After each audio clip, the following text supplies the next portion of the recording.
To my intimidatingly astute copy editor, Maureen Sugden, who for 16 novels has raised my game and saved me from countless embarrassments with razor-sharp wit and feather-soft nuance. 1997. Prologue. Perennial Rain.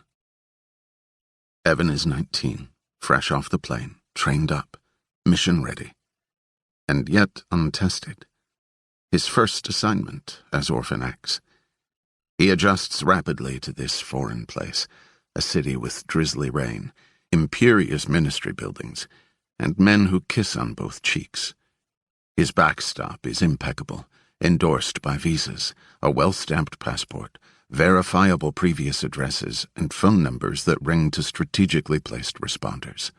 Jack, his handler and surrogate father, has built for him a suitably banal operational alias.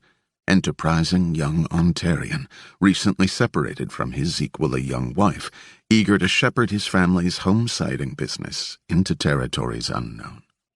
He and Jack worked the identity, kneading it like dough, until Evan was aligned with it so thoroughly that he actually felt the sting of his domestic setback and the fire of ambition to expand into this brave new market. Evan has learned not to act, but to live his cover, and he does his best to stash away the part of him that does not believe his alias, until the point at which he will require it.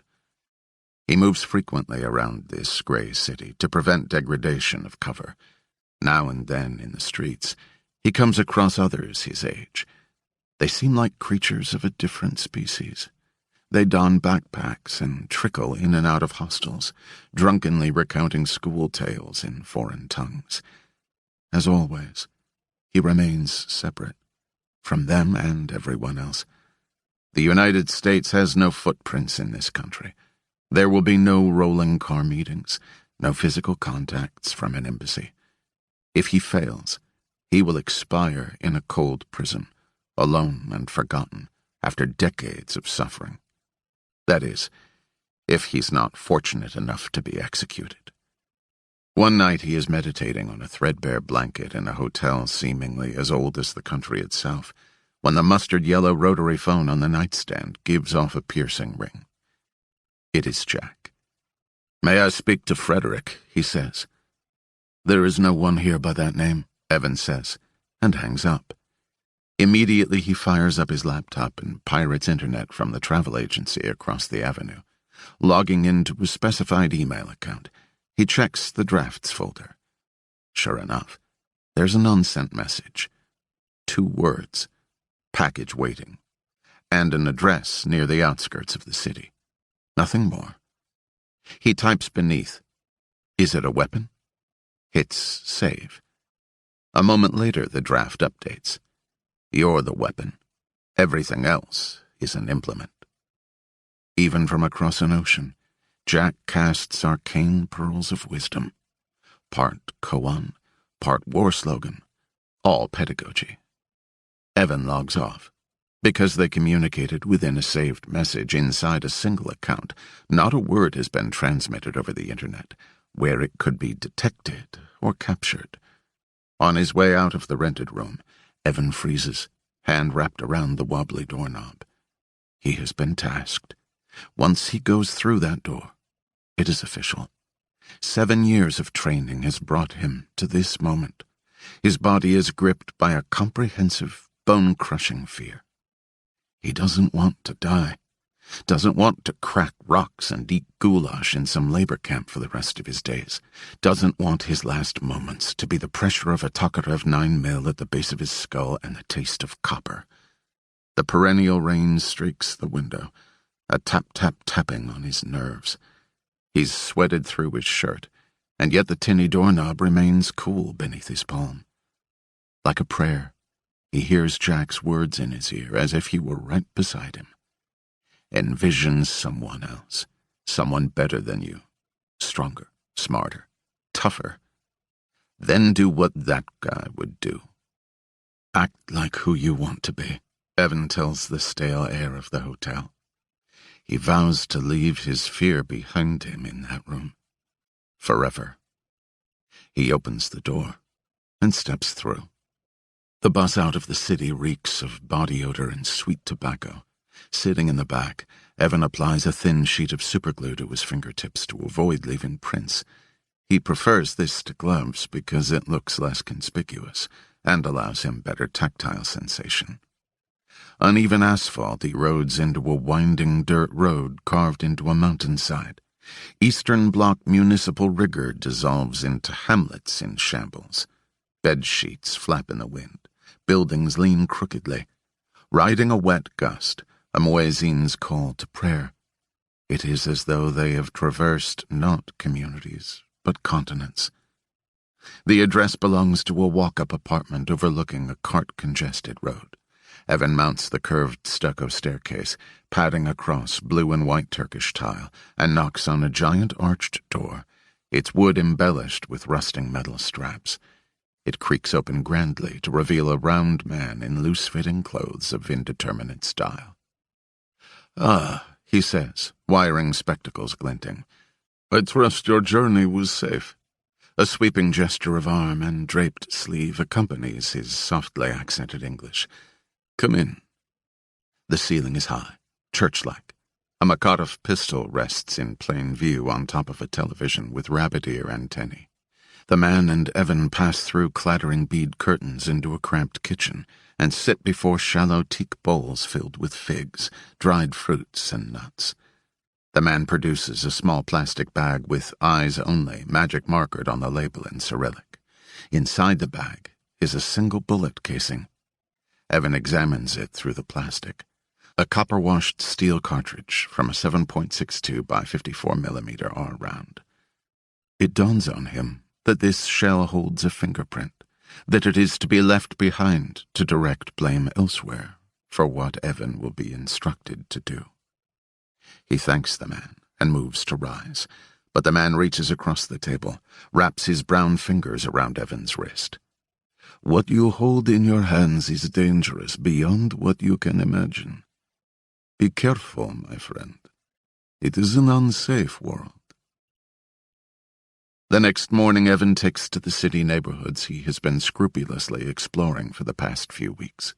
He knows where to make inquiries, and these inquiries land him in the back of an abandoned textile factory, speaking to a trim little Estonian over an industrial weaving loom on which Sovietsky rifles are laid out at fastidious intervals. The preserved shell in Evan's pocket requires a round that fits a limited range of guns. He looks over the Warsaw Pact offerings, spots a surplused-out Mosin Nagant with a PSO-1 scope. He points, and the Estonian, using a clean gun cloth, presents it to him. As he observes Evan examining the Russian sniper rifle, his smile borders on the lascivious. The gun will give Evan a 2-inch grouping at 100 meters, which is all he needs, but he affects a negotiator's displeasure. Not a world-class rifle. The man folds his soft pink fingers. "It is not as though you are going to the national matches at Camp Peary." Evan notes the reference, tailored for him, a North American buyer. He lifts a wary eye from the scope, regards the little man in his ridiculous suit and pocket square. The Estonian adjusts his tie, dips his baby-smooth chin toward the rifle. "And besides," he says, 3 million dead Germans can't be wrong." "Alvar." A weak feminine voice turns Evan's head. A beautiful young girl, maybe 15, stands in the office doorway, naked save for a ratty blanket drawn across her shoulders, her eyes sunken and rimmed black, bones pronounced beneath her skin. Behind her, Evan spots a filthy mattress on the floor and a metal cup and plate. "I'm hungry," she says. Evan catches her meaning through his grasp of Russian, though he presumes she is speaking Ukrainian. He makes a note to add this linguistic arrow to his Indo-European quiver. The Estonian seethes, an abrupt break in his middle management demeanor. "Back in your fucking bedroom. I told you never to come out when I am conducting business." She doesn't so much retreat as fade back into the office. Evan hefts the rifle as if he will be paying by the ounce. He flicks his head toward the closed door. Looks like she keeps you busy. Alvar grins, showing tobacco-stained teeth. You have no idea, my friend. To the side, a pallet stacked with crates of frag grenades peeks out from beneath a draped curtain. The Estonian notices Evan noticing them. My friend, 1997 has proven good to me, he says. It is the Wild West here now. Orders coming in faster than I can fill them. High quantity now.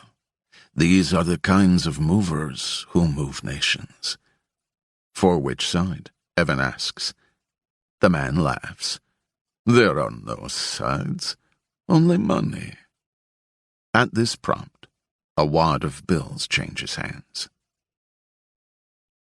72 hours later, Evan finds himself in the sewer beneath a thoroughfare, stooped in the dripping humidity, Mosin Nagant in hand. He stands on the concrete platform above a river of sludge, waiting. The eye-level drainage grate set into the curb grants him a good head-on vantage down the length of the boulevard. In the distance, squawks from mounted speakers and the roar of an erupting crowd. The parade, drawing nearer. Various coded dispatches from Jack have filled in some of the blanks. The target, a hawkish foreign minister gaining power by the day, vocal about nuclear development. Breathing the swamp-like air, Evan waits. A cheer emanates from the street above him. He lifts the rifle. The tip inches from the mouth of the curb inlet and clarifies his view, allowing the scope to become his world. Children held aloft on shoulders laugh and clap. On the banked curve of visible street, sawhorses hold back the masses. Miniature flags flicker before faces like swarming insects. The front of the processional, a phalanx of armored SUVs, turns into view several hundred meters away. The vehicles head up the stretch of asphalt toward Evan. His view is slightly offset from each windshield as it flashes in the muted midday sun. Evan aligns himself with the rifle to reduce recoil and allow for quick repeatability if he has to cycle a second shot. He calculates the mechanical offset, the 1 7/8 measurement between the crosshairs and bore axis. Then he adjusts the intersection point for 90 meters, the spot where the vehicle spacing is optimal for the angle he requires. His field of view will diminish the closer the car gets. If the target passes the mark, his shot will grow more difficult by the meter. It must be 90 meters, no more, no less. He sets himself in position. Aside from the breath cooling his pursed lips, he is still. At once, looming large in the scope, is the target. A tall, balding man with a dignified bearing, lean in a dark suit, surrounded by various generals in full regalia and his wife in a flowy aubergine dress. Waving to the crowd, they are clustered in an open boat of a vehicle that brings to mind the Pope-mobile. 110 meters. 100. There's a problem. The foreign minister's wife turns to face the opposite side of the street, completely blocking Evan's view, her head right in front of her husband's. 95 meters. Panic. In a split second, Evan falls apart and regroups. If he has to go through her, it's better to penetrate the eye socket so there's only one chance for the skull to deflect the round. Evan lays the crosshairs directly on her pupil. 93. He takes the slack out of the two-stage trigger, breathes breath number 1. He is looking directly into her eye. Into her. Mascara on the curled lashes, joy crinkling the upper lid.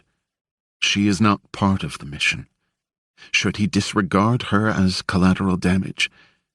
In the corridors of his mind, Evan listens for Jack, but hears nothing aside from the hiss of passing tires and the frenzied stir of the crowd. Second breath. Exhale. The final half-breath before the shot. If he waits any longer, a host of new problems will present themselves. A 1 millimeter movement of his finger pad gets it done. Inconveniently, Jack's voice announces itself now, a whisper in his ear. The hard part isn't turning you into a killer. The hard part is keeping you human. The vehicle coasts forward. It is on the X. The dark dot of her pupil, the minister's head pulling back, aligning perfectly behind her.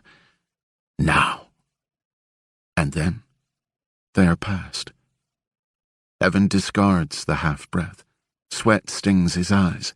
His mind races, recalculating, adjusting intersection points, dialing back the magnification, faces zooming and shrinking as he fights to hold the mission together in the circle of the scope.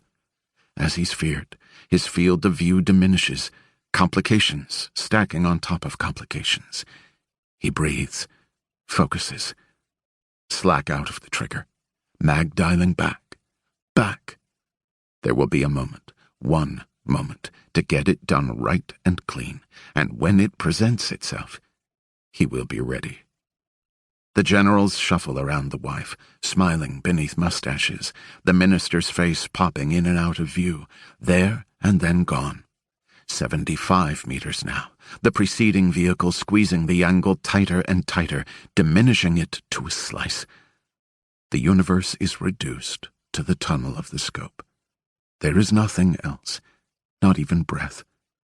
The wife turns, her sturdy bosom filling the vantage, the minister drifting again behind her. Evan waits for her arm to rise for another wave to the crowd, and at last it does. A sheet of cloth draped wing-like beneath her arm. The minister is invisible behind it, but Evan has tracked his movement, anticipates how far to lead him. He exhales slow and steady, then pulls. The bullet punches through the gauzy cloth an inch and a half below the wife's straightened elbow. Evan's hands move of their own volition, manipulating the bolt for a follow-up shot, the shell spinning free and clattering at his feet. But there will be no need for a second bullet. The foreign minister leans propped against two of the generals, his eyes vacant, one cheek dimpled by a hole the size of a thumb. His wife's mouth is stretched wide and trembling in a scream. But Evan can hear nothing over the eruption of the crowd. He drops the weapon into the stream of passing waste below. After pocketing the kill brass, he takes out the plastic bag and shakes onto the dank ledge the copper-washed steel shell case with its invisible fingerprint, a fingerprint that he now knows belongs to a Chechen rebel of some reputation. They will search the crowd, the surrounding buildings, the parked vehicles, before they will think to look beneath the earth. But nonetheless, Evan runs to his exit point and emerges through a manhole cover into a park 5 blocks north. He walks 3 blocks east, away from the quickening commotion, and boards a bus. A few clicks later, he exits, flips his reversible jacket inside out, and zigzags the city, the spreading news on the lips of passers-by, wafting in snatches from cafe tables, blaring from car radios. Once he's safely back in his rented room, he logs into the email account and creates a new saved message consisting of a single word: neutralized. A moment later, the draft updates. Close the operation. Evan stares at the words, feeling the glow of emotion beneath his face. He runs a hand over his short hair, and his palm comes away damp with perspiration. He stands up, walks away from the laptop, walks back, types, request phone contact. He hits refresh. Hits it again. Nothing. Jack is thinking it over. 17 anxious hours later, Evan finally receives a response, and 2 hours after that, he is standing at the specified cross street, having reached Jack at a payphone from a payphone. He's caught Jack on the front edge of an East Coast morning, though he seems as alert as ever, his station agent's mind shaping his responses into neat packets of words, articulate silences, loaded intonations. All he did is provide a cartridge case, Evan says. Jack says, that's all he did of which you're aware. He seems loyal, an asset. Don't believe everything you think. The breeze blows flecks of moisture into Evan's face, and he hunches into the collar of his jacket, turning this way and that, watching pedestrians, vehicles, the windows of the towering, stone-faced buildings all around. "He's not a friend to us," Jack says. "He's a friend to everyone. A businessman. He doesn't just sell cartridge cases with fingerprints. He moves weaponry." "Weaponry?" "Fissile material. Highest bidder. He is a complicating factor in our work there. That has to be enough for you." "What about the sixth commandment?" Evan says, anger creeping into his voice. "Question orders." "You've questioned them," Jack says. "Now execute them. Close the operation. Your friend, and anyone else you might have used. This cannot, will not come back on us." The steady hum of a dial tone follows. Evan wanders the neighborhood until he comes upon a gauze Volga, a four-door sedan as common on these streets as a Chrysler in Detroit. He hotwires it and leaves the city, driving into a bruise-colored sunset. He parks several blocks from the apartment with the curved stucco staircase, and then closes the distance under cover of the rapidly falling night. Only once he's reached the blue and white Turkish tiles does he remove his pick set. The rusting lock on the arched wooden door gives itself up within seconds. Evan steals silently across the dark front room with its vaulted ceiling. The Makarov pistol remains in its place, resting atop the antique television. It is loaded. In the rear of the apartment, the kitchen is lit, and carrying through the beaded curtain is the static-filled sound of an animated radio announcer, rattling on in a language with which Evan is unfamiliar. Tajik? Bukhari? How little he knows of this life he is about to extinguish. The hanging beads slice his view into vertical slats. The man sits at the small chipped table facing away, spooning soup from a bowl. An old-fashioned radio rests on the counter beside a hot plate. A prosaic little portrait. Man eating dinner alone.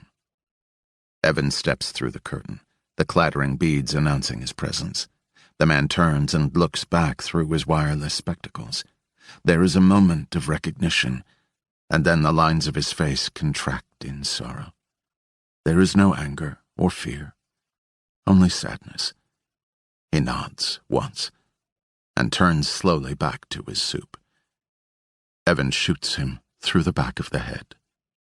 As the man tilts forward, his chair slides back a few inches, and his body remains resting there, chest to the table's edge, face in the soup. Evan lifts him out of the soup, upright into the chair, and cleans his face as best he can. His left eye is gone, and part of his forehead. As Evan returns the dish towel to the counter, he comes upon a crude clay ashtray, shaped by a child's hand. He vomits into the sink. After, he finds a bottle of bleach in a cabinet and sloshes it into the drain. As he exits onto the dark staircase, he becomes aware of a man easing up the stairs, drawn perhaps by the sound of the gunshot. The man's left fist gleams even in the shadow. They freeze midway down the stairs. The man is all dark silhouette to Evan, just as Evan is to him. The man's head dips, orienting on the pistol in Evan's hand. The man lowers his own gun, opens his other palm in a show of harmlessness, and shakes his head. Evan nods and brushes past him. 10 minutes later, halfway back to the city, his knotted chest still prevents him from drawing full breaths. His next stop is the abandoned textile factory. As he enters, darting through the warren of giant fabric rolls, the trim Estonian appears suddenly. He holds a no-shit Kalashnikov, its curved magazine protruding like a tusk. Evan has brought a pistol to an AK-47 fight. They are standing by the industrial weaving loom where they met before. The Estonian cocks his head with benign curiosity, but his grip stays firm on the assault rifle, his small eyes hard like pebbles. Even at this hour, roused from sleep, he wears neatly pressed trousers and a tailored shirt, though one flap remains untucked. The door to the office behind him is closed, but a smudged glow illuminates the fogged glass of the window. The men square off in an uneasy truce, not aiming their weapons, but not putting them away either. "I need your help," Evan says. Slowly, cautiously, he raises the Makarov, then fiddles with the slide. It keeps jamming. The Estonian's smile appears, a neat arc sliced through soft pink cheeks. "That is because you did not buy it from me." He reaches for the gun. "But seriously, this is a statistical near impossibility. Makarovs do not jam." Evan knows this, but it was the only excuse he could fabricate in the moment. The Estonian shakes his hand impatiently. Beneath his other elbow, the muzzle of the AK nudges forward. "Well?" Evan is forced to relinquish the pistol. The Estonian takes it, then sets down his own weapon on the loom. He drops the magazine, examines it, then grins at Evan's ignorance. "The underside of the magazine feed lip has a burr from grinding on the clearance."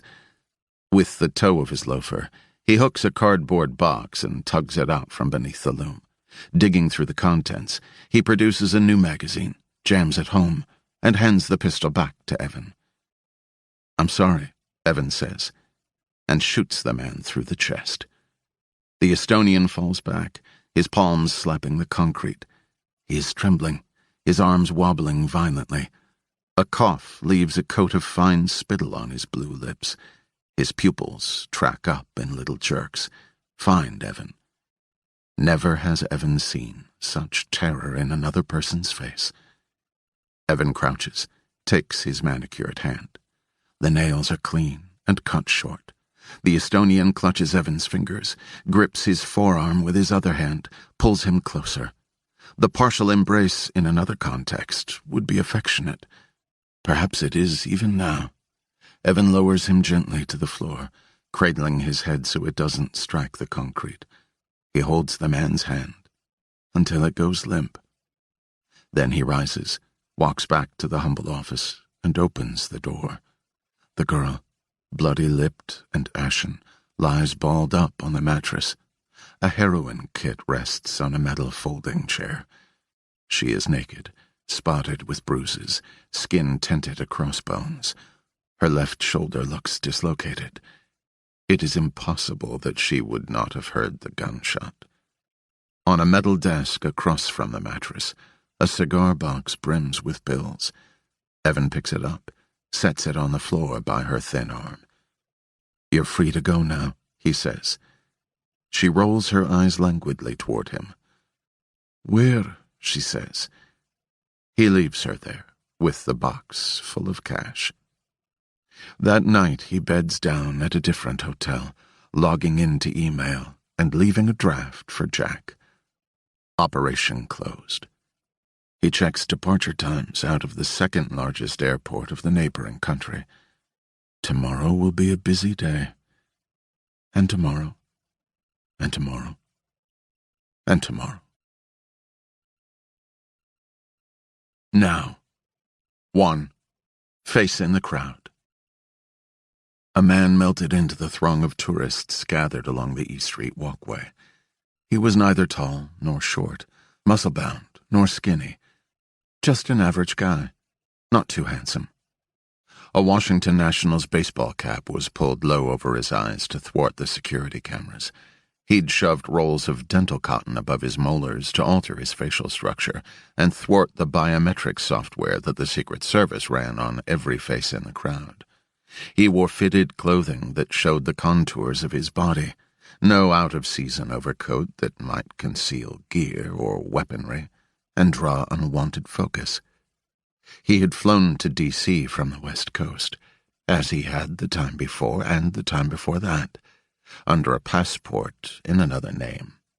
He'd rented a car using a different identity and checked into a hotel using a third. He slurped the big gulp he'd picked up at 7-Eleven, another prop to augment the T-shirt from the National Air and Space Museum and the Clark's walking shoes he'd bought last week and tumbled in the dryer with dirty rags so they'd look broken in. The soda tasted like what it was, sugar soaked in corn syrup. and he wondered why people willingly put this type of fuel through their system. He knew which visual triggers to avoid. He wasn't sweating, and was careful to make no nervous movements, no protective hunching of the shoulders or jittering from foot to foot. He didn't carry a bag or a backpack, and he kept his hands out of his pockets. Evan Smoke knew the Secret Service protocols well. He'd spent the past half-year assembling intel piece by piece and tiling it into a larger mosaic. He was nearing the final stages of general reconnaissance. It was time to get down to mission planning. He set his hands on the bars of the 8-foot-high gates. The trees of the south lawn formed a funnel leading to the White House, which would have been a fine metaphor for Evan's own narrowed focus, if he were the type to bother with metaphors. Setting his big gulp on the pavement, he raised the camera dangling around his neck and pretended to fuss with it. In order to slip it between the bars of the fence, he had to remove the hood from the 18 to 200 millimeter Nikkor lens. When he put his eye to the viewfinder, a zoomed-in image of the White House's south side loomed unobstructed. Lost in a mob of tourists taking pictures, he let the lens pick across the grounds. The obstacles were impressive. Strategically positioned steel bollards dotted the perimeter. Subterranean beams waited to thrust up from the earth at the slightest provocation. 10 feet back from the fence line, ground sensors and high-res surveillance cameras lay in wait, ready to capture any flicker of movement or tremble of the earth on the wrong side of the bars. Uniformed division officers stood at high-visibility posts at intervals across the terrain, backed by an emergency response team equipped with FN-P90 submachine guns. In keeping with Secret Service stereotypes, the agents wore Wiley X sunglasses, but the shades had a strategic advantage as well. A would-be assailant could never be sure precisely where they were looking. The high-visibility posts kept people in the crowd from seeing all the security measures they were supposed to miss. At the southwest gate, a pair of Belgian Malinois commanded a concrete apron that was thermoelectrically cooled so it wouldn't burn their paws in the summer heat. They sniffed all incoming vehicles for explosives. They were also cross-trained to attack in the event a fence jumper made it over the spikes. If there were worse places to wind up than in the jaws of a 75-pound Malinois, Evan wasn't sure where they were. The dogs were bona fide assaulters, way above their weight class. SEAL Team 6 had gone so far as to parachute into the Abbottabad compound with a specimen of the breed. Next, Evan swiveled the camera to the White House itself. The semicircular portico of the south side, like the rest of the building's exterior, was outfitted with infrared detectors and audio sensors, all of them monitored 24/7 by on-site nerve centers, as well as by the Joint Operations Center in the Secret Service headquarters a mile to the east. Agents at JOC additionally monitored radar screens that showed every plane entering the surrounding airspace. They maintained an around-the-clock interface with the Federal Aviation Administration and the control tower at Reagan National Airport. If a drone or a superhuman pilot managed to steer through the gauntlet of early warning mechanisms, an air defense system loaded with FIM-92 Stinger missiles was hard-mounted to the White House itself, standing by for dynamic air interception. Evan tilted the zoom lens up to the roof above the Truman balcony.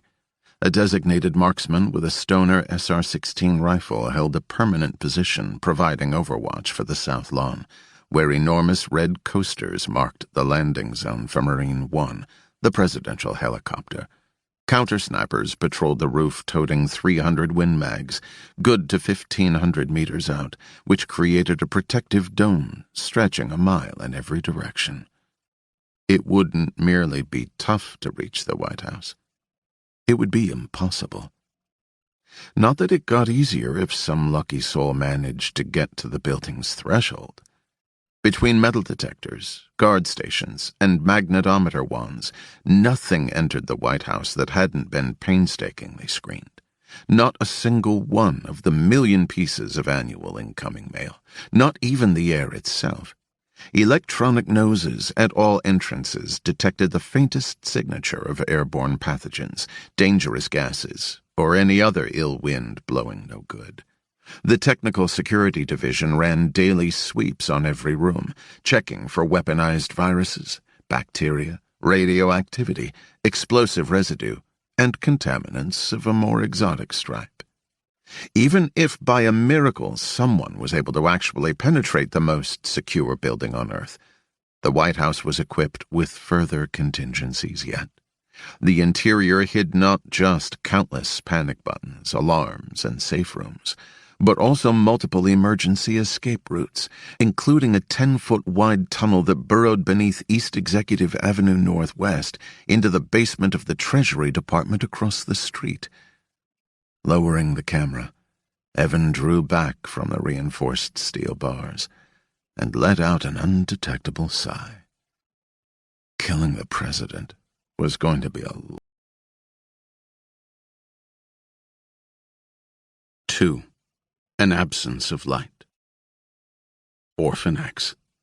That was Evan's designation, bestowed upon him at the age of 12 when he'd been yanked out of a foster home and brought up in a full deniability program buried deep inside the Department of Defense. It wasn't just a black program.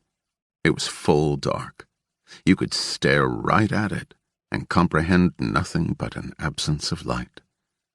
About a decade ago, the inevitable ambiguities of the operations Evan was tasked with had reached a tipping point, so he'd fled the orphan program and blipped off the radar. He'd kept the vast resources he had accrued as a black operator and the skills embedded in his muscle memory, but he'd also kept the bearings of his moral compass that had, despite the blood he'd spilled across 6 continents, stubbornly refused to be shattered.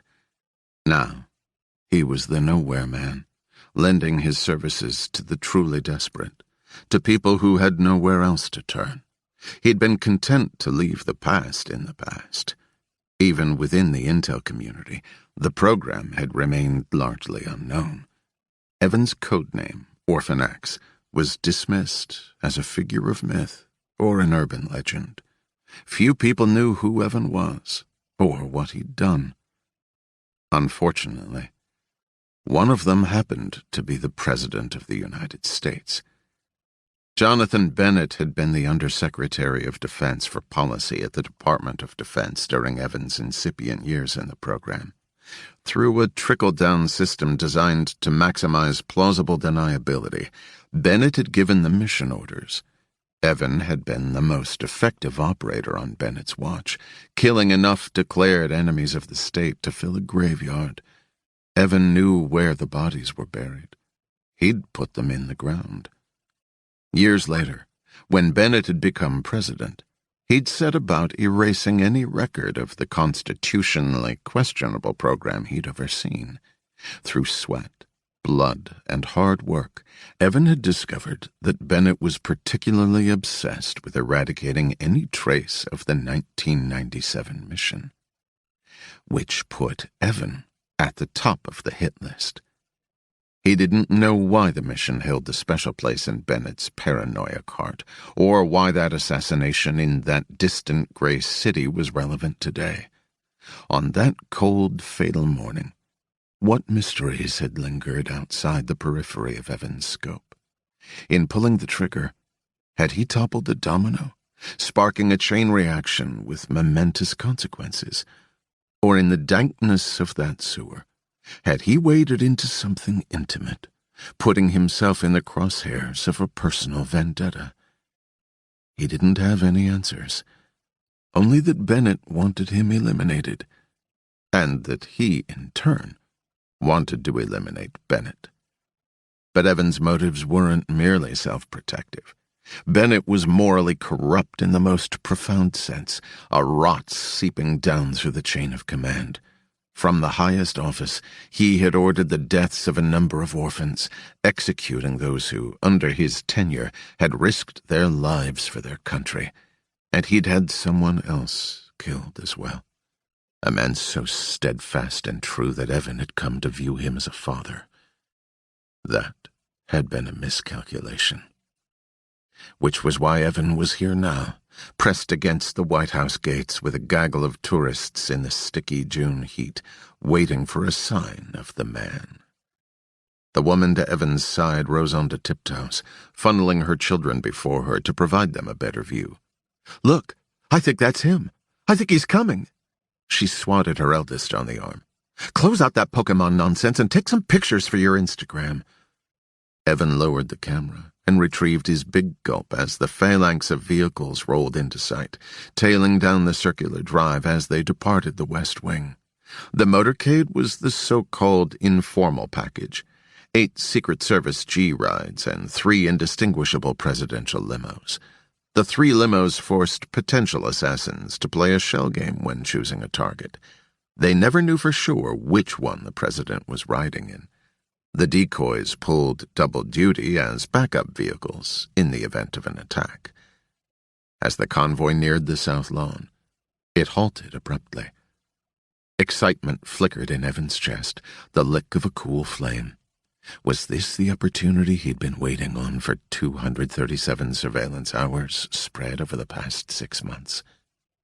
He lifted the camera again in time to see an aide jog out from the edge of the rose garden, a soft-sided leather briefcase in hand. The trees cut visibility, the aide flickering in and out of view as he neared the motorcade. To keep the aide in sight, Evan threaded through the crowd along the gate. The aide halted by the middle limousine, barely visible between the trees.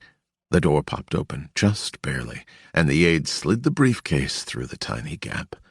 The door closed once more. The episode could have been witnessed by only a dozen people, standing in the right vantage point along the gate. It was indeed the break Evan had waited half a year for.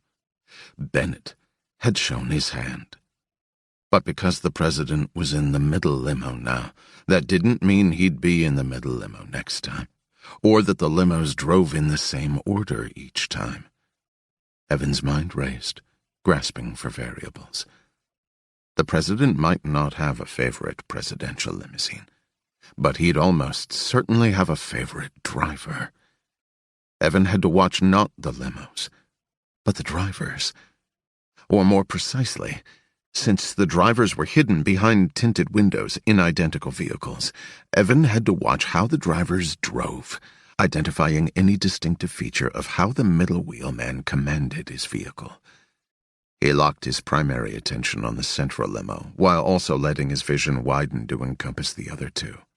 The sun beat at the side of his neck. The crowd jostled with anticipation, the air smelling of copper tone and deodorant. The Instagram kid whined that he was starving and sagged as though he'd misplaced his spine. Evan maintained perfect focus. As the convoy started up again, the end vehicles turned their wheels before the vehicles moved, rotating them in place on the asphalt while the limos were still at rest. But the middle driver turned the wheels only as he coasted forward, providing a smoother ride for the president. A poker tell. If Evan were one to smile, he would have now. Instagram mom tugged her kid upright. "Stand up, Cameron! The president's coming this way!" As the convoy banked around the curved drive, Evan put himself on the move, carving not too briskly through the onlookers, heading to where East Street intersected with East Executive Avenue. President Bennett preferred this route, as it allowed him to avoid Pennsylvania Avenue, which ran across the front of the White House, and provided a view of Lafayette Street, where an ever-growing mass of protesters gathered to call for his impeachment. They wielded signs and banners decrying a host of constitutional violations, contravening the Arms Export Control Act, funneling money and weapons illicitly to foreign fighters, initiating widespread NSA surveillance of Americans, monitoring domestic political factions that opposed him, transgressing international conventions, providing special access to defense contractors, circumventing Congress, usurping judicial powers. But Bennett had masterfully erected a force field around his administration, fogging transparency sufficiently to hold his detractors at bay. Evan was not interested in politics. Bennett's transgressions of office, while appalling, were not what had Evan here on the sun-baked concrete outside the White House. It was not about the vast and the conspiratorial, not about whispered conversations in the corridors of power, not about kingdom-altering back-channel deals or the Rube Goldberg machinations that disguised originator from outcome, cause from effect. It was the faces of the dead, and the fact that the President of the United States had personally ordered the murder of men and women who as children had been taken from foster homes and trained and indoctrinated to spend their existence serving their country. They had done the best they could with the life that had been imposed on them, and he'd snuffed them out for the sake of his own preservation. Ending Jonathan Bennett was the ultimate nowhere man mission. Finally, the motorcade reached the intersection and halted. Again, the drivers of the book-ending limos turned the tires while stationary, grinding tread against asphalt. And again the wheels of the middle limo rotated only as the driver pulled out. It had not been a fluke then, but a habit. The convoy backed onto E Street and headed for Evan. He adjusted his baseball cap and slowed his breathing until he could sense the stillness between heartbeats, the sacred space he occupied the instant before he pulled the trigger of a sniper rifle, when even the faintest thrum of blood in his fingertip could put him off his mark. In less than a minute, the presidential limo would pass directly in front of Evan, bringing him at last within several meters of the most inaccessible and heavily guarded.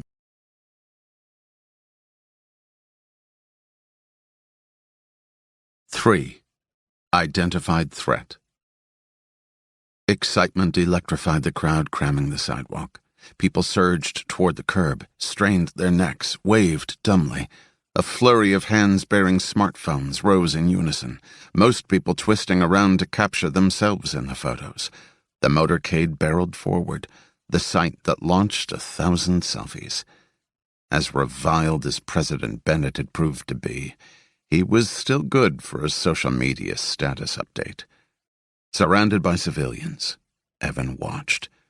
The air was East Coast heavy, rippled by a humid breeze. The taste of soda lingered on his tongue, coating his teeth. The vanguard of G-rides and the front decoy swept by, the presidential limousine coming into clear view, dubbed Dark-part-1 or the Beast.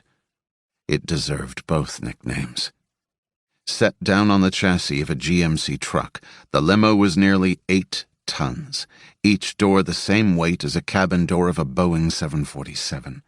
Military-grade armor, an amalgam of ceramic and dual-hardness steel, was coated with aluminum titanium nitride. Slabs of ballistic glass a half-foot thick composed the windows. A steel plate soldered beneath the vehicle guarded against the possibility of a frag grenade or an improvised explosive device. Even if a hail of bullets shredded the puncture-resistant, run-flat, Kevlar-reinforced tires, the limo could still drive away on the steel rims beneath. The limo was designed to take a direct hit from a bazooka. Evan had a Dr. Pepper big gulp. If need be, Dark-part-1 could serve as a self-sustained, fully functional emergency bunker. Bottles of the president's blood were stored beneath the rear seats. At an instant's notice, a designated backup oxygen supply fed the air conditioning vents. Firefighting gear stowed in the trunk was accessible through a hatch behind the armrest. The gas tank self-sealed, preventing combustion. Encrypted comms gear maintained continuous contact with federal and state law enforcement.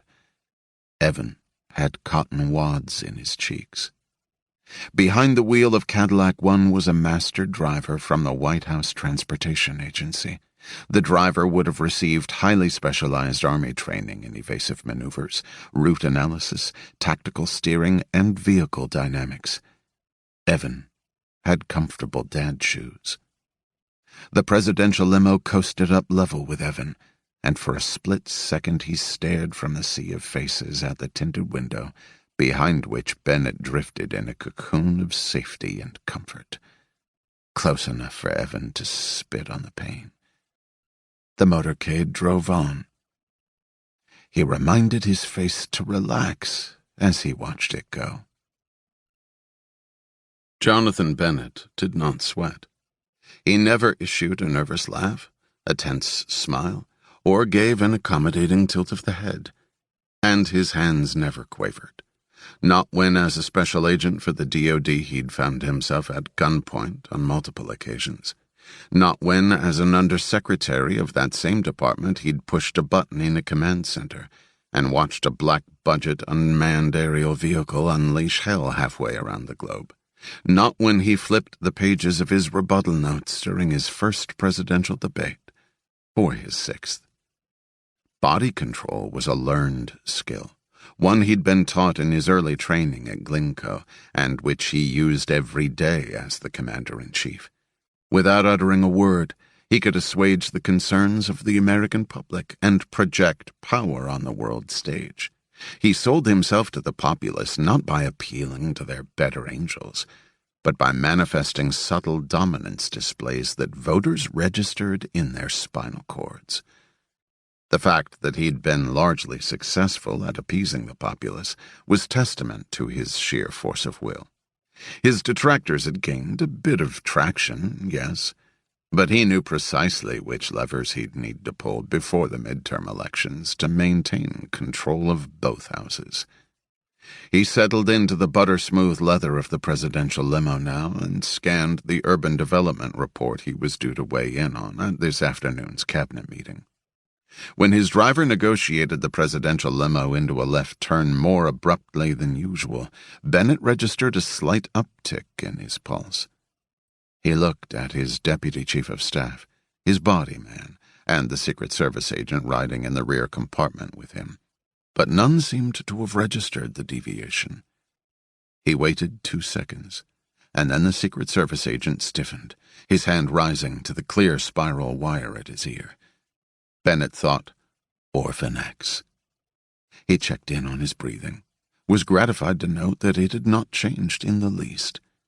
The agent's hand lowered from the radio earpiece. Bennett waited for him to say, Mr. President, we're deviating course. There's been an identified threat. The agent said, Mr. President, we're deviating course. There's been an identified threat. Bennett said, Has there now? He pointedly caught the eye of his deputy chief of staff, and then turned and watched the building slide by beyond the tinted glass. Secret Service agents stacked the 7th-floor hall of the upscale residential building. Despite the lush carpet, they moved delicately on the balls of their feet as they eased up on apartment 705. The lead agent folded his fingers into his fist.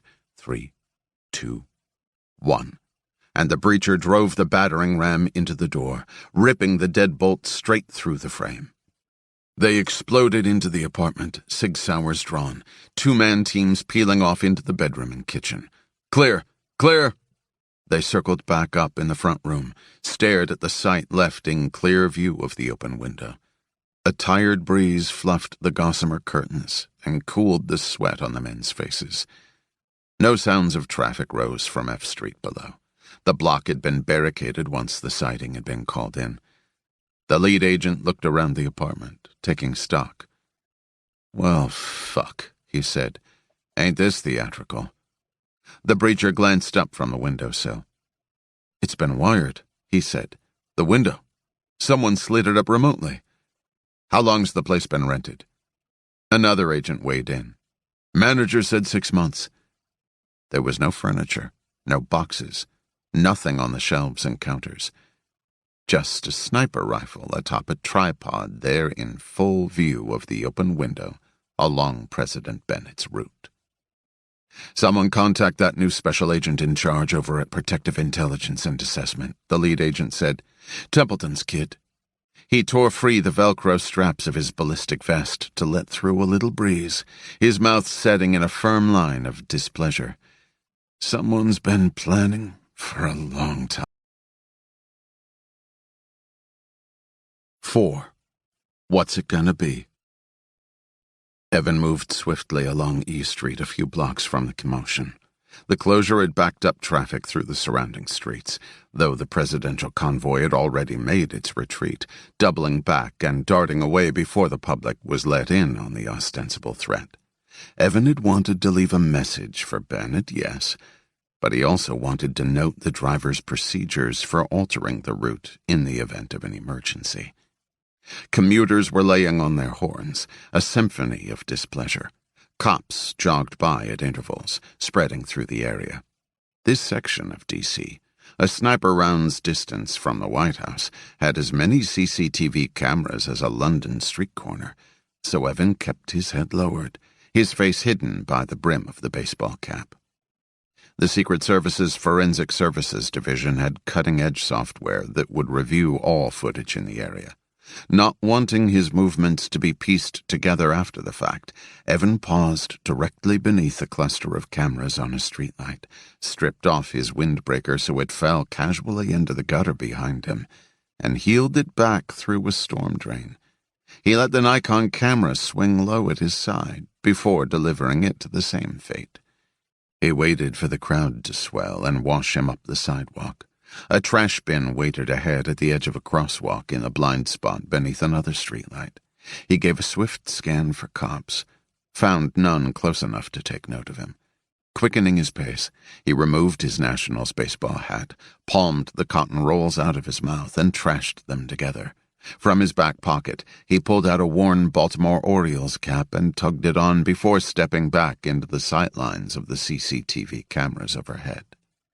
In his peripheral vision, he noticed a face holding on him for a beat too long. He risked a glance across the heads of the pedestrians crossing the street with him and grabbed an instant of direct eye contact with a square-jawed woman in a sweatshirt. She turned away hastily, raising a cell phone to her face. A band of pale skin showed on her finger. She'd removed her wedding ring to avoid its snagging on a trigger guard. In an instant, he read her build and bearing. A plainclothes officer scouting for suspicious behavior. Like, say, a man switching baseball hats in the middle of an intersection. Careless and lazy. Evan berated himself with the second commandment. How you do anything is how you do everything. He could see the woman's mouth moving against the phone. Up the block, 2 uniformed cops keyed to their radios. He kept walking. The woman followed him. The cops split up, taking opposite sides of the street, fording the current of passers-by, heading in his direction. 3 tails were manageable. No one needed to get hurt. People spilled out of bars and restaurants. A guy was handing out flyers for the Spy Museum. A frazzled father had gotten the wheel of his baby stroller stuck in a sewer grate. Chaos was helpful. Evan cut around the corner just as another pair of uniformed officers spilled out of an alley ahead, blocking his best route to freedom. An older cop with a ready-for-retirement bulge at his belt line and a muscle-bound kid who couldn't have been a year out of the academy. 20 yards apart, the officers and Evan stared at each other. Evan nodded at them, and then stepped off the sidewalk and into a bustling cafe. The pair of officers would reverse and cover the rear as the other 3 fluttered into the front. Evan had 10 seconds, maybe 12. Given his training, that was a lifetime. Evan threaded through the packed tables, requisitioning a mammoth latte mug from the service counter. In the back of the cafe, a brief hall led to a gender-neutral bathroom and a rear door with an inset pane of frosted glass. To the side of the hall, a small table remained bare, having just been wiped down. Heading for the open seat, he plucked an ice water jug from a busboy's hands and sloshed it across the tile floor in front of the table. As he swung into the chair, he reached between the couple dining beside him and snatched their salt shaker. The wife aimed a do-something stare at her husband, who managed a feeble, "Dude, what the hell?" Evan didn't answer. He was down to 5 seconds. He unscrewed the top of the shaker and poured its contents into his fist. Then he tilted back in his chair so his shoulders touched the rear wall, tasted the matcha green tea latte, and waited. On the surface of the latte, a swan was rendered in steamed milk, its tail smeared to peacock proportions by Evan's sip. Over at the service counter, an artichoke and sun-dried tomato panini sizzled on the press, releasing delightful aromas. Evan watched the front door. At the behest of a harried manager, a waitress approached, clutching a menu to her chest in withholding fashion. She looked down at the wet floor and then up at Evan, uncertain where to start. "Sir, I'm sorry. You can't just sit here. We have to seat you." He reached into his pocket, pulled out a wad of $100 bills. "We're not a nightclub. We're like a cafe. We don't take bribes." He kept his eyes on the front door. With his foot, he pushed the table away from him another 6 inches, getting it into position. "It's not a bribe," he said. "No?" She regarded the proffered bills. "What's it for, then?" "The damage," he said. The plainclothes officer and 2 cops shoved through the front door of the cafe, spotting Evan immediately. Evan sensed the waitress's head swivel from him to the officers, and back to him. There was a slight, mouth-ajar delay as she processed his meaning. Then the hundreds lifted from his hand, and she scurried back to the manager. The energy in the cafe shifted as the officers advanced through the tables.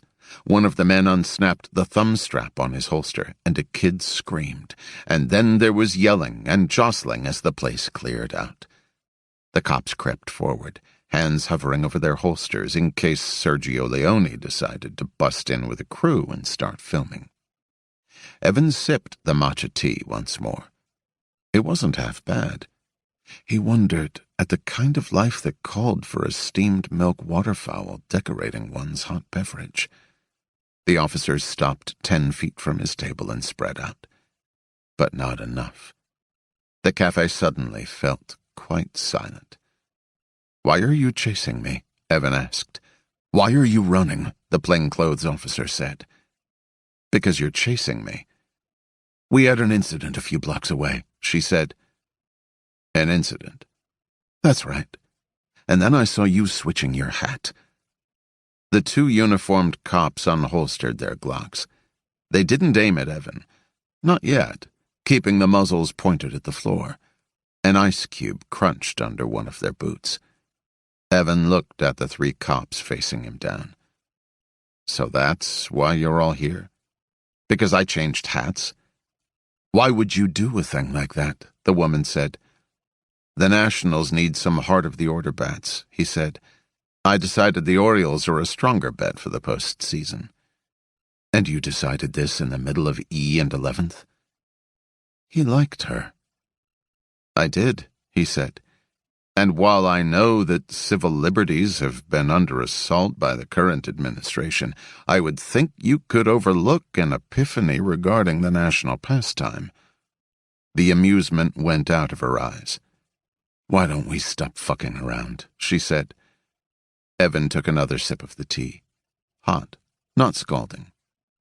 "I'd like that." "I'm going to tell you what's going to happen next," she said. "No," Evan said.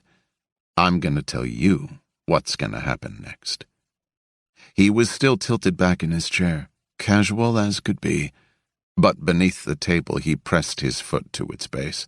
The uniformed cops were holding their Glocks too stiffly, seams of white showing at their knuckles. The muzzles were now aimed halfway between the tips of their boots and Evan's table. "You're gonna let me walk out of here," Evan said. One of the male cops laughed, and the female officer blinked twice. "Or," she said, "I'm gonna throw salt in your eyes at the precise instant I kick this table over. While you're busy blinking, the table's gonna hit you." Evan's gaze flicked to the cop in the middle, right in the solar plexus. "That'll knock your gun to the side. Maybe you'll fire it into your partner's leg. Maybe not. Either way, he's going to be distracted, because I'm going to throw this overpriced latte in his face. Around then, when you're all scrambling to react, you'll notice just how slippery those wet tiles are that you're standing on. He turned his focus to the cop on the right.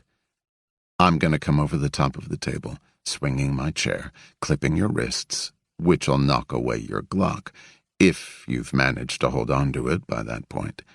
Then I'm in your midst, which means even if you could see, even if you still had your weapons, you wouldn't be able to fire at me without hitting one another. Back to the cop in the middle. You'll be doubled over on the floor at this point because, well, we've already covered that. I'm going to break your nose as cleanly as I can with a quick left jab to make sure you don't get your vision back anytime soon. Let me apologize in advance for that.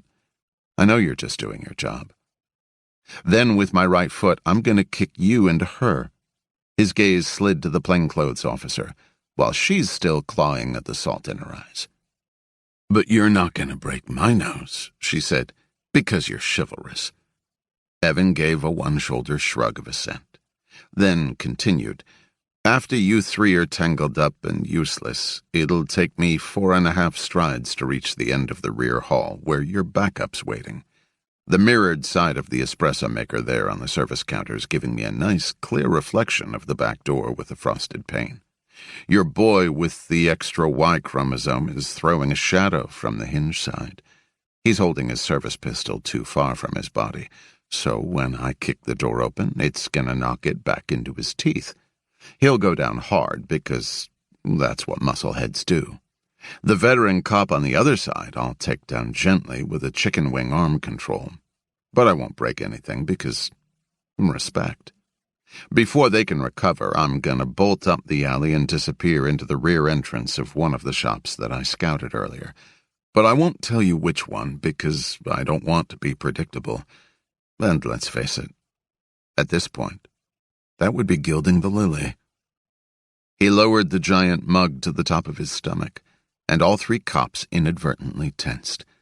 Their hands were too tight on the grips, and too tight meant tremors and imprecision. Evan was unarmed, and his body language was so unaggressive it verged on soothing, a dissonance they clearly found blindingly bewildering. Evan scanned the three officers, frozen where they stood.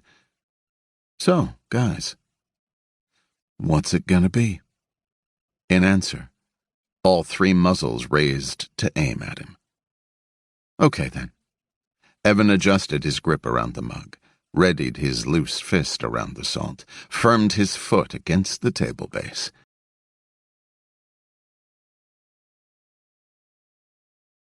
5. A not unfamiliar coldness. The park bench by the artificial pond looked like a movie prop, set at an artful slant beneath a Rockwellian maple tree. In the pond, a family of plump ducks paddled by, ignoring the embarrassment of breadcrumbs on the shore. The man sitting on the bench was clean-shaven, save for a patch of hoary stubble at the point of his jaw. His once rugged face had crumbled under gravity, giving him jowls. His eyes were a touch milky, his still brawny forearms liver-spotted. Jogging at a pace just shy of a sprint, Naomi Templeton took note of the bench from a good distance out and decided to accelerate until she passed it. Racer-back tank top over a jog bra, black running tights, sports headphones blaring Alicia Keys, all designed to make her run faster, go harder, be better. This girl is on fire.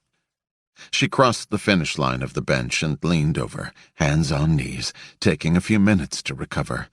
Then she circled the bench, sat on the end opposite the old man, and flipped out her earbuds. As she caught her breath, the old man looked over at her, gave a double take. "You remind me of my daughter," she said. "Is that so?" "Yeah, she's sturdy like you. And don't go getting offended. I mean, well-built, not fat." "Noted." "Her brothers are fit, too. Athletes, both of them. Lacrosse. You should have seen their muscles when they came home from college. Put me to shame. Me in my prime, I mean. I think she was always trying to keep up." Naomi leaned forward. A breeze blew across her bare shoulders, turning her drying sweat pleasingly cool. "Girls'll do that." "Yeah, especially with her mother gone early." His trembling fingers found the cross nestled in the gray chest hair visible below the notch of his throat. His shirt was buttoned wrong, misaligned. He shivered a little. "She's a tough one, my daughter. Always tried to please me, I think." Naomi stared at the water. "Girls'll do that, too." She never learned that you can't ever please anyone by trying to please them. That's a tough lesson to learn, I guess. For a moment they sat and watched the breeze ripple the pond's surface. It was faux idyllic here, which made it easy to disregard the countless TVs blaring too loud from countless windows in the industrial block of a building set behind the strip of artificial turf, the wheelchair platform lift waiting at the base of the stairs, the direct care specialists, all lovely, all patient, all ethnic, heading back from their breaks along the gently sloped walkways. All you had to do was squint a little, breathe the fresh air, and you could pretend that you were in the real world, that everything was okay. The old man shivered again. Naomi said, "What do you say we get you inside, Dad?" She stood at the nurse's station in the assisted living facility, looking over the latest medical report. The facility's name, Sunrise Villa, always struck her as optimistic and perversely cruel. Assessing her father's lab work, she felt a not unfamiliar coldness wash through her gut. She sensed Amanaki's eyes lift from behind the counter. The nurse, with her empathic gaze and lilting Tongan accent, seemed preternaturally aware of subtle emotional shifts, a human tuning fork. "Everything okay, honey?" "Yeah, thanks. It's just the labs. I have to call my brother." Amanaki's eyes took on a knowing gleam, and she busied herself again at the computer. Naomi stepped away from the desk and dialed. Jason picked up on the third ring. "What up, Nene?" "I'm at Dad's place. They took him off Exelon." "Off what?" "One of his meds. They took him off it for nausea and dizziness, but he's dizzy without it, too. They tried the patch for him, but that doesn't work either." She ran her fingers through her bluntly cut blonde hair. "His complex motor stuff's getting worse, and I guess he threw his pills at a nurse this morning." "Did they hit her?" "Jason." "Okay, I'm sorry. Look, that's what the nurses are there for. To have pills thrown at them? You know what I mean. We pay good money for the care. It's a nice place." "I know. I've actually seen it." She realized she was making a fist around her hair at the back of her head. "I'm just saying. You should probably get out here and see him. Soon, I mean. And Robbie. Hell, Robbie I can't even get on the phone. But he sends a check. It's been fair all the way through. This isn't about fair. We're not 8 years old, Jason. I'm here every other day. That's because you live in D.C. And look, it's your choice, Ann. No shit, it's my choice. I'm talking about your choices. It would mean a lot to Dad if you got your ass on a plane once in a while. You know how he feels about you and Robbie. It's different. It's not different." The lie was half-hearted. Jason barely bothered to disguise the nicety with a tone shift. She could hear voices in the background, someone shouting out a ticker update. "Look," Jason said, "with Tammy and the kids, 4 schedules, 4 directions. You don't appreciate how hard it is when you have a family. Jason, I've met your family. I appreciate how hard it is." He laughed. "You know what I mean. And come on. The old man wouldn't recognize me anyway. He's lucky to have you there." She resisted the urge to fill the silence. Jason finally said, "I'll send you more money next month so we can get, I don't know, more time with the staff or whatever. I don't need more money. He needs someone else here who loves him. He still likes listening to music and looking at his and Mom's wedding album." The workplace noise grew louder in the background. "I gotta hop in. News just hit the tape and I've gotta whack some bids. Talk later." The call severed with a click. Naomi pocketed the phone, walked back to the nurse's station, and looked down at her father's file. Amanaki clacked away at her keyboard. "I've been here a lot of years, and I can tell you, women are better at this, at not being selfish dicks." Amanaki's smile felt, as always, like the clouds had parted to let through a blast of soul-warming beauty. "Yeah, I'd say we are. Men talk a lot. Women stay and take care of what needs to be taken care of." Naomi's phone vibrated in the zip pocket of her tights. Jason calling back? The flare of hopefulness she felt was accompanied quickly with a pang of self-recrimination. When it came to her brothers, she knew better than to allow naive optimism to worm its way to the surface. As she dug in her pocket, she realized that it wasn't her personal phone that was vibrating, but her secure Boeing black smartphone. She thumbed the answer icon. "This is Templeton. Special Agent in charge, Templeton?" "The very one."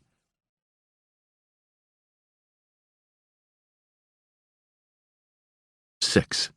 X marks the spot. Arms crossed, Naomi regarded the scene in apartment 705 as agents from forensic services worked up the room all around her. She'd been recently promoted within protective intelligence and assessment, and though she'd worked a file drawer's worth of cases since, the other agents still seemed to be adjusting to her. More precisely, they were still adjusting to the last name that came attached to her. For 3 administrations, her father had run the big show, the Presidential Protective Detail. In that time, he had pioneered enough security and safeguard innovations that his name had literally become synonymous with perfection within the service. "Did you Templeton the rope line? We need Templeton coverage from the hotel advance team. The motorcade route has been Templetoned." It's not that anyone believed that Naomi hadn't earned her promotion. At 31, she was young, but not too young, and there was no arguing her work ethic or performance. But most everyone came at her armed with a quiver full of assumptions. Was she a guru with a genetic gift for security matters? A haughty prima donna? If they shook her hand, would some of the old man's magic rub off? Few circumstances were as emotionally confusing as growing up in the shadow of a not-known-to-the-public celebrity. Her father's name, if it could be called that, was a spark that threw no light beyond a circle of cohorts. The problem was, she happened to share those cohorts now. She was Hank Templeton's kid first, Naomi Templeton second. Despite the complexities that presented, she did not deceive herself into believing that this was not without its advantages. After getting the call at the assisted living facility, she'd changed hastily in the car and raced to the scene. Door-to-door through rush-hour traffic in 23 minutes, a reaction time even her father would have found acceptable. She returned her focus to the bolt-action sniper rifle sitting atop its tripod at the front window. A Russian piece of gear, a Mosin Nagant with a PSO-1 scope. Given its placement, there was no way the motorcade's advanced team could have missed it. It was positioned to be seen. The weapon was common enough. Millions of them were scattered around the globe. Yet the choice of rifle struck her as odd. Given the high-rent real estate of the apartment and the high-value target the assassin hoped to capture in the scope, the rifle was decidedly second-rate. Mosin Nagants were like AK-47s. You couldn't throw a rock in a war-torn country without hitting one. They were cheap, durable, and easy to use. But they had their problems. Sticky bolts, worn-out ejectors, screws falling out of the stocks. This one looked beat up and dusty. She would have expected something professional and top-tier, maybe a Remington M700 with a loopholed variable power scout scope. One of the forensics team, a towering guy with a drippy nose, announced his presence behind her with a sniffle. "Serial number's been scoured off, probably with a bench grinder." "How deep?" she asked. "Deep enough that there's no way we can recover it with an etching reagent. But that's not what's noteworthy. The rifle? It's not usable. The barrel's warped, and there's no firing pin. It's totally sterile." Naomi lifted her eyes to the 4 blown-up surveillance photos that tiled the wall behind the rifle. Each featured a face in close-up, and each face had a letter magic markered across it. A middle-aged man in what looked like a Venetian piazza, J. What appeared to be a homeless man in a mall, C. A handsome guy smoking a cigarette in a parking lot, L. And the last, a photo of a man in his 60s, this one without a letter scrawled across the head, a square face, weathered and handsome, with a well-practiced squint. The staging of the rifle and photos made clear.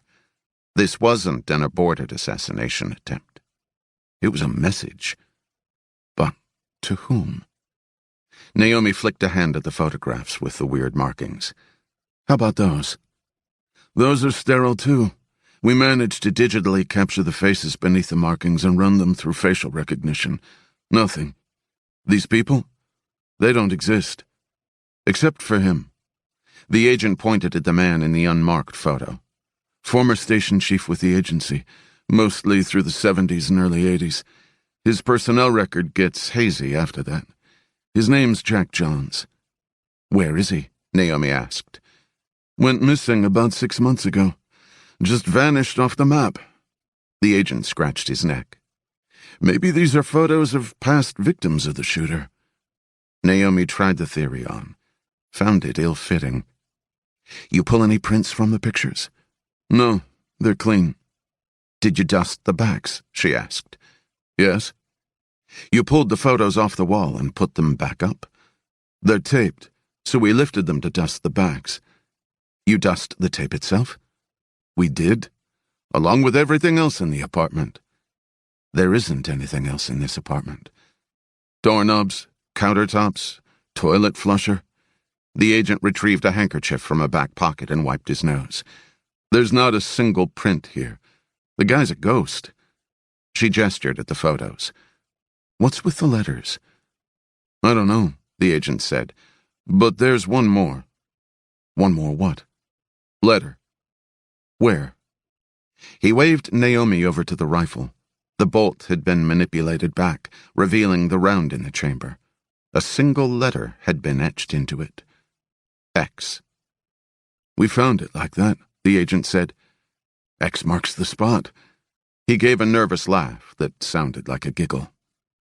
Naomi looked from the round to the photos on the wall and back to the round. "It's not a mark," she said. "It's a signature." "Why do you think that?" the agent asked. "Doesn't it make more sense that it's the name of the target? Ye old bullet with your name on it?" X stands for the unknown. President Bennett isn't X. He's the best-known human on the planet. "After Kim Kardashian," the agent said. "After Kim Kardashian," Naomi conceded. She studied the scrawled letters covering the faces in 3 of the 4 photos. "So the would-be shooter is on the same side as the men in these photographs. If my theory is right." The agent shrugged. "I wouldn't bet against the Templeton." "Then you'd lose a good percentage of the time." She met his gaze, which had grown nervous, shifty. "I need your ideas, not your deference." He nodded. She moved on. "I was told PD had a run-in with a suspicious party on East Street after the rifle was spotted." "Yes, ma'am. 5 officers." "When can I interview them?" "Right now, if you'd like. Misselli just brought them up, has them waiting in the hall." She nodded and stepped out of the apartment. The cops were huddled up by the elevator, a female plainclothes officer and 4 men. They turned as Naomi approached. She drew up short, taking in their ragged appearance. The big rookie's front teeth were chipped, One of the uniforms had a broken nose, bruises already coming up beneath his eyes. The other had swelling that stretched down one cheek and across his neck. After introductions were made, Naomi said, "What's with the red blotch?" "Matcha green tea," the officer said. "What?" "Nothing." The cop with the incipient black eyes stepped in. "Look, he got the better of us, okay? And it looks like you caught the worst of it." Naomi tilted her head back, appraising the nose. "Jesus. At least it's a clean break." At this, the man scowled a little. Naomi turned her attention to the veteran cop and the woman. "Seems like you two got off okay." The woman shrugged. "I did get knocked down pretty hard when Krasansky was kicked into me." Naomi said, "Lucky you didn't crack your head." "I think the attacker—" The female cop cleared her throat. "What's that?" "I think he cradled my head on the way down." Naomi nodded, and then nodded again, unsure what to make of that. "Romantic," she said. A closer look showed the female officer to have red-rimmed eyes. Naomi decided not to ask about that at the moment. Instead, she said, "How about you tell me how this all kicked off?" "The guy threatened us," Krasansky said. "Well," the woman said, "he didn't really threaten us. More like he told us what was going to happen." The cop with the slight facial burn added morosely, "And then it did." Naomi chewed the inside of her cheek. "What did he say precisely?" They told her. Naomi said, "Huh." They all stared at one another for longer than was comfortable. Though the incident had occurred nearly 2 hours ago, the cops still looked glazed. Regarding them now, the word that popped into Naomi's head was shell-shocked. She lifted her hand to help form her next question, but then dropped it. They stared some more. "So he just went ahead and did all that? When you were expecting it?" "Well, not exactly like that," Krasansky said. "Before he went, he said the slide on my clock was out of battery." "Was it?" Naomi asked. "No." She grimaced. "Did you check?" He hesitated, then gave a faint nod. "Then what?" "I don't remember much after that." "Is it fair to assume that's when the flying table sequence started?" Naomi asked. The female officer said, "I believe that's fair to say, yes." "What did he look like?" Naomi asked. "This guy?" "Average height, average build," the female cop said. "Regular features. He had a baseball cap pulled low, so it was hard to tell." "But you three were right there, within a few meters of him, in a well-lit restaurant." "I don't know." The cop shook her head. "He looked like a guy, like anyone." She was staring at the floor, still shaking her head. "He looked like anyone." One of the forensics agents stuck his head out of 705 and called in a shout whisper up the hall, "Agent Templeton." His tone sounded sufficiently alarmed that Naomi hustled back to the crime scene, vowing to get a full debrief from the cops later. The din of clamoring voices inside 705 rose as she neared. She came into the room to find a man in a suit plucking the photographs off the wall. "Who the hell is he?" she said. "Who are you?" The man turned around, sliding the photos into a manila folder. It took a moment for Naomi to place the round, boyish face here, out of context. Douglas Wetzel, the deputy chief of staff. With curly chestnut hair a touch longer than DC standard, a full but neatly trimmed beard, and a suit priced well beyond the range of his salary, he looked like a trust fund hipster conforming reluctantly to professional expectations. She knew better than to take the laid-back adornments at face value. Wetzel was President Bennett's hatchet man, a political pit bull through and through. As Wetzel clasped the folder to his chest and started out, Naomi stepped to intercept him. He was around her age, early 30s, and thick, a big-boned guy with some extra padding. She remembered reading somewhere that in order to match Bennett's schedule, he functioned on 3 hours of sleep, snatched at intervals throughout the day. His entire existence was designed to remain at the president's beck and call 24/7. I'm Special Agent in Charge, Templeton, Wetzel said. We're aware. What's the President's Deputy Chief of Staff doing at my crime scene? Invoking executive privilege. You're tampering with evidence in an active investigation. I was told it had been processed, and last I checked, you weren't the Commander-in-Chief. I'm acting on the President's authority. He needs this contained. The President's safety comes first, she said. Containment second. Wetzel moved to step around her, and she moved as well, keeping her body between him and the door. He glared at her, and she held his stare. A number of her agents sidled up behind her casually, pretending to aim their focus elsewhere. Wetzel's glare snapped off, replaced with a smile that showed little amusement. It's okay, he said, taking a step back. You're new. You don't understand how this works yet. As he pulled out his phone and dialed, Naomi cast a glance over at the sniper rifle and the left-behind tape on the wall. A tableau staged to send a message. Wetzel's appearance made clear who X had intended the message for. Wetzel muttered into the phone and then looked up at Naomi. He wants you in his office now. Naomi felt herself flush. Director Gonzalez? Wetzel extended the phone, and she took it, pressed it to her ear in time to hear an all-too-familiar voice say, No, the President. 7. First domino to fall. Evan had taken the southwest corner penthouse suite at the Hay Adams. The hotel was suitable for a number of reasons.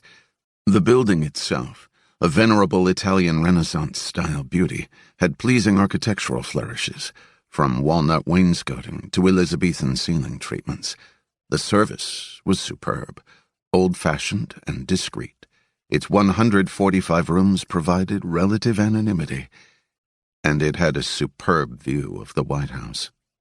Sitting at his picture window, snacking on Virginia poached oysters bedded with cauliflower mousse, caviar, and a touch of yuzu, Evan let his Steiner tactical binoculars scan across Lafayette Square once more and lensed in on the northwest gate, the first point of entry to the West Wing.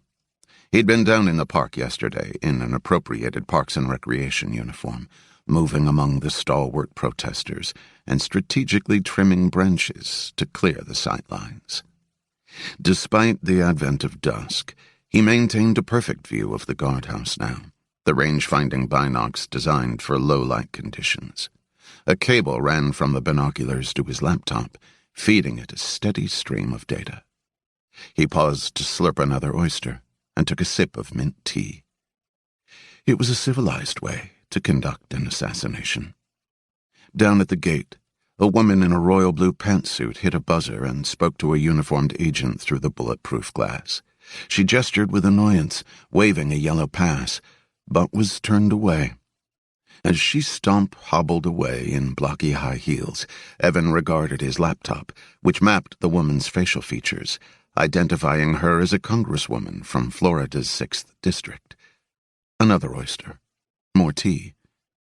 He could get used to this. The overhead vent wafted a cool current across his shoulders. The air was perfumed with French milled soap from the bathroom. He was shirtless, an Egyptian cotton towel still wrapped around his waist from the shower. He hadn't bothered to get dressed. Today Evan had announced himself to President Bennett. The rifle was the make and model Evan had used for his first assassination in 1997. The mission that, for whatever reason, Bennett was trying to eliminate any trace of all these years later. The photos Evan had taped on the wall were of few of the orphans murdered at Bennett's command.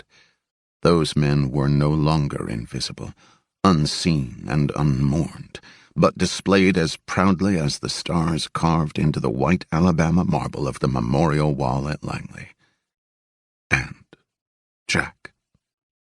Jack's face had been taped up in apartment 705 as well, watching as Evan made his preparations, setting up the rifle, etching the round, parting the curtains to allow that first domino to fall. For the past 45 minutes, Evan had been set up here on the one-armed chaise-longue of his hotel suite, waiting to see who Bennett would summon to handle the investigation. So far, all Evan had captured in the lenses was a parade of White House workers and the occasional politician. He was hoping for a sign of Eddie Gonzalez, the Secret Service director, and whichever deputy assistant director he'd bring with him to run point on the investigation. Evan had figured that President Bennett would want to oversee the matter in person, but given the delay, he was beginning to think that Bennett might handle it over the phone. A Jeep Wrangler parked beyond the gate, and a woman emerged. Tough, pretty, athletic build, her blonde hair artlessly cut. No makeup, no jewelry. She was dressed nicely. Dark jeans, white button-up, black fitted blazer. But not too nicely, as an aide or a politician would be. Promising. The Steiners were a great set of glass, crisp up to a mile, refined enough that Evan could see the pierce holes in the woman's ears. As she reached the guardhouse, he screen-captured her on the laptop and ran facial recognition. Naomi Jean Templeton, Special Agent in Charge, Protective Intelligence and Assessment. Evan pulled up her record from the databases and scanned it. She was a pay grade below the agents Evan had been anticipating, and newly promoted at that. Bennett would think she was malleable, controllable. There was nothing the president valued more than control. Evan adjusted the focus and watched the agent in the guardhouse tapping on his computer, a hardline telephone shrugged to one ear. Naomi Templeton waited, penned in, the outer fence closed behind her, the inner fence not yet open. The guard gestured, and she placed her credentials in the pass-through tray. He examined them and sent them back. The inner fence rolled smoothly open, releasing her from the Sallyport pen, and she started for the West Wing. A Marine sentry guarded the entrance, motionless as a carving, his spit-polished shoes throwing a gleam even at this distance, even in this light. As she neared, he pivoted with automated grace, held the door for her with a white glove. His spine was a steel rod. Evan watched Naomi disappear inside. At last he rose and let the towel fall away. He'd made the opening gambit. It was time to fall. 8. Presidential Shit Management. The air in the Oval Office tasted of velvet. Perhaps it was the purity afforded by the filters, or perhaps it was just the flavor of the rich furnishings, of history itself. Naomi never got used to it. She'd been here 3 previous times with her father, all when she was small enough that he'd carried her in. This was the first time she was here under her own power. As she entered, President Bennett waited on one of the couches, his legs crossed. His eyes moved, but the rest of him didn't. A haunted house portrait effect. They tracked her progress in. Mr. President. The rest of him became animated. Slightly. Agent Templeton. Somewhere behind Naomi, she heard the assistant secretary withdraw, the panel door suctioning shut, locking them in with an emphasis that called to mind the securing of an airplane cabin. The air hummed with silence, a vacuum-sealed effect. Bennett's wireframe eyeglasses conveyed a certain loftiness while adding a protective layer between himself and the world, augmenting his inscrutability. "Why don't you sit?" he said. Not a question. She looked at the scattering of chairs and couches, realized that choosing her spot was a test of sorts. She took the couch directly opposite him, an assertive selection. Then she made full eye contact, though it was uncomfortable. He'd left the curtains at his back precisely parted to throw a slice of light into her face, if she picked that seat. He said, "I heard you're not acceding to my wishes." With all due respect, Mr. President, is that phrase ever followed with due respect, Templeton? She pursed her lips, recalled what her father used to say. Ultimately, a security service agent is a babysitter. He just happens to be babysitting the most powerful person in the world. A memory flash kicked her in the gut. Her father standing right there, backlit on the carpet, broad-shouldered and stolid, and her reaching up to hold his hand. 2 hours ago, when she'd left him at the hospital. He'd been asleep, a bony fist clutching the top of the blankets, the downward slash of his mouth gapped with exhaustion. She gathered herself, squared her own shoulders now. "Okay, Mr. President. Shall we get straight to it, then? I'd appreciate that. I'm told my time is valuable." She cleared her throat and smoothed down the fabric of her pant leg, immediately annoyed at this release of nervous energy, especially given Bennett's motionless perch on the couch. He radiated latent power and menace, a coiled snake. "My job isn't to accede to your wishes," she said. "It's to keep you safe. If you interfere with my investigation, I can't do that. I'd rather have you displeased with me and alive than happy and dead." He studied her for a moment. Then he smiled faintly. After the stone-faced commencement of their conversation, it felt like a full-body hug. She realized that this was a practiced technique, that he was conditioning her to react favorably to minor displays of reinforcement.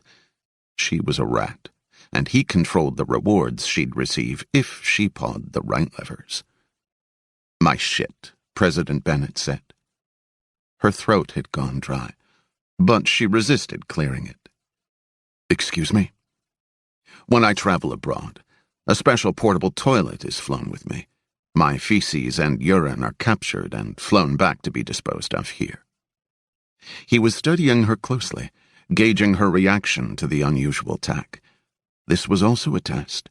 With Bennett, everything was a test, and her reaction would determine her fate. She went for unflappable. "And? Do you know why that is?" At last, familiar ground. Presidential shit management tales were among her dad's favorite anecdotes. "So foreign intelligence can't capture it in specimen canisters and have it analyzed to determine what medical conditions you might have," she said, striking a tone that bordered on disinterested. "We did it to Gorbachev in the late 80s. The Mossad did it to President Assad when he traveled to Jordan for King Hussein's funeral." The president leaned forward on the couch, the slight movement as impactful as if he'd leapt to his feet. "My waist is a national security issue. I was the Undersecretary of Defense for Policy at the DoD for 2 administrations and the Secretary for a 3rd. I've sat behind the resolute desk." At this, a hand flicked to indicate the wooden behemoth pinning down the oval carpet. "For 5 years now. Do you really think I need you to explain my own safety to me?" Naomi said, "Evidently." It was a big gamble, and during the ensuing silence, she envisioned herself clearing out her desk at headquarters, working security for a jewelry shop in Falls Church. He absorbed this without reaction. When it was clear that no response was forthcoming, she said, "Your job is to run the world. My job is to cover your blind spots in one specific arena. That's all I do, and all I'm here for. Will you let me do that for you?" His snake eyes glittered, flat and impenetrable. He was still sizing her up, determining whether she was an asset or something worth eating. "You catch a lot of flack being a female agent?" he asked. "My SIG P-229 shoots the same, regardless of my anatomy." "That sounds like a well-rehearsed line." "It's a tired question, Mr. President," she said, then added, "with all due respect." A hint of a smile teased the corners of his mouth, but faded before it could get up steam. "Let's try this one, then. You catch a lot of flack for your last name?" She hesitated, saw that he saw it. It was like opening a tiny window into her soul. She packed down her regret, slammed the window shut. But it was too late. "Nothing I can't handle." "Okay. Then let me ask you the generic question you've been answering since you stepped off the graduation dais at Fletsey. Would you take a bullet?" His index finger jabbed into his chest, left side, slightly off the midline. "For me?" "That's not my job," she said. "My job is to keep that bullet from ever being fired. If it comes down to me having to play target dummy, I've already failed." She caught herself. "Mr. President." He must have been breathing. though she could discern no rise and fall of his chest, no flare of his nostrils, no parting of his lips, just the stare. The discomfort of waiting grew until it became physical, expanding in her torso. She went on offense. "You mentioned that your time was valuable," she said. "I'm going to take you at your word, which means I'd like to discuss the investigation." No nod, which she took as an invitation to continue. "Everything about what we uncovered in that apartment is concerning to me," she said. "Not just the extent of the planning, but the presentation of specifics. I believe your would-be assassin was speaking to you, and I believe you received the message."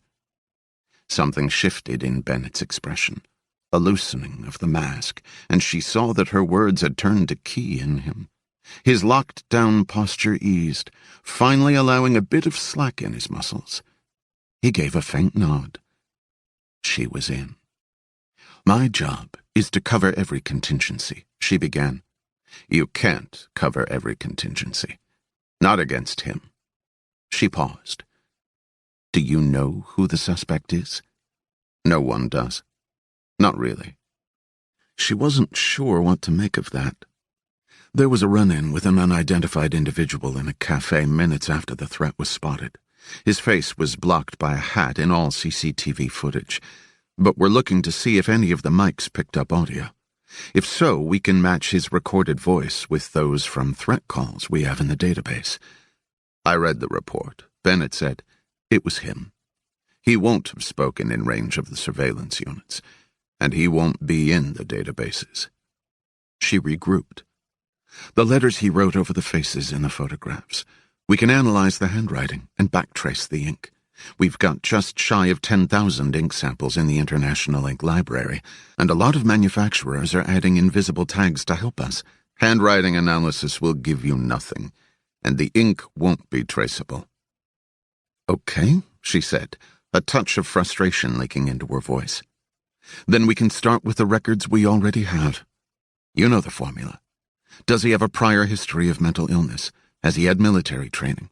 Does he have the capability to execute a plan? Exactly how serious is the threat?" "No." "Extensive." "Yes." "Grave." They stared at each other. The panel door swung inward, and the assistant secretary stuck her head into the room.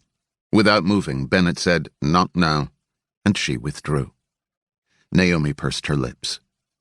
"The team is reviewing the squeal sheets and pulling Class 3 threats from records going back. Don't bother. We have 2,500 working investigations. Drop all of them," Bennett said. He was staring through the windows in the direction of the rose garden, but his eyes were unfocused. "Mr. President?" He swung his gaze back to her. "What the hell is going on?" He smiled now, an actual smile. "It seems as though we're talking. But that's not what's really been happening." "No? Then what has been happening?" "I'm deciding." That stare, direct and unremitting. She weathered it, gave him back the kind of loaded silence he was so skilled at deploying. "You're now in charge," he said. "Of what?" "Everything," he said. "At least everything that pertains to this case.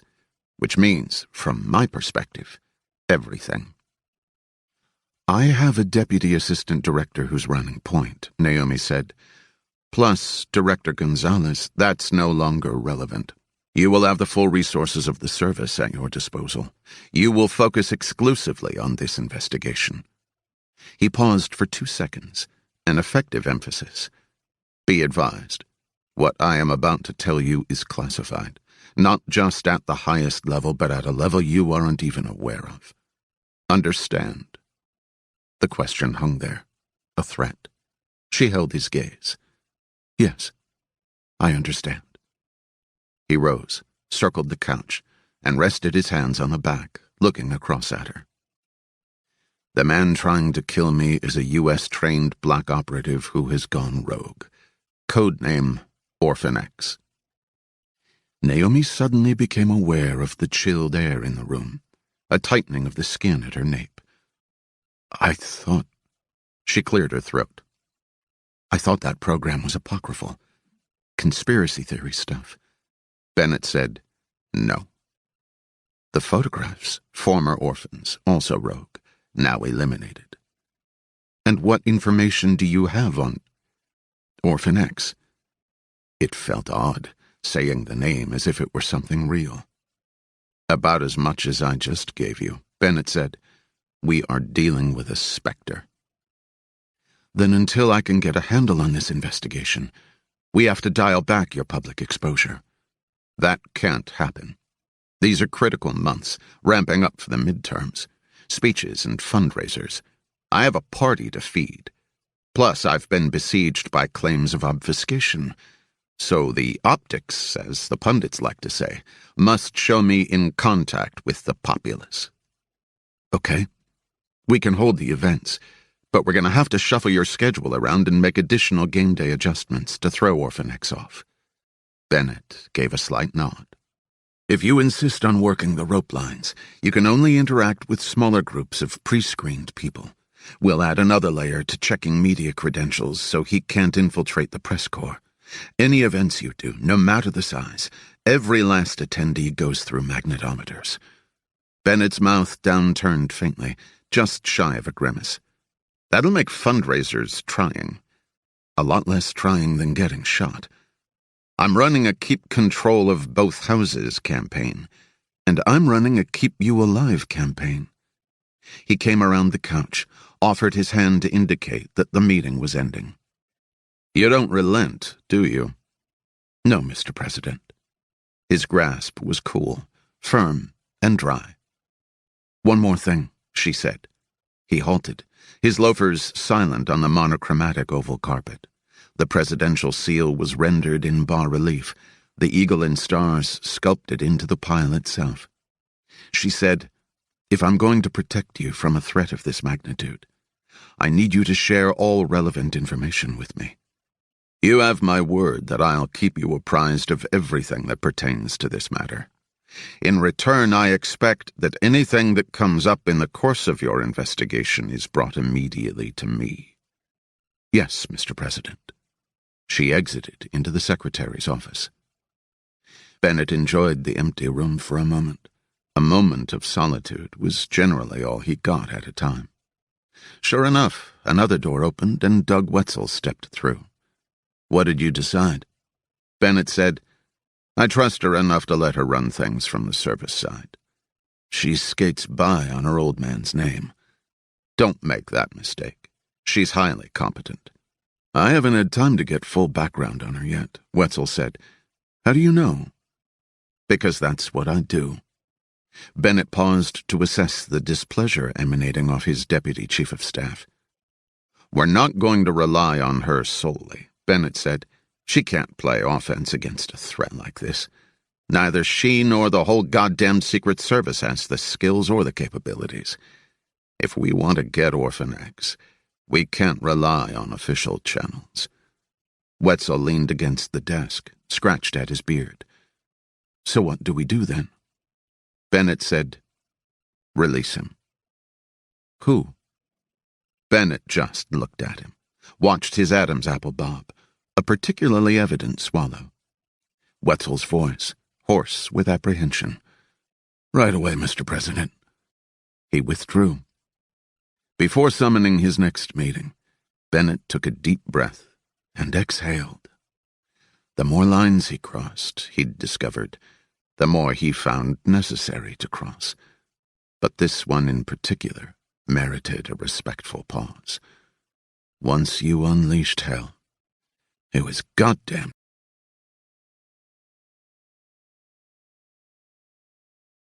9. Eternally Trapped Souls. Judd Holt awoke in his cell as he had every morning for the past 1,779 days. Physically, he was located inside a prison, but the issue of his legal whereabouts was more convoluted. On a quiet winter day in 2006, Indiana's Federal Correctional Complex at Terre Haute inaugurated a euphemistically named Communications Management Unit, which floated inside the larger prison. The unit's nickname, Little Guantanamo, was more apt. Like its cousin in Marion, Illinois, the Indiana CMU was created without any formal review process required by law. Mind-fuckingly, the unit was located on U.S. soil while somehow not existing on sovereign land. A clear Schrodinger's cat contortion designed to suspend prisoners' inalienable rights once they entered the sealed, windowless box. CMU detainees, mostly terrorists or suspected terrorists, were deprived due process. Once ensconced inside the complex, they had radical restrictions placed on their phone calls, visits, and written correspondence. For Judd Holt, this was perfect. He needed to stay hidden as much as President Jonathan Bennett preferred him to be hidden. Of course, Holt could have done without the incarceration bit, but he'd fucked up, stepping into an FBI sting operation that was too high profile to cover up. Almost 5 years ago in the East Ward of Trenton, New Jersey, he'd illegally acquired an FN M249 saw. If he was going to kill Orphan X, he knew he'd require a serious platform. He'd also acquired a Predator backpack that could hold 800 linked rounds to feed the rifle. Then he procured that amount of firepower 4 times over, in case it took more than a minute-long sustained burst to put down Orphan X. He'd driven to an isolated patch of woods outside Langhorne, Pennsylvania, to test the weapon. When the task force closed in, he'd been wearing the bulging rucksack on his back, unleashing on a stand of yellow birch like old St. Nick with a rage control issue. He could have obliterated his pursuers with a twitch of his trigger finger, but as accustomed as he was to bloodletting, he didn't need deaths of federal agents on his conscience.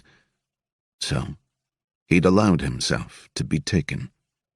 They couldn't believe that he was planning to use so much firepower for anything but a public massacre. They didn't understand the man he was hunting. Needless to say, they had no idea who he really was. He lived under a false identity buttressed by authentic government-issued papers that were backstopped at the highest level. Gun laws came with sentencing guidelines as draconian as those for drug laws, so he'd been slapped with 2 60-month sentences, one for the hog and the ammo, one for transporting across state lines. He didn't expect to survive his first night in jail. He figured he'd be neutralized as soon as the sun dropped. Those were the rules of the game.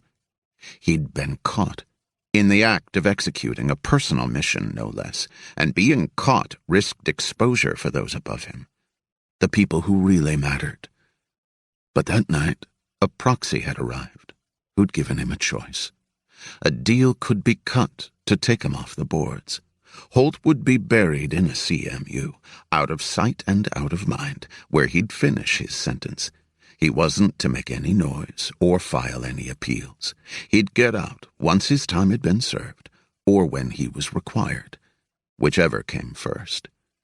He never went to trial. He zippered his mouth and got on the bus and had lived inside this box ever since. It was so cramped that when he lay on the cardboard-thin mattress of his cot, his outstretched arms could touch the opposing walls. Of the 3,000 prisoners housed in the entire complex, Holt was the most lethal, despite the fact that he'd already breached his 50s. He was a balancer, one of the few non-Muslims scattered throughout the population to inoculate the unit against lawsuits. He'd been told more times than he could count that he looked like he had Scottish blood, but he didn't know where his people hailed from any more than he knew where he did. He was built like an anvil, a whisper over 5'9", broadened with veiny, bulging muscle. His short-cropped hair, dull brown tinged with copper, receded into a severe widow's peak, a monk's tonsure beginning to crown in the back. A beard crowded his face, bristles so dense it looked like wiry fur. Under armed guard, he was allowed to shave in his cell twice a week, and he required a fresh razor each time. He was given 15 minutes of yard time in a pen every Sunday, when it wasn't raining, when there were no threats of riots, when no irregularities had occurred during the week. During that time, he had kept to himself, as was his habit, but he'd observed the others closely and forged a few alliances. Not for protection, but because he never knew when savage men might come in handy. Today was not Sunday, which meant that he had 16 hours to fill inside this 6-by-8-foot cell before he could go to sleep again. That was fine. His training had prepared him for this. Time was money, and he had plenty to spend in here. 1,779 days with nothing to do but hammer his body into shape, hone his mind, and stoke his personal obsession to a high blaze. The instant he walked free from these four walls, he'd be ready to resume his mission. Murder Orphan X. Holt lay on the cot now, eyes still closed, feeling the warmth of sleep depart his face. The air was cool and smelled strongly of industrial cleaner. He let his lids part. Directly over his head, a grapefruit-size orb bulged from the low ceiling, sufficiently tinted to hide the surveillance lenses inside. The air felt different. He sensed it before he even sat up. When he did, his cell door was standing open. He stayed perfectly still, focused on the door, waiting. 10 minutes passed, maybe 20. He rose and knuckled the door gently. The rarely used hinges creaked. He stepped into the hall. The gate at the end was rolled back. He moved toward it, drifting past other cells. Through the tiny glass squares, pairs of eyes watched him glide by. Silence prevailed. He reached the gate. The guard chair just beyond was empty, a folded-back Sports Illustrated left on the padded seat.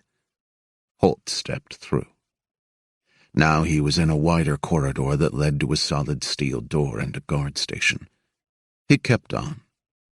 The guard on duty was watching the morning news. Holt approached slowly and stood in full view of the tempered glass. The guard didn't remove his eyes from the small TV screen. His hand dipped beneath the counter. A buzz electrified the air, and the steel door clicked open. Holt grasped the cool handle and pulled it wide. He stepped through into the Gen Pop unit, 2 stories high. The range floor was spotless, broken only by floating staircases to the second-level catwalks. The animals were all in their precast concrete houses, still behind locked doors, a face darkening every tiny glass window. Holt ambled across the empty plane of concrete, sensing myriad heads swiveling to note his progress. Breath huffed across the tempered panes, fogging them sporadically. So enormous was the hall of warehoused humans that it took Holt a full 90 seconds to traverse its length. Total silence accompanied him at every step.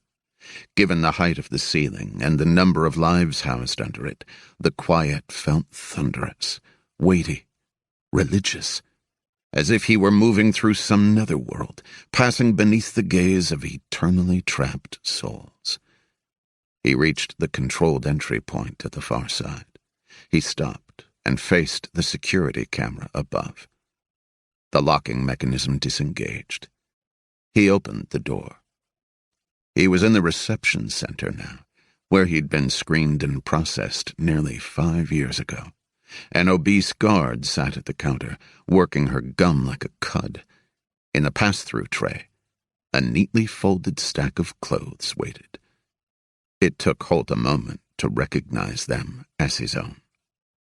As he approached, the guard swiveled on her chair, turning her back with evident disgust. He stripped off the gray prison jumpsuit and stepped clear of it, leaving it puddled on the tile floor. For security reasons, he'd been issued no undergarments, so he stood naked now, the air cold against his flesh. He crossed to the counter, retrieved the clothes he'd last seen 1,779 days ago, and dressed. Olive-drab vintage fatigue pants, worn t-shirt, steel-toed boots. $100 in gate money rested in the tray next to the wallet holding his authentic, if illegitimate, driver's license. He folded the 5 crisp 20s into his pocket, and headed out. A guard stood by the concrete facade of the entrance, 12-gauge shotgun in hand. The men stared at each other, and for a moment Holt wondered if he'd misread the situation, that he'd been led to his execution. But the guard spit in the dirt and turned away. Holt started across the dusty yard. In the tower, the sniper kept up his watch, his wraparound shades winking back the sunlight. Holt watched the sunglasses scan right past him, as if he didn't exist. Which, he supposed, he didn't. He came to the front gates, 2 layers deep, topped with coils of concertina. They parted like the Red Sea. He walked through one, and then the other. The instant he stepped free, a bizarre chime sounded, accompanied by a vibration against his thigh. He reached down to one of his cargo pockets and lifted free an old-fashioned flip cell phone. He had never seen it before. He snapped it open. A voice he didn't know said, "There's a Nissan Maxima across the parking lot to your right." No, farther right. He adjusted his gaze. The voice continued, "The keys are in the ignition. The destination is in the GPS." The call severed with a click. Orphan A closed the phone.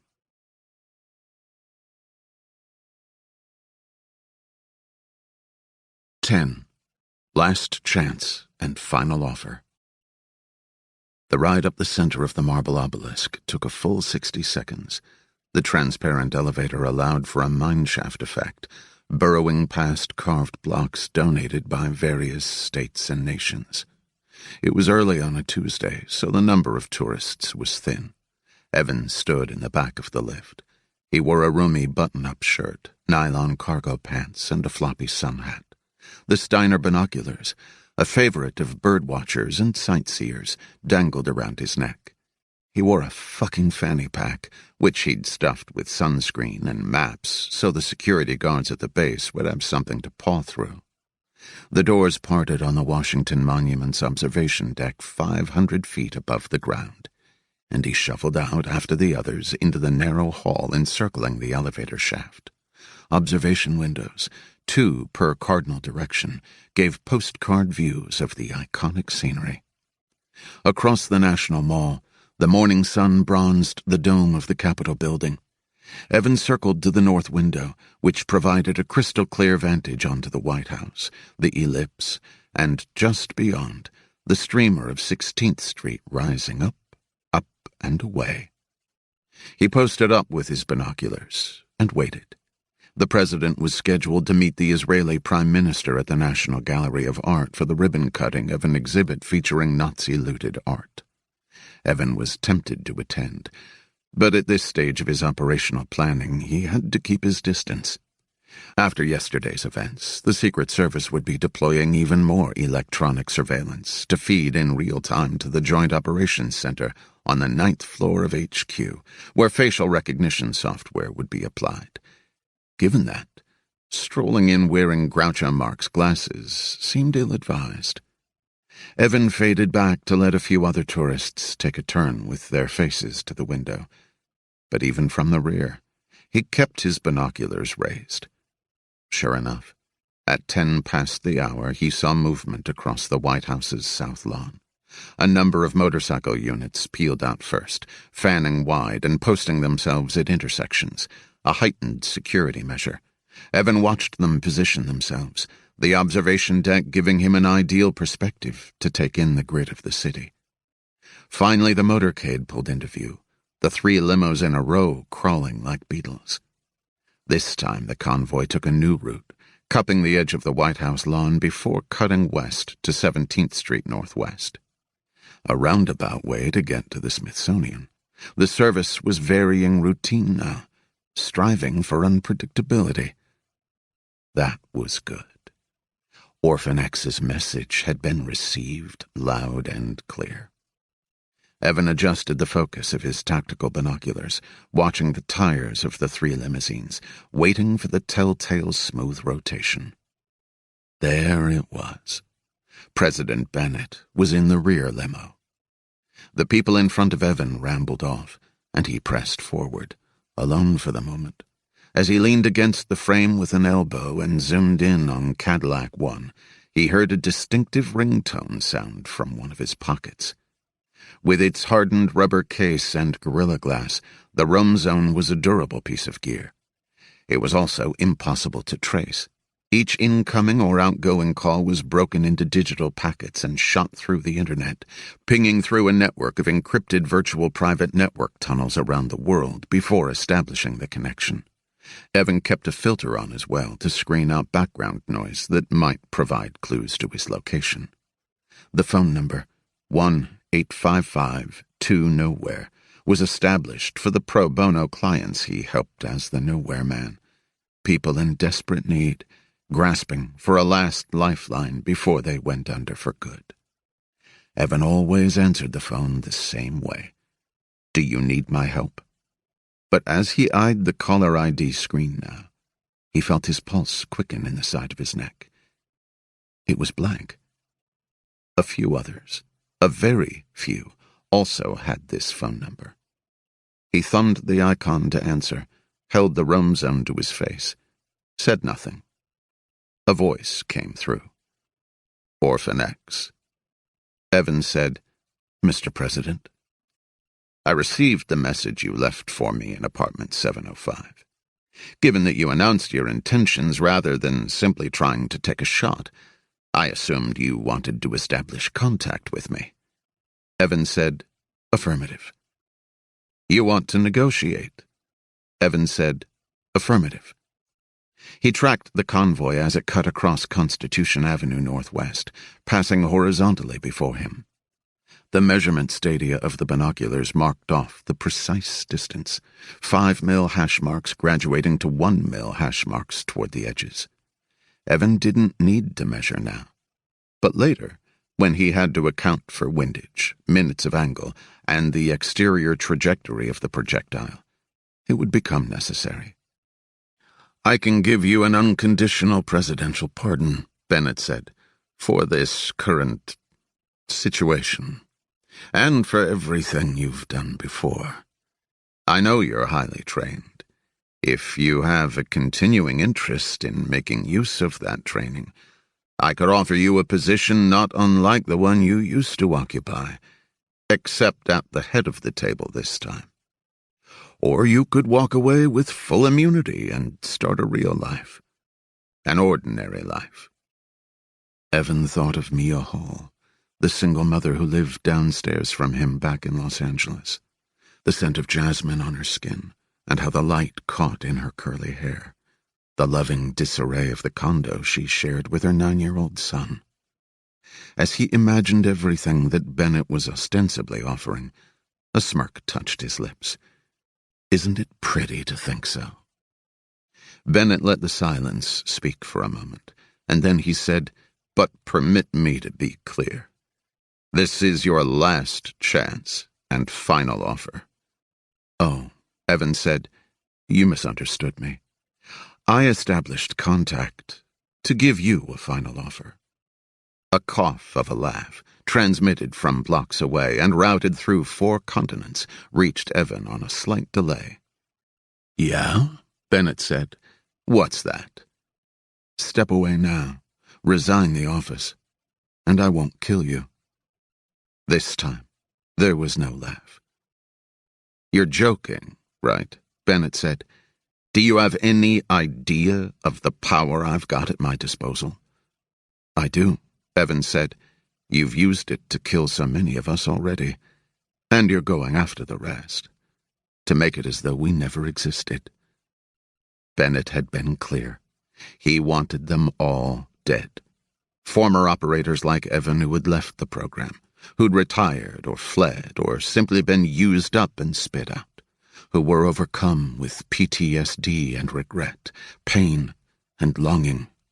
They had known nothing but the inside of a foster home and the program, but they'd gotten free somehow and fought their way back to a normal life. They were now wives or fathers, or lost souls putting themselves together in a homeless shelter, a fragment at a time. As soon as Bennett finished with Evan, he'd resume hunting them. The convoy detoured once again, heading north on 14th Street before zigzagging back toward the mall. Serpentine progress to keep out of the executioner's scope. "Let's say this fanciful theory of yours is correct," Bennett said. "How about what you've done? Your life's work. Is that so different?" It wasn't. And it was. Either way, it was not a conversation Evan was interested in having with Bennett. "The ends justify the means," Bennett said. "That's how you were trained, why you exist as what you are. If you're really good at it, do you know where you wind up?" The slightest crackle signaled his lips parting in a smile. "The Oval Office." A family came up to claim a spot at the window, and Evan withdrew to the rear wall. Still, he tracked the president's limo, threading its way to its destination. "When it happens," Evan said, "it'll be over before you have any idea it started. This is your last chance.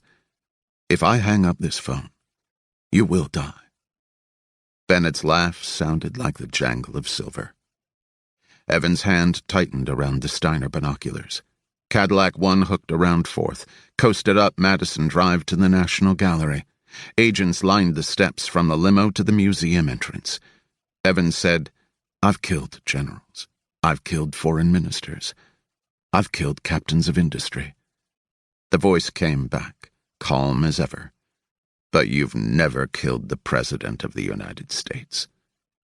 For a split second, Evan saw the man himself bob into view, just the back of his head and the top of a bespoke suit jacket framing his shoulders. One arm was raised, a phone pressed to his ear. Evan said, "Not yet."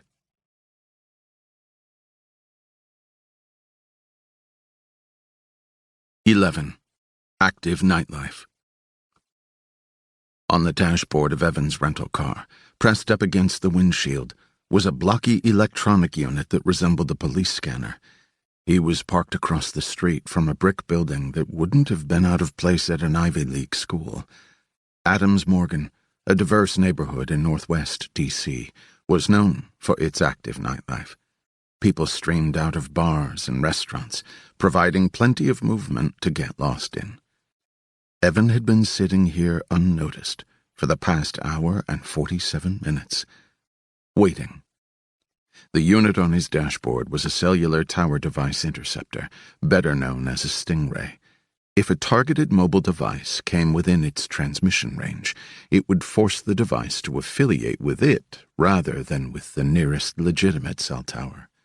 Law enforcement cell phones featured increasingly effective encryption, but they had an Achilles heel in the authentication process.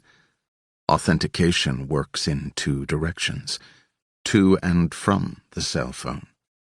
One of those directions was rock solid, the network going to extreme lengths to confirm the validity of a phone before allowing it to connect. But the other direction was essentially unprotected.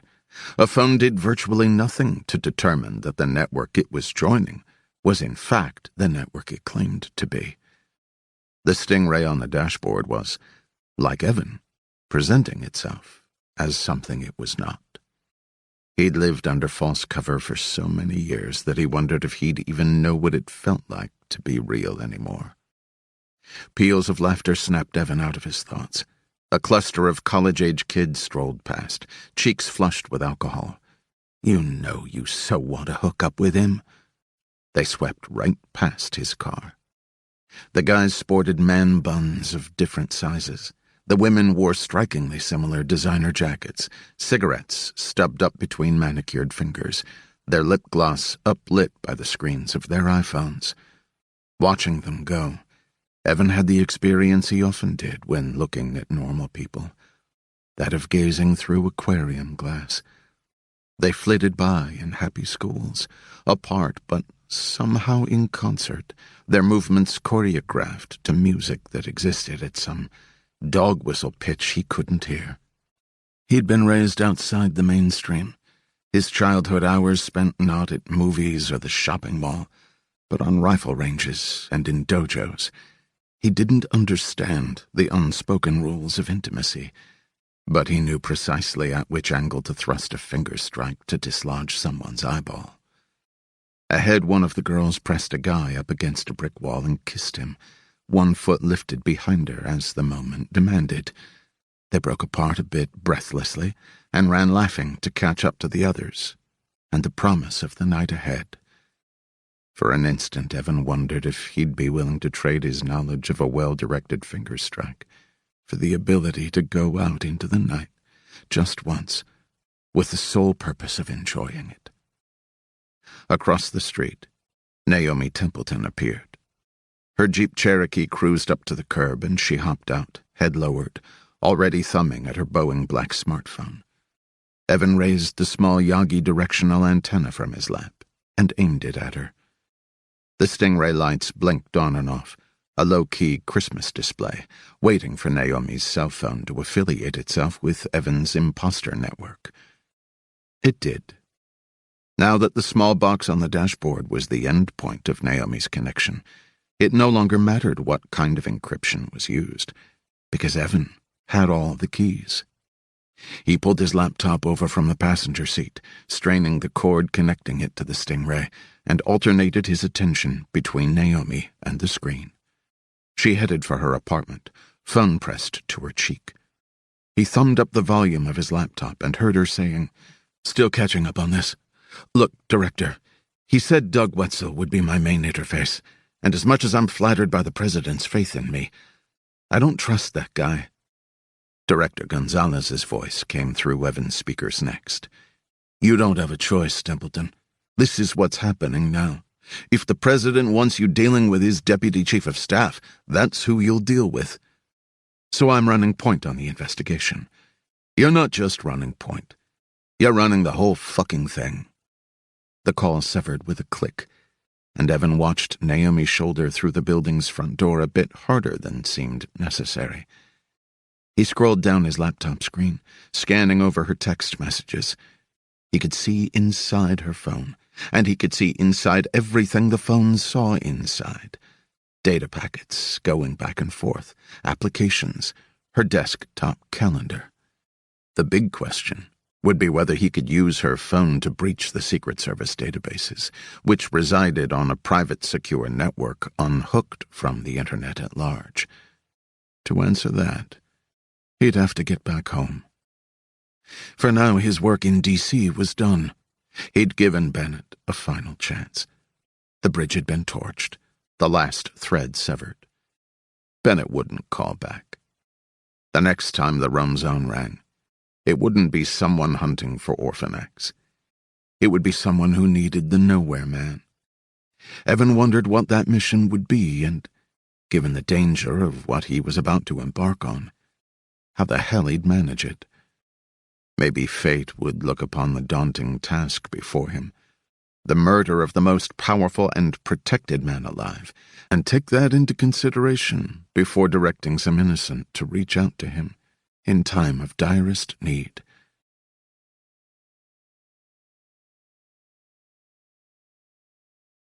"12. High functioning. Trayvon Gaines walked from the bus stop to Mama's place. It was 3 blocks up and 2 over, but really 2 3/5 blocks over if you counted by house. Westchester was a nice neighborhood, and you got to look at planes flying overhead from LAX, even though right now you could mostly only see their blinky lights 'cause it was dusk. Tonight was a family dinner, and all his aunts and uncles and brothers and sisters would be there, except Kiara 'cause she was in Guatemala, and Leo 'cause he was at home with a broke jaw, and Grandmama 'cause she was in the home, and Daddy 'cause he was in heaven. Trayvon had a bottle of $2 chuck from Trader Joe's, 'cause you always showed up with something. That was a rule. But it was confusing because it wasn't chuck. It was Shiraz, which was almost like that girl's name from P.E. back in high school, the one who wore the tight shirt and he'd watch run around the track, but not stare because staring made people nervous.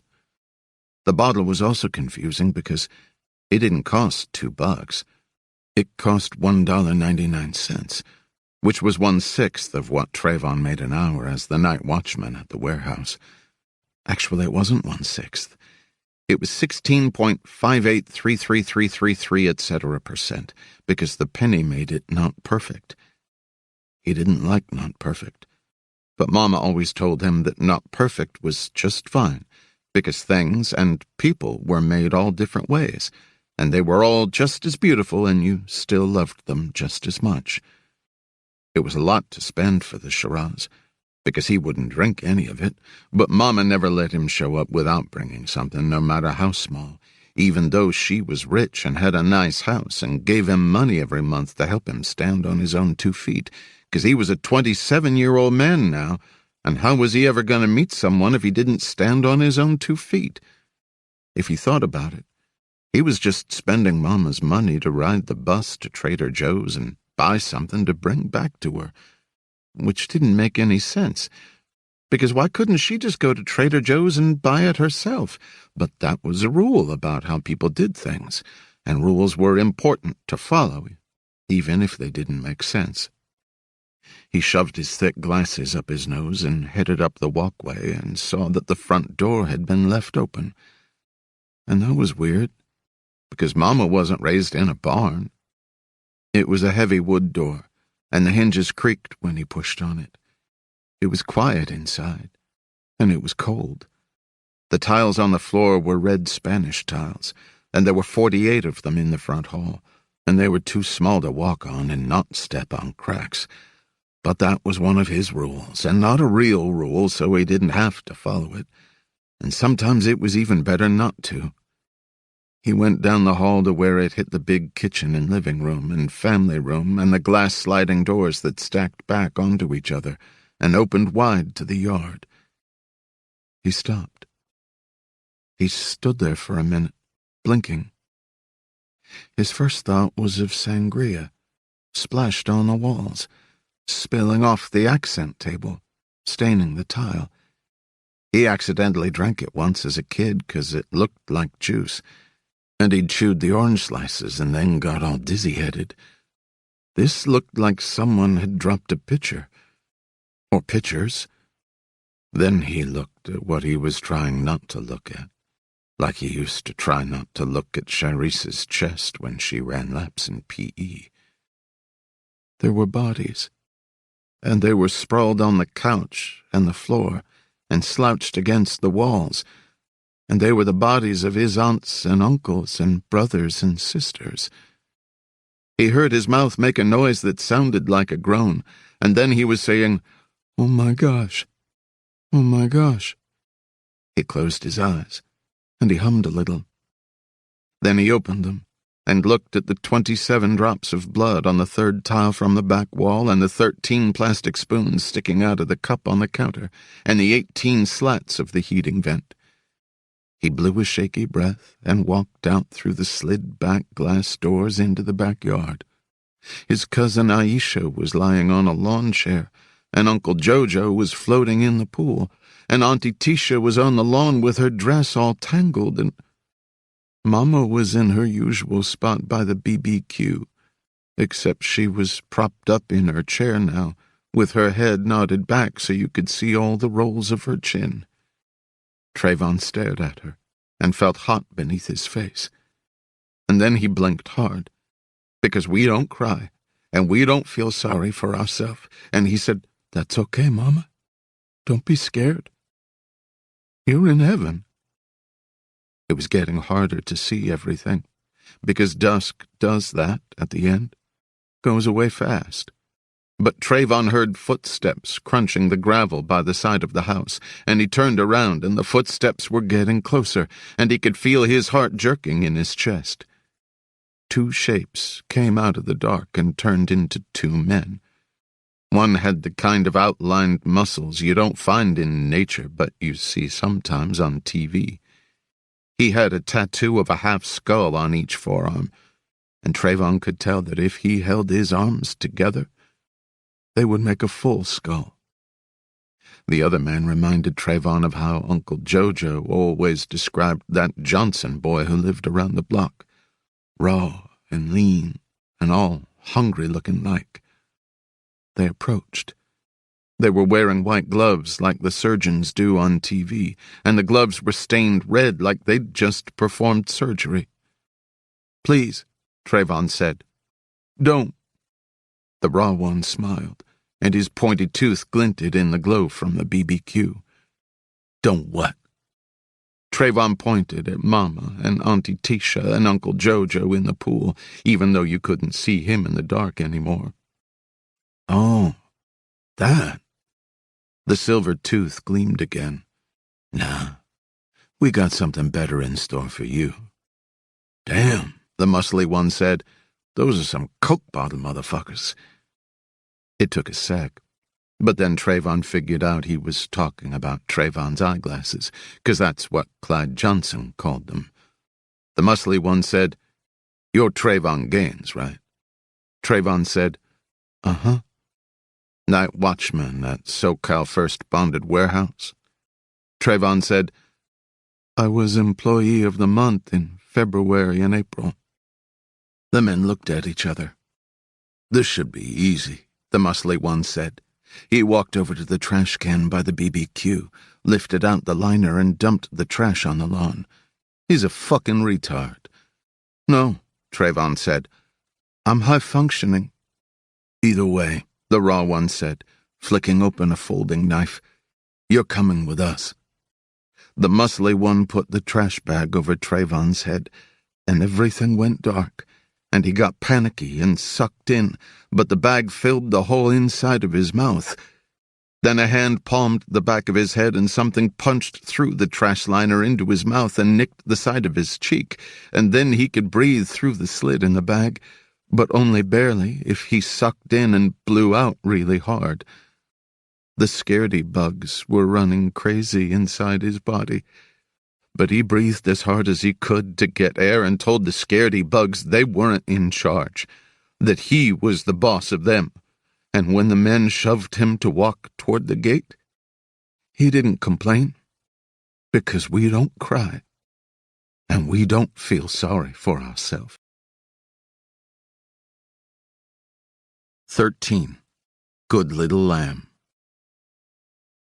From Terre Haute, Indiana to the outskirts of D.C. was a straight shot on I-70, 10 hours and change without traffic. But traffic had gotten worse in the past 1,779 days, and by the time Judd Holt steered the shitty Nissan Maxima into the motel parking lot, it was full dark. He'd no sooner parked than the flip phone buzzed in his pocket. He thumbed open the clamshell and read the message, RM7.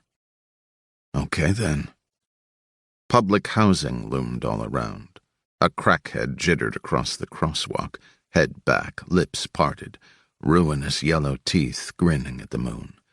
Dealers were out, sitting on the hoods of cars, floating by in lowriders, working on their scowls.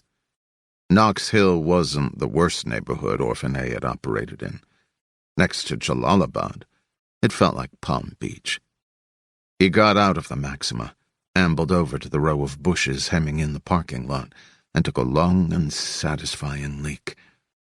He didn't like to head into trouble with a full bladder. He walked over to room 7 and knocked. There was no point bothering with surveillance or a cautious approach.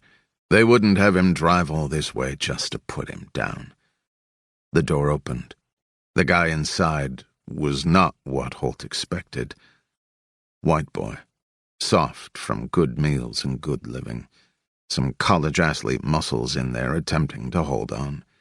He wore a gray plaid suit like it was 1955 and sported one of those beards that was trying too hard to be noticed. Holt said, "Who the fuck are you?" The guy bristled, stepped back. Only once the door was closed behind them did he say, "I'm our mutual friend's deputy chief of staff. The fact that I'm here personally should show you the importance of what we're about to discuss." Holt sat on the bed, bounced a bit to test the mattress. "The fact that I walked out of a federal penitentiary showed me the importance of what we're about to discuss," he said, "so I don't need no foreplay." The orphan program is no longer what it was, the man said, sitting on the other bed and facing Holt so their knees almost touched. It's virtually shut down, and there are compliance issues with our former operators, meaning they know shit that could be trouble for the man. Because of your shared history, there's a level of trust between you and the president. The man licked his lips. You're the only orphan he ever interacted with directly. Holt pulled his shoulders back and down, stretching them. He'd gotten used to it in the box, all the small, compact movements to keep his muscles from languishing. He thought back to when Bennett was a star on the rise at the DoD. As the inaugural orphan, Holt had been tasked with reading him in on the program. He'd also helped Bennett in the operational planning of the first missions he'd overseen. He wasn't like the other DoD suits with their shiny little Glocks, Holt said. No, he was steel. Could have just as easily been on our side of the fence. Yeah, we saw eye to eye. That's why we want to entrust you with this essential job. Doing what? Eliminating orphans. Which ones? All of them. The guy reached for a briefcase on the ugly-ass comforter next to him and popped the brass catches like he was in a spy movie. He removed a few files. As you can imagine, information has been scarce, but we've managed to locate a few. Holt lifted a hand, palm up, and flicked his fingers inward.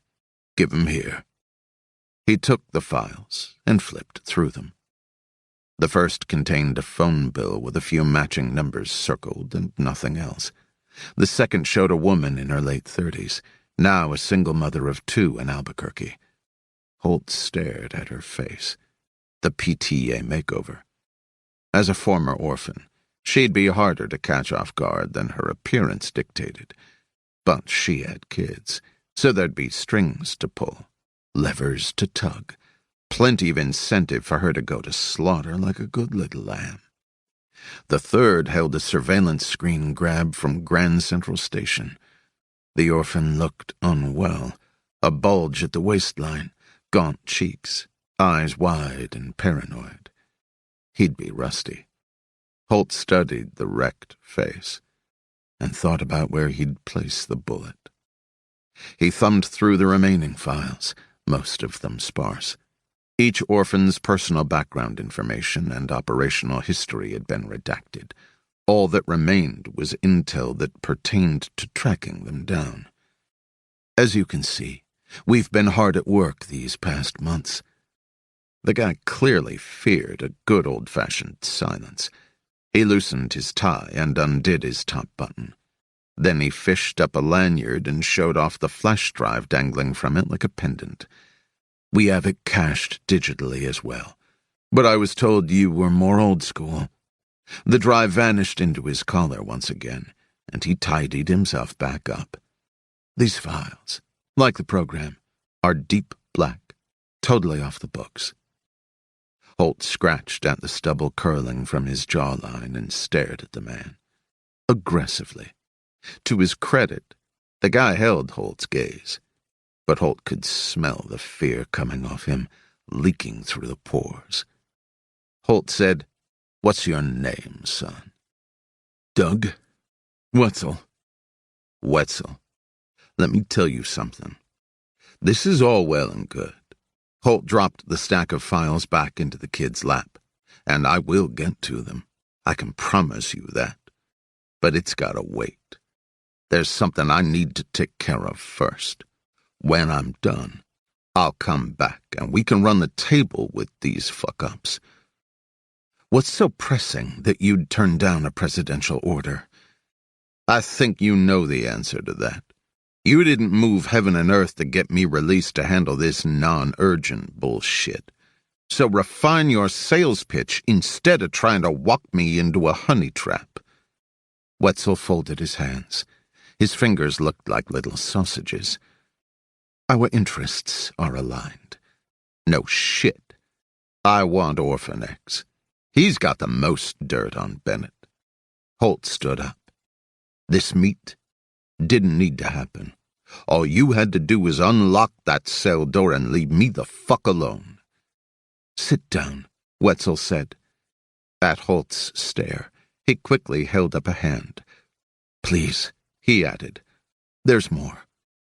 Holt said, Speak. Wetzel told him about the assassination threat and the sniper rifle they'd found with the photographs of dead orphans. Holt sat back down, the springs complaining under his weight. What about the Secret Service? The Secret Service can't hunt. The knot of Wetzel's tie was still pulled to the right side from his show and tell with the flash drive, but the rest of his get-up was unrumpled, butter smooth. We'll get you anything you want. Guns, rifles, explosives. I'll let you know. For now, I'm gonna go. What did you call me? Old school. But I do need one thing. What's that?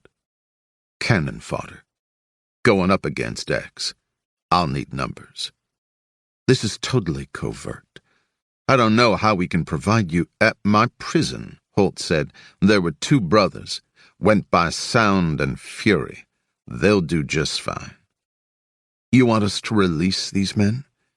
You said you'll get me anything I want. Well, I want. What are they in for? Torture, rape, homicide. Wetzel said, Oh. They stared at each other some more. Wetzel finally said, You expect me to free convicted rapists and murderers from prison? Holt said, Yes.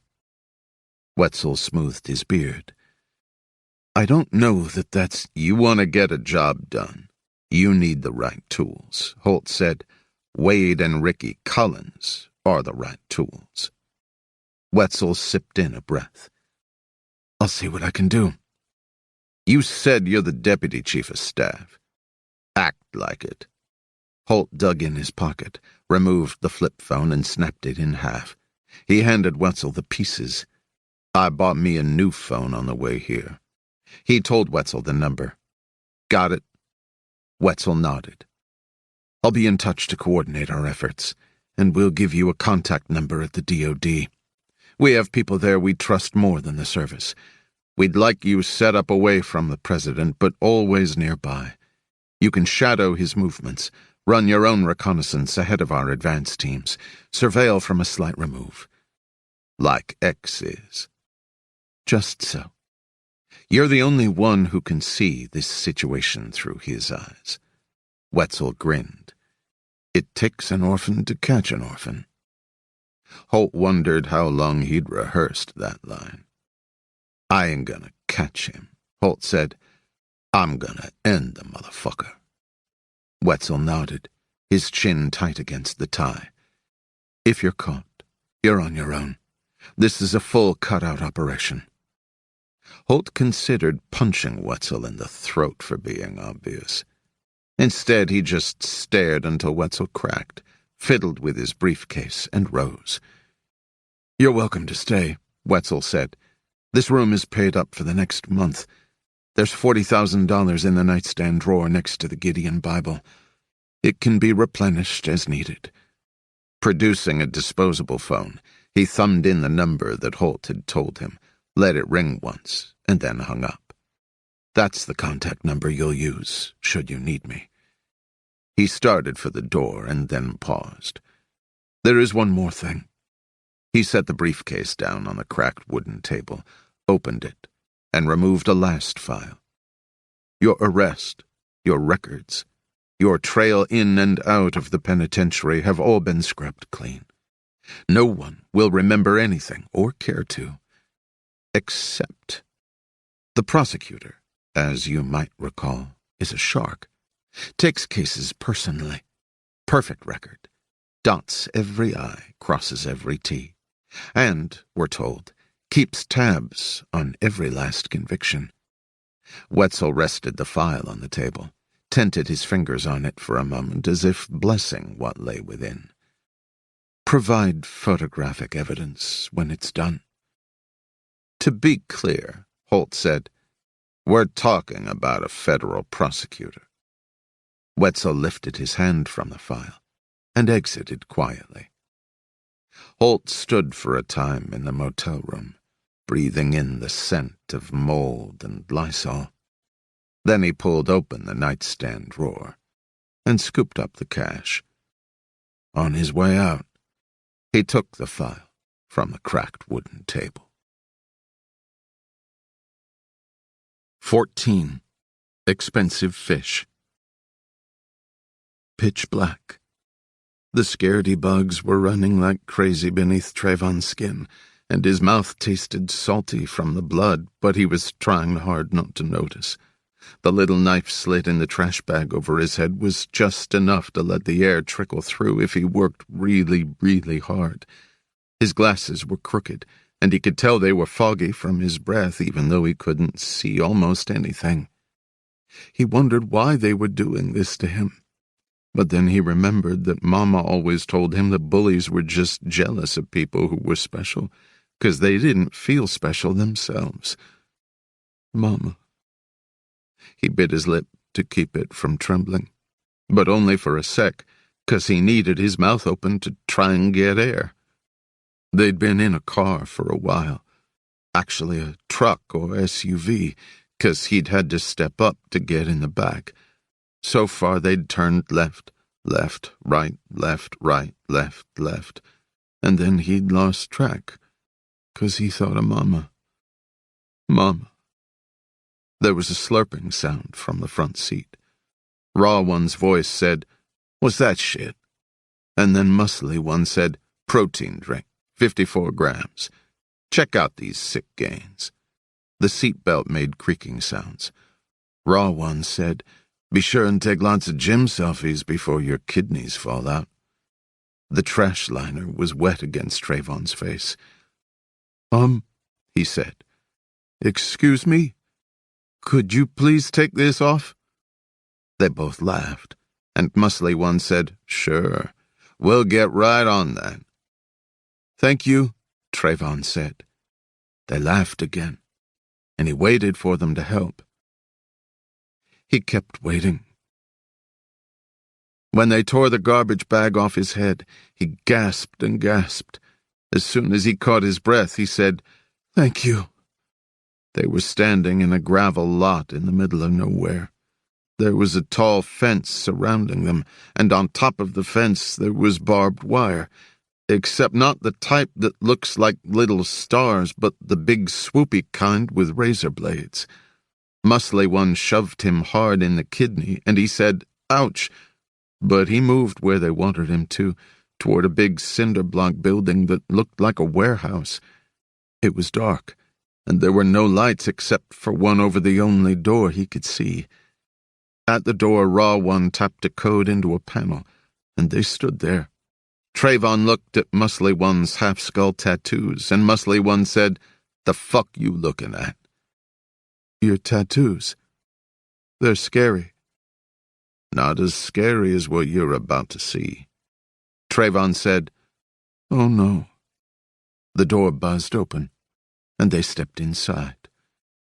They were in a front room, and there were 7 other guys like Raw One and Muscly One, and they all had guns strapped to their hips like it was nothing, and they were leaning against the walls and tables and looking all sullen-like. The walls were covered with 11 thick metal plates like it was some kind of shelter to protect them from an alien invasion. Raw One said, "How's his mood?" And Rat-Face One said, "How the fuck you think his mood is?" Fat One flicked his chins at Trayvon and said, "That the poor fool?" Before anyone could answer, a voice came over a loudspeaker and said, "Bring him in here." Raw One and Muscly One shoved Trayvon toward a closed back door that was all thick and metal. Next to it was a big mirror that took up half the wall. The voice came back on and said, "Did you frisk him?" "Believe me," Raw One said, "it's not a concern." And the voice said, "It's always a concern." Then Raw One and Muscly One touched Trayvon all over like they weren't supposed to, and he thought about stranger danger, and that he'd have to tell Mama later. Mama. Instead, he could tell Grandmama or Leo, because they were family, and family will take care of you. He wished Kiara was here instead of running around helping folks in Guatemala 'cause she was the oldest and the sweetest and his favorite, and she always understood him better than anyone. The big metal door buzzed, and then Raw One and Muscly One pushed him through.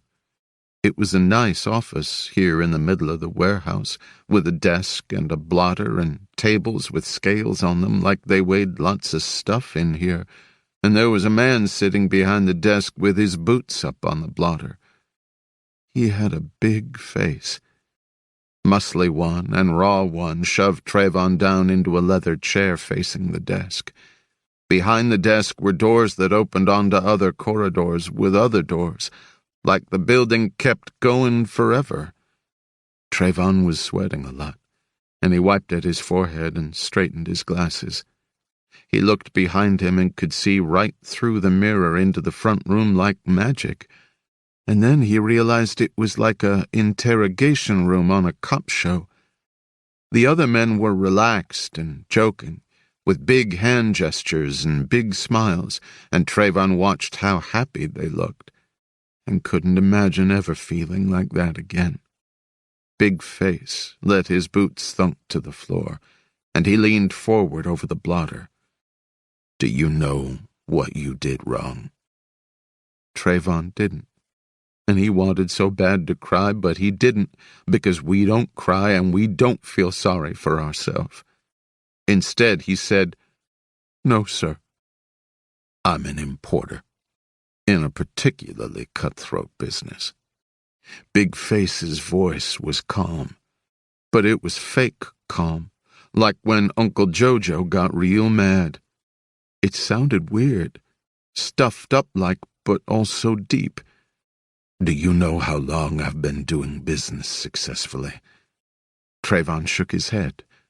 44 years. How do you think I've gotten by this long? I don't know. Do you think it's by letting myself be taken advantage of? No, sir. Last Friday, you were working the night shift at SoCal First Bonded Warehouse when my container arrived from Suriname. Yes, sir. In a modular container, Series 1, number BL322-401. It weighed in at 29,456 kilograms. External dimensions, 19 feet and 10.5 inches by 8 feet by 8 feet and 6 inches. Internal dimensions. The voice was quiet, but it cut him off like a blade. Do you know what it held? Frozen fish? Sure, Big Face said. $18 million of frozen fish. My profits of 44 years put on the line for this deal. Trayvon said, That's expensive fish. Big Face breathed a few times. A vein squiggled in his throat, and his face was red. He looked like he might explode, but then he breathed himself back to calm. Yes, he said, and this container, my container holding my profits of 44 years, was supposed to go in the front and right out the back before the customs officials got there for the CBP examination. That was my understanding with Chava. Chava got food poisoning, but he told you what you were to do. Uh-huh. I had another container, a replacement container right there, ready to be scrutinized. You just had to smile and look the other way. Big Face picked up a letter opener and put the pointy tip into his finger and twisted it. But you didn't, did you? Trayvon's throat was dry. He couldn't find his voice, so he shook his head. Instead, you called customs and went home for the night. And now here we are. Me with my problems, and you with yours. Big Face's teeth clenched. Do you think my trading partners will cover my losses? Do you think they'll say, oh, there was a mix-up? That's okay. We'll cover your losses. We'll send you another shipment. Oh, Trayvon said. One time I bought berries at Trader Joe's, and when I got home the ones on the bottom were all moldy-like, and so I took 'em back. Big Face's eyes got wide, and Trayvon figured he didn't like his story, so he stopped telling it 'cause that was something Mama had taught him about reading social cues. Mama, Big Face said, you didn't listen to Chava. Trayvon wiped at his forehead again. Where's Chava now? Chava? Chava is dead. Trayvon felt his throat closing up, trying to make him cry, but he wouldn't. He is? Oh no. Must have been really bad food poisoning. Muscly One and Raw One laughed behind him, but then Big Face looked up at them and they went silent. In direct violation of Chava's orders, of my orders. You called customs, Big Face said. Why would you do such a thing? 'Cause that's what the rules say, and it's the right thing to do. Are you happy with where that got you? I don't know. What are you gonna do to me?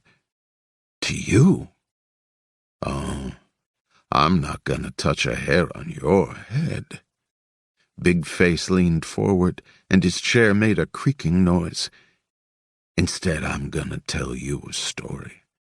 When some piece of shit commits an act of terror in Israel, do you know what the Israeli army does? No, sir.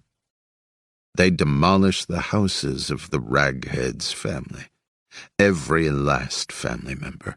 Every last house. Because, you see, merely punishing the offender doesn't work as a deterrent. It doesn't help ensure that this will never happen again. Big Face took a few more breaths. What the Israeli army does is a fine policy. But my trading partners, they make what's going on in the Middle East look like a playground. They could well imagine that with my coffers low and my merchandise flow interrupted, I am weak. They are uniquely attuned to smelling weakness. So I require a show of strength, one that reminds them that I am not weak, but that I am to be feared, which requires measures much more severe than those used by the Israelis.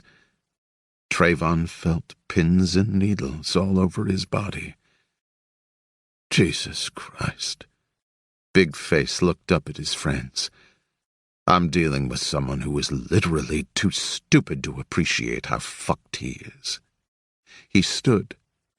I'll try and break it down for you clearly, Trayvon. Everything that happened to your family, everything that is going to happen, it's all your fault.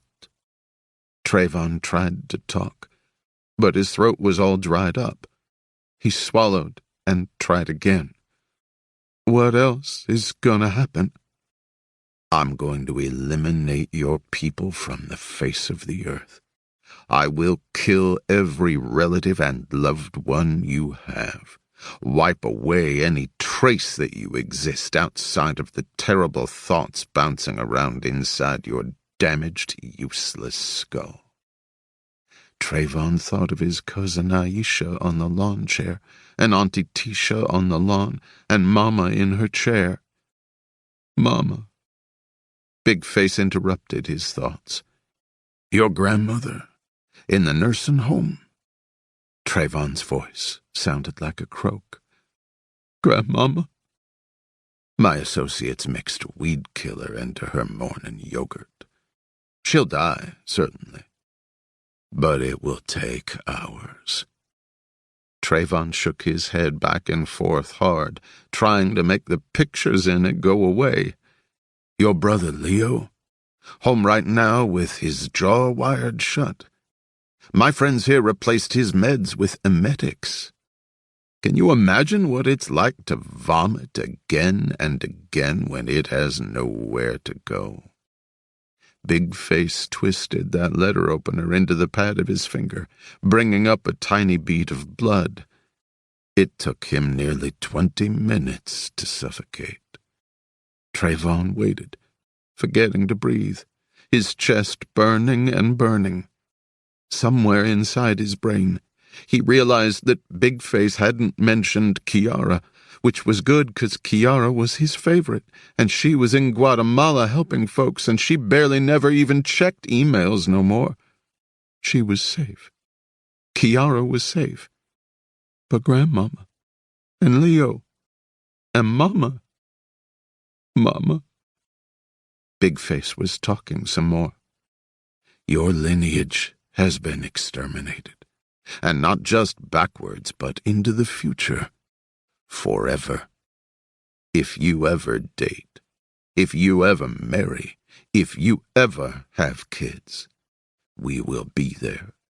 We will take everything and everyone from you as you took 44 years of hard work from me.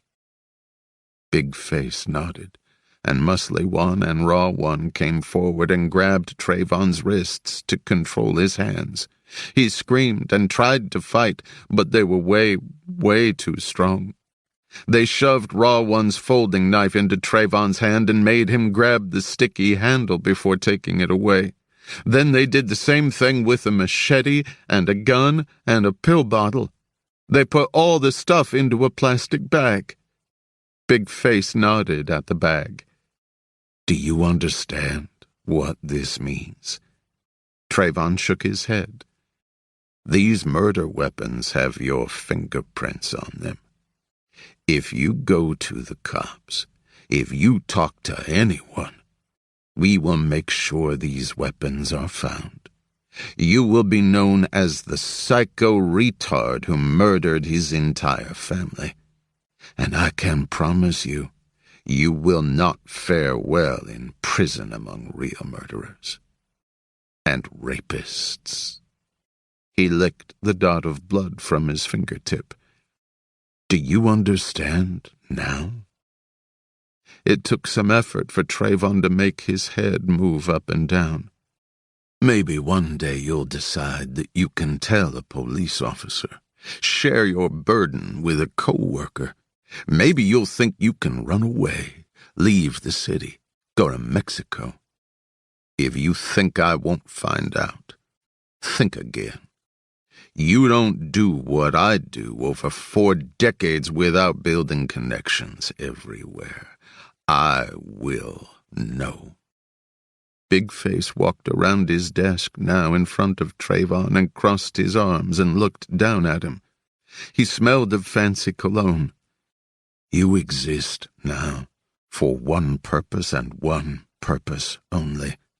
To be an advertisement to my trading partners, to my workers, to the world in which I move, that no one is ever to take steps to harm my interests. You will wake each morning and breathe and suffer as a living testimony to my power. Trayvon leaned over and vomited on his shoes. Big Face said, Get this imbecile the fuck out of my office. Muscly One and Raw One lifted Trayvon by the arms. His legs didn't work, so they dragged him back out through the front room, into the gravel lot and over to the truck. Muscly One reached into the back seat and threw a little towel at Trayvon's face. You're cleaning your ass up before you get in my new truck. Trayvon wiped at his mouth and his shirt. Then he held the little towel tight in his hands as they put the trash liner back over his head and pushed him in. The air smelled like the blue tree he'd seen dangling from the rearview mirror. As they drove off, The scaredy bugs went crazy inside Trayvon, running around so fast he wished he could unzip his skin and crawl out. He tried to hum to himself, but it didn't help any. His hands were shaking, and his arms were shaking, and his legs were shaking. He twisted the little towel between his fists and rocked himself, but that didn't help any. The scaredy bugs had won. 15. Outside the purview. After a roundabout trip home, an early morning flight from D.C. into San Francisco, a commuter plane to Long Beach Airport, a vehicle switch at a long-term parking lot, and another at one of his many safe houses, Evan drove his Ford pickup through the Wilshire corridor. The harsh midday sun glinted off the glass of the condo high-rises, thrusting up on either side of the boulevard. Evan turned into the porte-cochere of his own building, the pompously named Castle Heights Residential Tower. Mia Hall sat on the bench by the front doors with her 9-year-old son Peter. They were eating ice cream, though more of Peter's seemed to be dripping over his fist than remained on the cone. He smiled, a chocolatey clown smile, and gave a wave that would have been visible several blocks away. Evan slowed as he passed, the valet jumping at the chance to, for once, park Evan's truck. Evan put a traffic cop stop hand up at the valet, who sank dejectedly back into his chair, and then looked through the passenger window. It couldn't roll down. The Kevlar armor that Evan had hung inside the door panels prevented the glass from retracting. That was one of a variety of hidden security measures with which he'd outfitted the F-150. At a glance, it looked like a regular pickup. Just as Evan looked like a regular guy. Peter leapt up from the bench at the sight of him. "Evan, smoke!" Evan opened his door and stepped up onto the runner so he was looking at Mia and Peter over the roof of the truck. Mia was eating mint chip and doing an elegant job of it. Her wavy chestnut hair had been cut shorter, which accented her cheekbones and her wide-set eyes. Not that he paid attention to things like that. "I'll park and come back around," he said, realizing too late that he'd pulled the sentence up at the end, like a question. "Sure," Mia said, "but don't expect me to share my ice cream." Evan slid back into his seat. He tipped the valet a 20, because it wasn't the kid's fault that Evan wouldn't let him touch the war machine, and then he zipped down into the subterranean parking lot. He came up the stairs, through the lobby, and out to the front of the building. Peter ran at him. "Catch me!" The kid, sticky fingers and all, was airborne.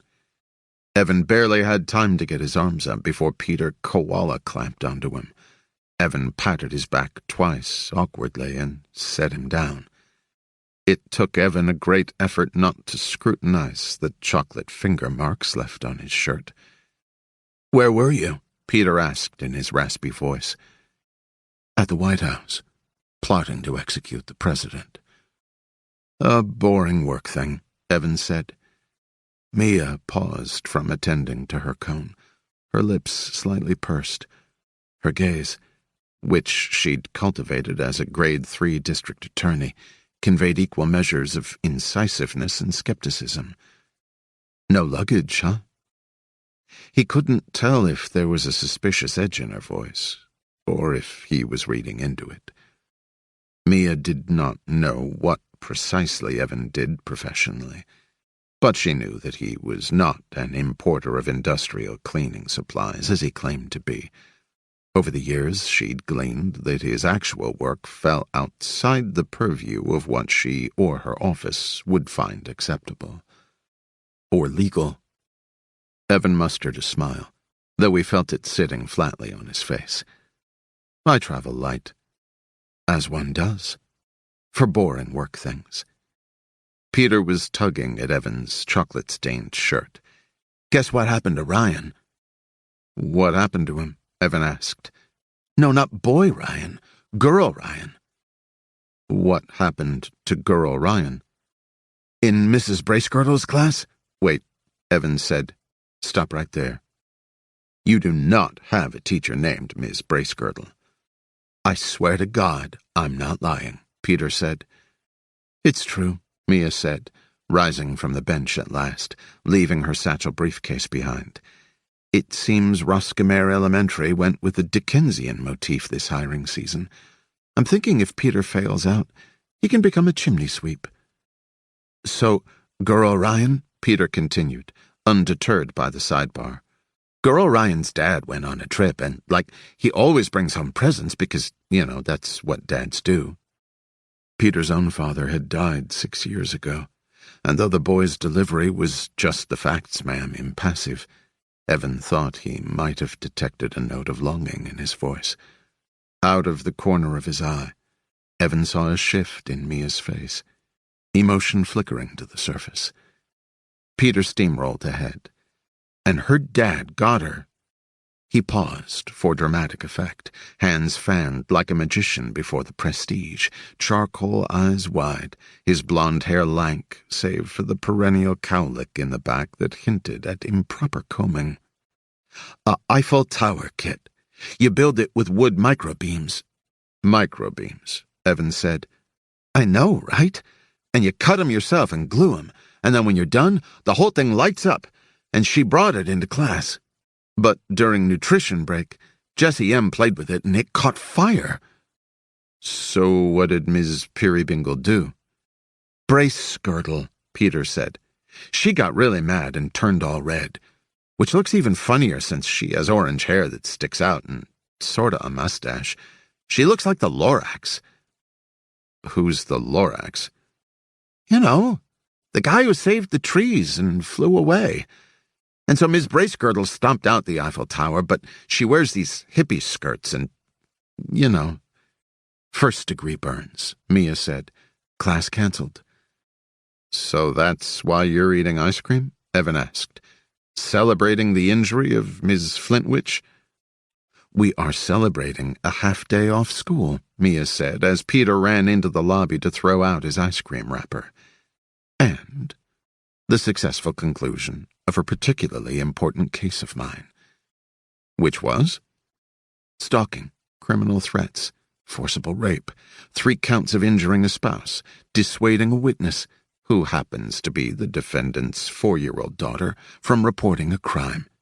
7 felony counts. It was tough for a rat's nest of reasons I won't bore you with, but I went 7 for 7. That's what happens when I get mad. And then I eat mint chip ice cream. Mia popped the end of the cone into her mouth and came closer. She wore what he'd grown to recognize as her court outfit, shadow-striped slacks and jacket with a sleek silhouette, fitted blouse, no jewelry. Freckles were scattered across her nose in an undisciplined fashion, which he found unbearably charming. Her wavy hair was unbound, and by all conventional standards should have been considered a mess, but instead looked amazing. This was one of the ones that keeps you up nights, she said. I mean, the domestic abuse photos alone. She paused. I interviewed the 4-year-old. Dirty clothes, tangled hair, and she had this untreated rash covering one whole side of her torso. When the social worker asked her what her name was, she shook her head, her eyes misting. This beautiful little girl said it was idiot. She looked away, squinted the incipient tears into submission, took in an uneven breath. Worst thing I ever saw. Evan gave her a moment. Then he said, I'm glad it was you who caught the case, and that you're good at what you do. You don't understand, she said. There's always the next one, and the next one. Guys like that piece of shit. They think they're above the law. You know what I mean? She caught herself, smirked darkly. Don't answer that. She held out her arms, and he hugged her, and she leaned into him. He could feel her stomach against his, and it was the best thing he'd felt in a month and change. There had been a time when their chemistry had quickened to the point that it seemed they might be on the verge of an actual relationship, whatever that was. But the conflict between her profession and what she knew of his made it impossible. There were whole swaths of his life about which she could make no inquiries, and if she had, he could offer no answers. If she learned anything about it, she'd be obligated to prosecute him. And she also thought correctly that if they were together, the dark underworld in which Evan operated, even the tiny bit she knew of it, could pose a threat to Peter. On that front, Evan also agreed. So they were stuck in the same residential tower, 9 floors apart, making a continuous effort to fight off an attraction. He could feel her breath on the side of his neck as he took in the delightful smell of her. He noticed a different fragrance. Not lemongrass, but lavender. "You changed your lotion," he said. She pulled back and looked at him. Embarrassment swept through him, a hot tide. To cover, he gave an uncharacteristic one-shoulder shrug. "I notice everything." She kept a straight face, but amusement filled her eyes. "Oh, do you? Like what?" "Like the birthmark by your left temple. Like that you chew your left cheek when you're concentrating. Like that your eye color changes depending on the color of your shirt." He stepped back from her. "Like the 7 security cameras on this side of the building," he said. "Like your briefcase is unsnapped, showing the file tab inside, Oscar Esposito, case number PA338724. Like the make and model of the past dozen cars that have driven past." At the last, she raised her eyebrows. "Reflection off the door," he said. She nodded, still amused. So lemongrass to lavender might as well be a blinking neon sign. "I'm surprised you could focus with your senses being assailed like that." The front door opened now, and Peter flew back out. "Mom? Mom! Can I use the mail key?" Evan took advantage of the distraction to slip away, before Mia could continue her cross-examination. 16. A bucket of warm spit. The president's dining room was a quaint piece of shit. It had once been a bedroom where Theodore Roosevelt's daughter Alice had lived. She'd even had her appendix hacked out beneath the pale yellow ceiling. After first daughter Helen Taft, the Coolidge boys, and a host of other presidential offspring had done whatever the hell kids do in bedrooms, it had been converted into a family room where Truman had lounged humorlessly behind his wire rims, restrained and self-important.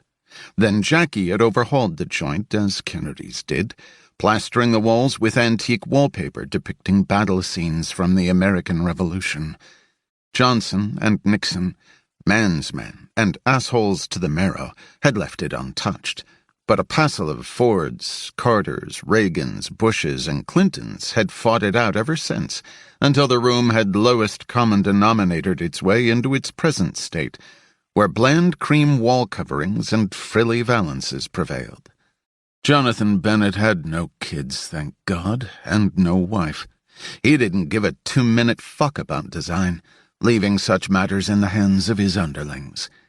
In the few seconds per 24 hours he had alone, he wanted to use the dining room to dine, and that meant eating select meals procured from pre-screened suppliers, transported to the White House by the Secret Service itself, unpacked and prepared by chefs and food handlers with security clearances. The proverbial they said that Bennett was the most paranoid president since Nixon. Perhaps that was because he had accrued the most enemies since Tricky Dick flashed his preternaturally long fingers in the V salute and banged drunkenly around the Oval Office. And besides, as the tired aphorism went, they can't call you paranoid if you're right.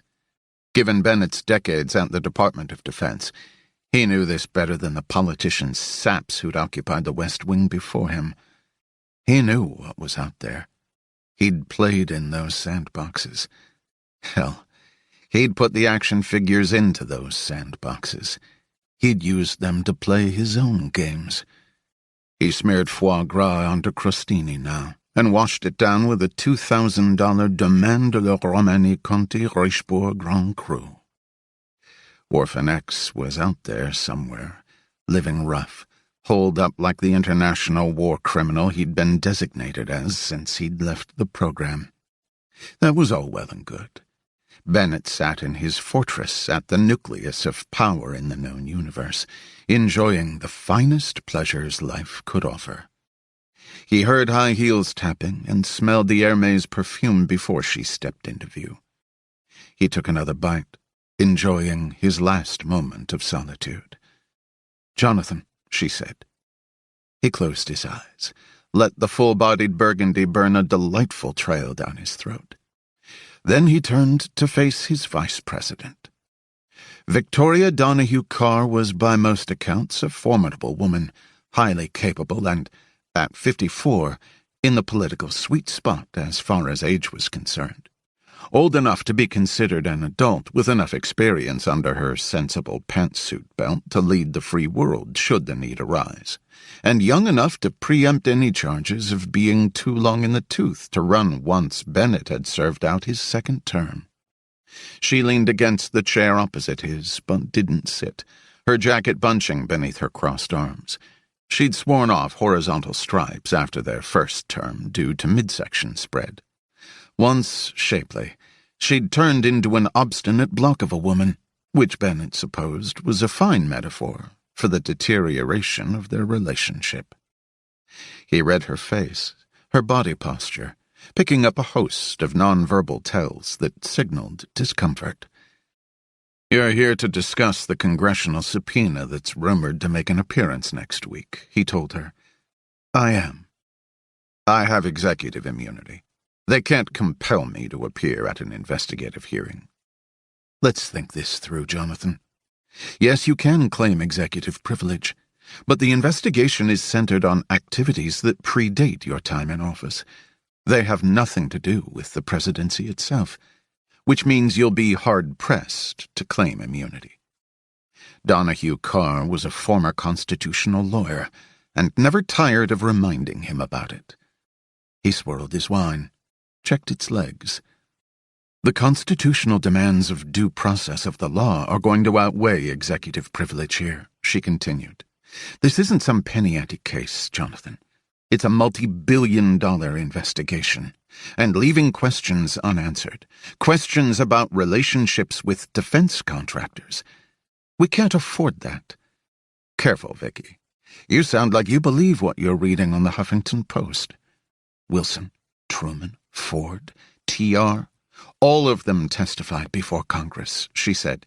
"Even fucking Lincoln." She was growing exasperated. Exasperated was good. It made people ineffective and careless. He noted that she was gripping the back of the chair. Still, he didn't invite her to sit. "Voluntarily," he said calmly. They appeared voluntarily. He took another sip. "I can ignore a subpoena." "Can," she said, "but shouldn't. There's talk of impeachment." Impeachment. He allowed himself a rare chuckle. It didn't matter for Andrew Johnson, didn't matter for Clinton, and it won't matter for me. Impeachment of the President of the United States has a perfect record. 0 for 2. The sample size is hardly reassuring. He set down his fork and his knife, streaked with organ meat.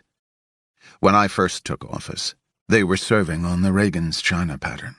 Bold red border rimmed with a gold band.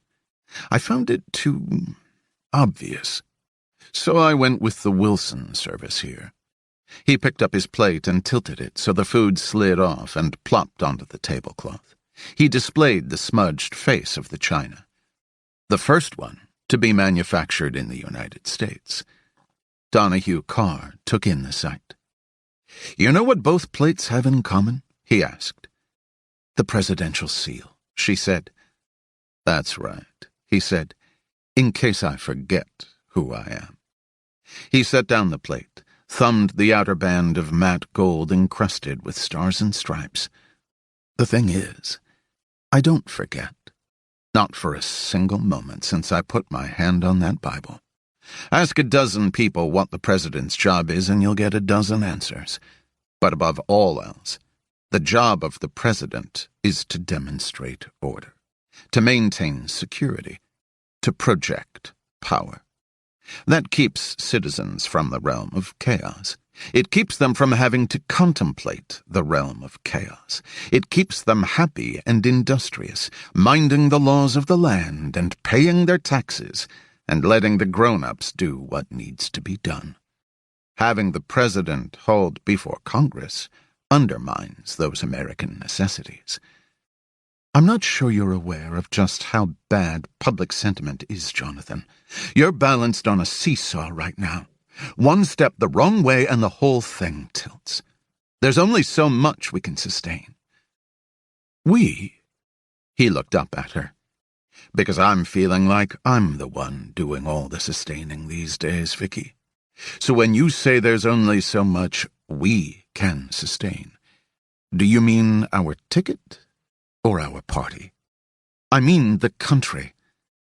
As soon as the words escaped, he saw the regret writ large on her face. The wrinkles around her eyes had rearranged themselves, her lips taut and bloodless. So there it was. He'd pushed her buttons and forced an outburst, and the truth was laid bare. She'd shown that her loyalty, already worn down from the attrition of the past years, had grown dangerously thin. Helpful data. He couldn't stretch the fabric of his influence so tightly that it gave way, and judging from the expression on his vice president's face, it was reaching that point. If she turned on him, the whole house of cards would collapse. "I'll take your counsel under advisement, Vicky," he said. "Thank you, Mr. President." She started out. "John Nance Garner said the vice presidency isn't worth a bucket of warm spit," Bennett said. "It's likely apocryphal, but hell, you catch the drift. I don't think that's a fair characterization of the office. Do you?" Donahue Carr cleared her throat. "No, I don't." "After all," Bennett said, "you've done your job for me. You delivered Pennsylvania twice, and we squeezed just enough mileage out of that 1/8 of you that's Venezuelan to get over the hump with the Hispanics. Didn't we?" The rims of her nostrils reddened, but she held her composure admirably. "We did." "The unions have your respect. That proved helpful. And your track record gave me cover against concerns that I was in bed with Wall Street. You're pretty, but not threatening. That helped bring men to the polls while not putting women off. I owe you for that as well." When he slid his chair out, it made a scuffing sound on the square-patterned rug. He stood, set his napkin beside his plate. "What do all those benefits you offer have in common?" Her breathing had quickened, the rise of her chest visible. "I don't know. They're all in the past. I've won both of my elections already. You'd do well to remain useful to me in the future." Her nod was more like a tremor. "I understand, Mr. President." She exited, her footfall quicker. 17. Stray Dogs. Evan dined a few blocks from Castle Heights at a restaurant specializing in New American cuisine, a designation he found simultaneously meaningless and redundant.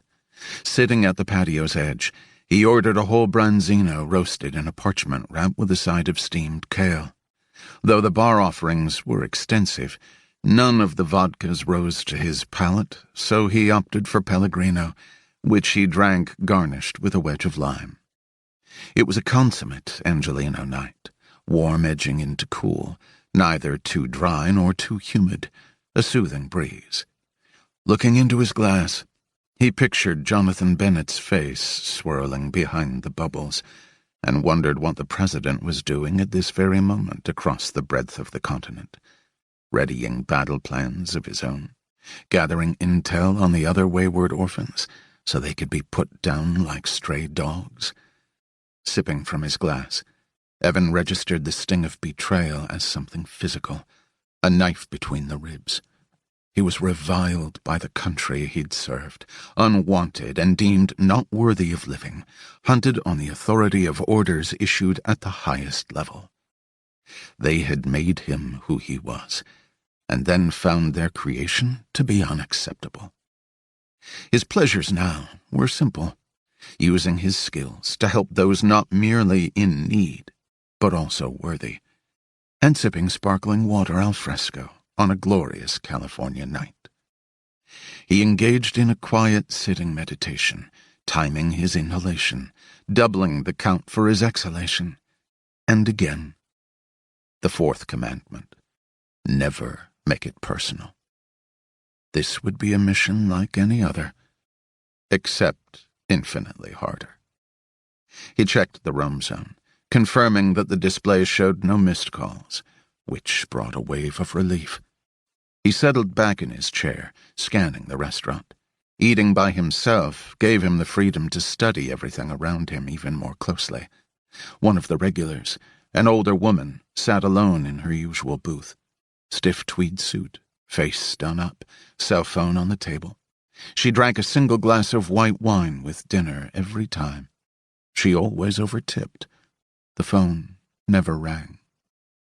She broke his heart 10 different ways.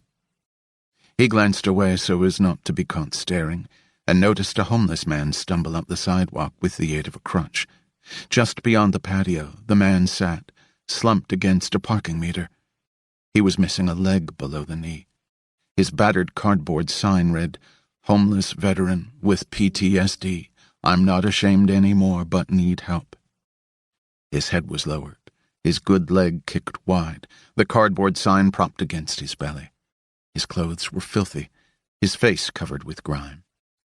The Veterans Affairs Medical Center abutted these streets, and affluent Westwood received plenty of spillover from the facility. The man rustled the sign in his lap. Passers-by lived up to their designation, neither slowing nor looking up from their phones. When the veteran scratched his cheek, his finger carved a white streak through the grime. The waiter circled by and topped off Evan's sparkling water. He followed Evan's gaze. "Would you like me to have him removed, sir?" Evans said, "No." The server gave one of those ridiculous half-bows inherent to waiters and barons, and started to withdraw. Evan grasped his forearm. "I'd like another branzino, please." The waiter's pupils jiggled a touch nervously. "Very well, sir." 15 minutes later, the dishes arrived. The waiter hesitated. Evan gestured at the place setting across from him. "The extra one goes there." The waiter stiffened, his posture verging on displeased. He dispensed the dishes as directed and retreated inside. Evan stared across the sidewalk at the veteran, and feeling the heat of his gaze, the man looked up. He rumbled to his feet, picked at his beard, his eyes on the steaming meal sitting before the empty chair. "What's that?" he said. Evan said, "Yours." The man stood a moment longer, the cardboard sign crumpled between his loose fists. Then he hobbled onto the patio and sat opposite Evan. He ate hungrily, but not impolitely. The other diners either took no notice or competently pretended not to. Evan and the man dined in perfect silence, focused on their meals. Some time later they finished. Evan held up his credit card, one of many in one of his many different names, and the waiter materialized to retrieve it. As Evan signed the check, the man gulped down his water and wiped his mouth on the napkin. "Good fish," he said. Evan looked across the table, until at last the man looked up. "Thank you for your service," Evan said. The vet nodded. With some effort he rose, leaning heavily on his crutch. As Evan headed out, The man resumed his position against the parking meter, holding up his unread sign as patrons streamed past. 18. Coldly Modern. Evan's penthouse condo, a 7,000-square-foot sprawl, was open design and coldly modern. Slab counters, streamlined appliances and fixtures, workout pods sprouting like mushrooms from the poured concrete floors. It was also a fortress, protected by rigorous alarms and surveillance systems, bullet-resistant polycarbonate thermoplastic resin windows, and armored sunshades. A freestanding fireplace dotted the center of the great room, and a spiral staircase rose to a reading room that he rarely made use of. A black suede couch and an area rug, miniaturized by the vast space, fulfilled the homey quotient.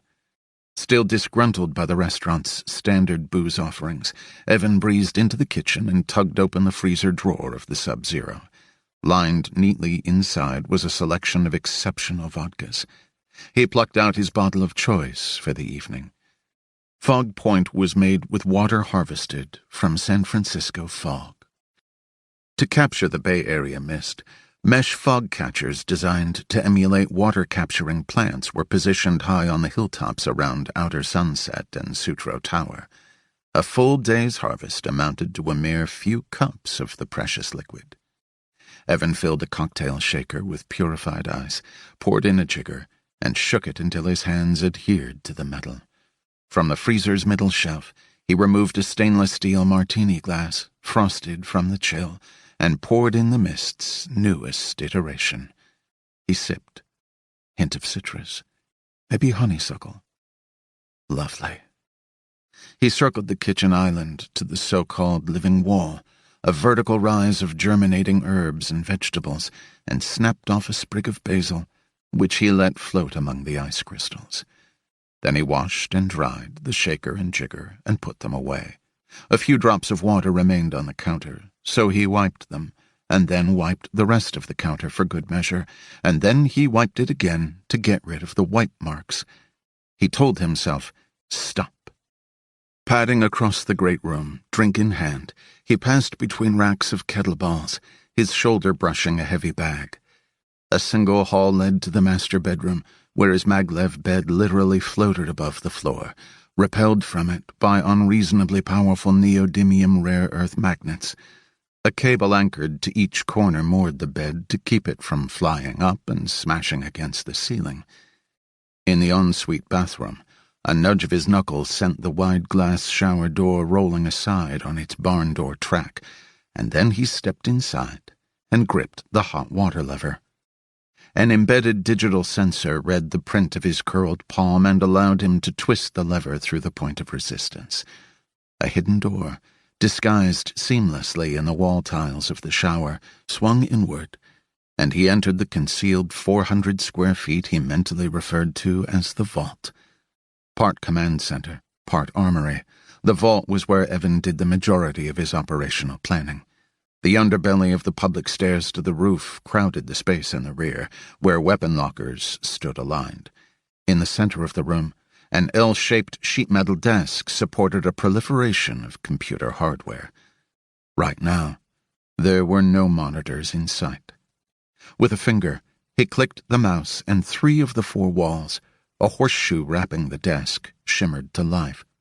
Over the past few weeks, he'd tiled those walls with OLED screens, made of glass embedded with mesh so fine it was undetectable to the bare eye. When not engaged, the screens shut off, transforming into invisible panes. With everything up and running now, the vault came alive with color and movement. One screen rotated through pirated feeds of Castle Heights surveillance cameras, showing angles of hallways, the lobby, and surrounding streets. The other mounted screens hosted a profusion of evidence pertaining to Evan's 1997 mission. Operational details, archived newspapers from the era and region, maps detailing every location he'd visited as a 19-year-old formulating his first hit. There were compiled records on the targeted foreign minister, his wife, the generals who had occupied the vehicle with him that day, The round man who'd supplied the steel shell casing with the fingerprint, the Estonian arms dealer, the heroin addict tucked in the shabby office of the abandoned textile factory who had overdosed in early 1998. Each had a painstakingly assembled dossier as well. Evan had resurrected every last thread of evidence as he conducted his own post-mortem, but nothing he turned up showed the assassination to be anything but a standard kill. Not one piece of intelligence had produced a worthwhile lead. A flowchart of Jonathan Bennett's career through 1997 dominated the right wall. Every known post, every documented trip and meeting, every on-the-record colleague and contact. All dead ends. Evan still had no idea why his first mission was so important to Bennett, and why it was so threatening that Evan had to be neutralized for the role he'd played in it. What, all these years later, was he still not seeing? If the right wall was an attempt to diagnose the past, the left wall diagrammed the future.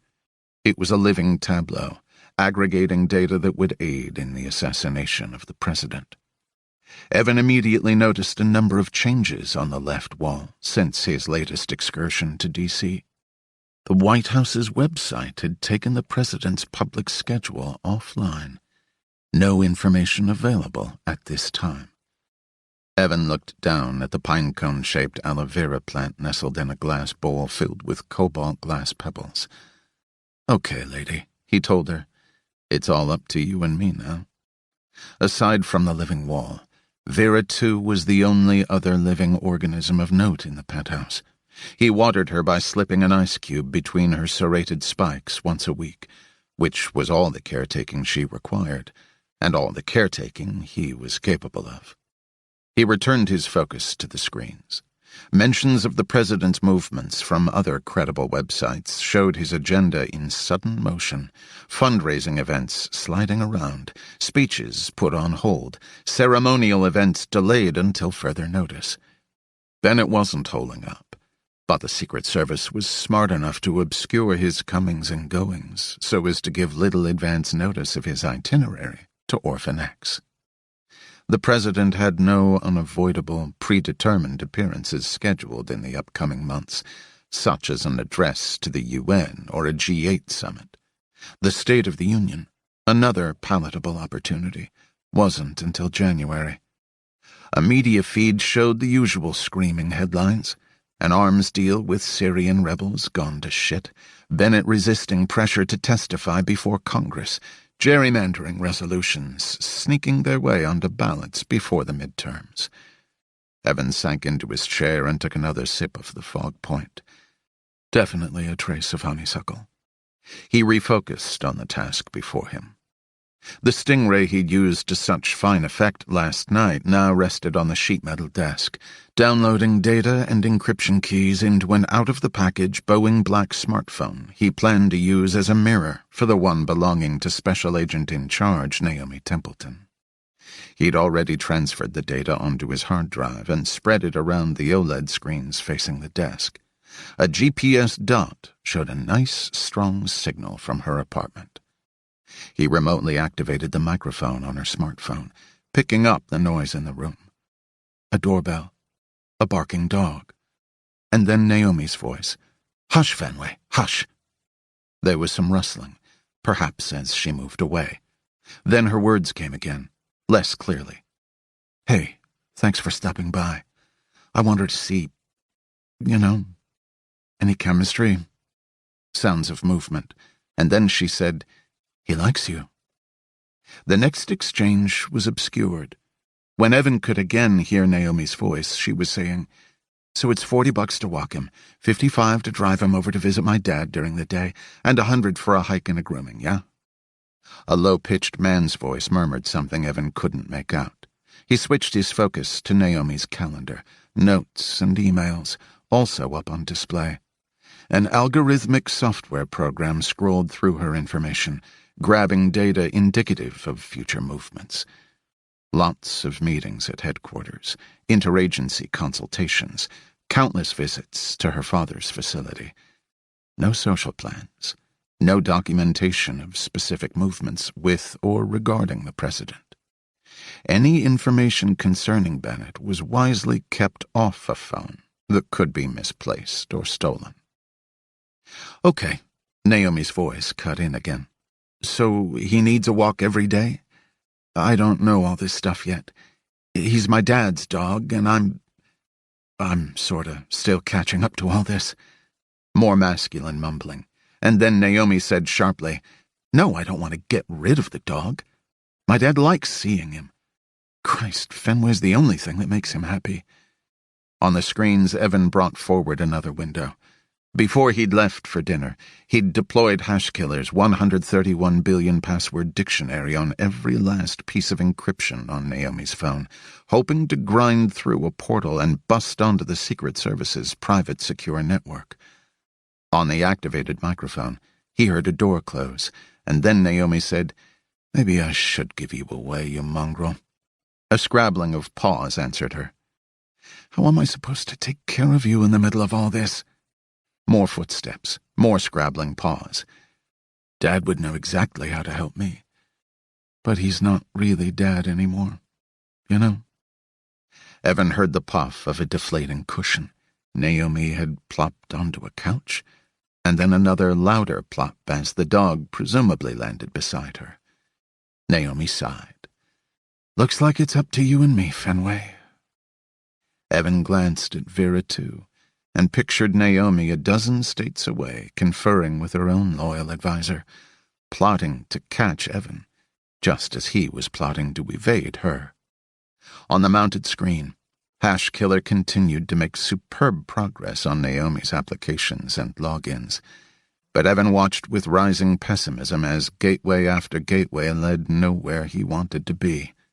Despite all his machinations, he'd hit a hard roadblock, and had to figure out how to get around it to the useful data, the data hiding safely on the Secret Service's secured network. Those databases would hold a treasure trove of information on everything from Bennett's contingency motorcade routes to which company supplied chemicals to the White House dry cleaner. Unfortunately, the network, and all the computers on it, looked to be air-gapped, unhooked from the internet and any external devices. Evan's middling hacker skills couldn't get him in. He knew only one person good enough for the job. Perhaps it was time to pay her a visit. He'd just started researching tickets to Milan Malpensa Airport when his line rang. Not the roam zone. His home line. He'd forgotten what it sounded like. He jogged out of the vault and all the way to the kitchen, picking up on the fifth ring. It was Mia.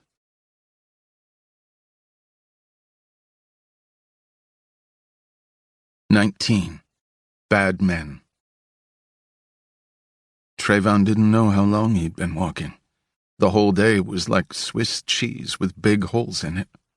He remembered Muscly One and Raw One throwing him out of the truck.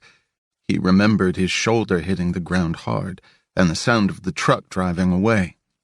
He remembered when he clawed the garbage bag off his head, it was that bluish light of early morning, and he was in an alley behind a dumpster, and his eyeglasses were bent at the arm really bad. He remembered stumbling out of the alley, holding his shoulder and thinking, ow, ow. He remembered there wasn't a street, but a big empty parking lot that glittered with broken glass, and the only person in sight was a hobo with a long scraggly beard who smiled a toothless smile at him and said, "Right on, man. I've been there." He remembered thinking to find a street sign, because he knew every street in all of Los Angeles and could list them in order, and that made him special. He remembered finding a street sign, and now the arm part had snapped off his eyeglasses at the hinge, and so he had to hold them in place so they didn't get tilty when he read the sign. He remembered realizing that he was near downtown, and that if he walked long enough, he could find a bus stop. He remembered finding a bus stop and waiting forever, and finally getting on a bus and making a connection, and then another to get home. He remembered trying to keep the scaredy bugs down, but then on the third bus they filled him up, starting with his feet, and then his legs, and then his stomach, and then, oh God, Oh, God. And now he was walking again, because the bus driver had thrown him off the bus. But it was so far to walk still, since he had to cross South Central Avenue and Griffith Avenue and Stanford Avenue and South San Pedro Street and Trinity Street, and all of a sudden it was dark and cold, and he was sitting beneath a freeway underpass, and some guys were huddled around a fire in a trash can warming their hands, and he wanted to warm his hands so bad, too. But they looked like bad influences, and Mama told him to steer clear of bad influences, because who you surround yourself with makes up part of who you are. And so he kept walking, even though his feet were so sore.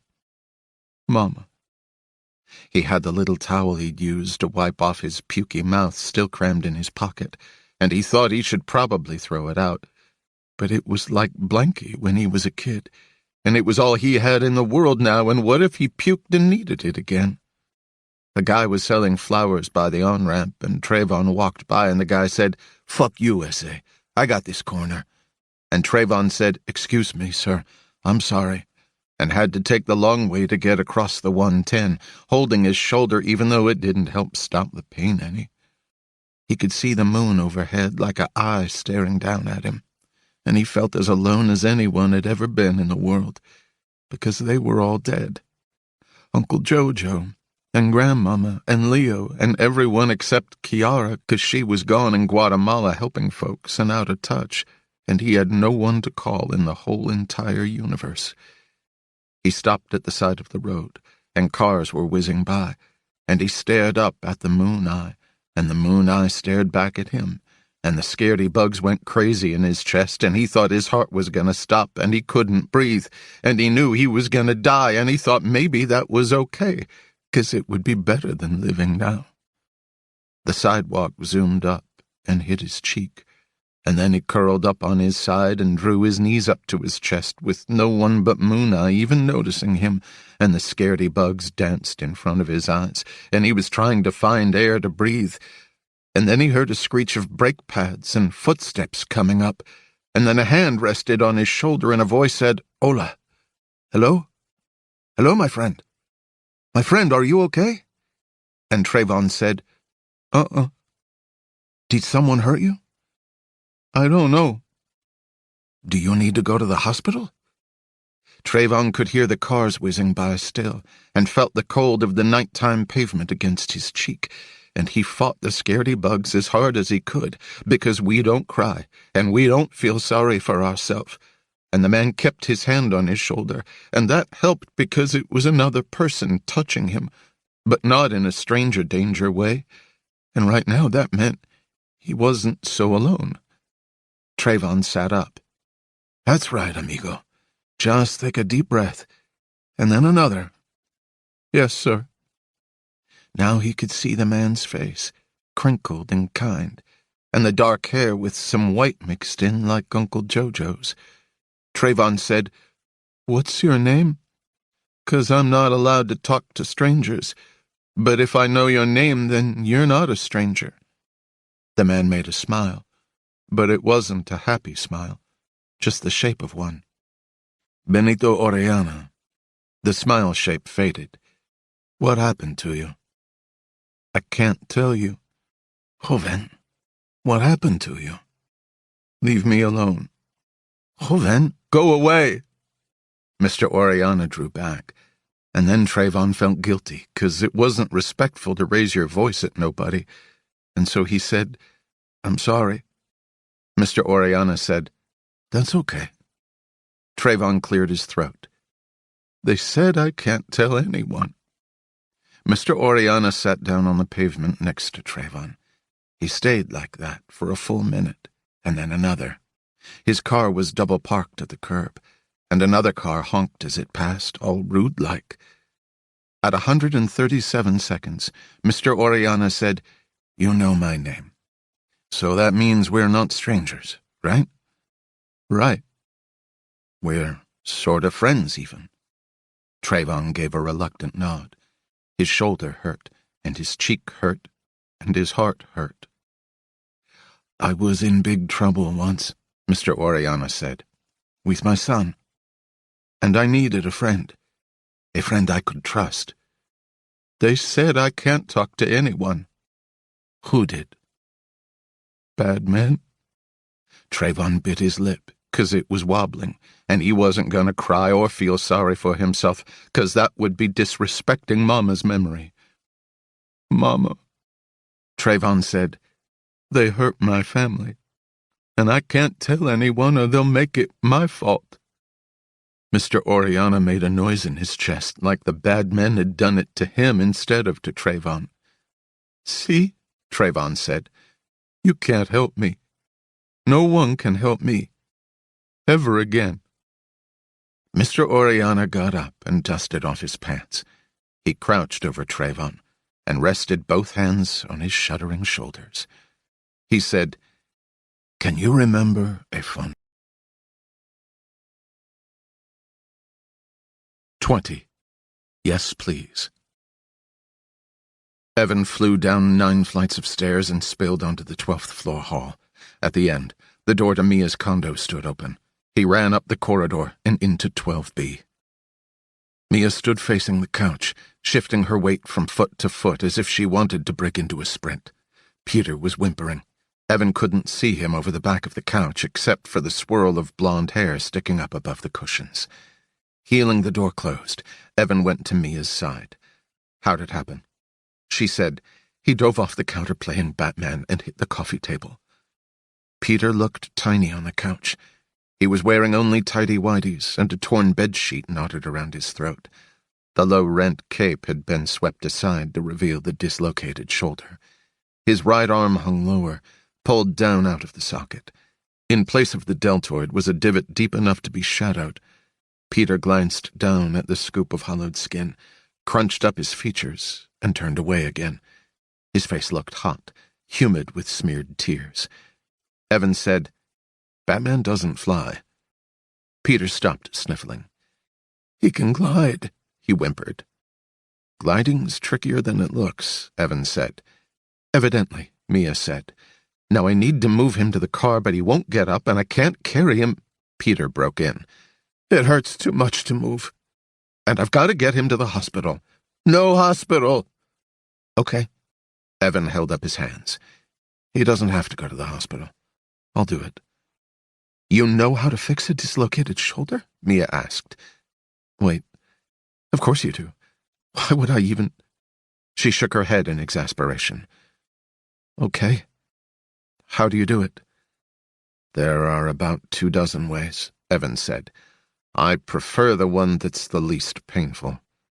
How about you, Bruce Wayne? Peter nodded. Okay. I'm going to sit down next to you on the couch, but I'm not going to touch you at all yet. Okay? Another nod. Evan eased onto the cushion on Peter's right side. What would you say the pain's at on a scale of 1 to 10? Peter blinked through his tears. What's 1? Like a paper cut? Yes. And what's 10?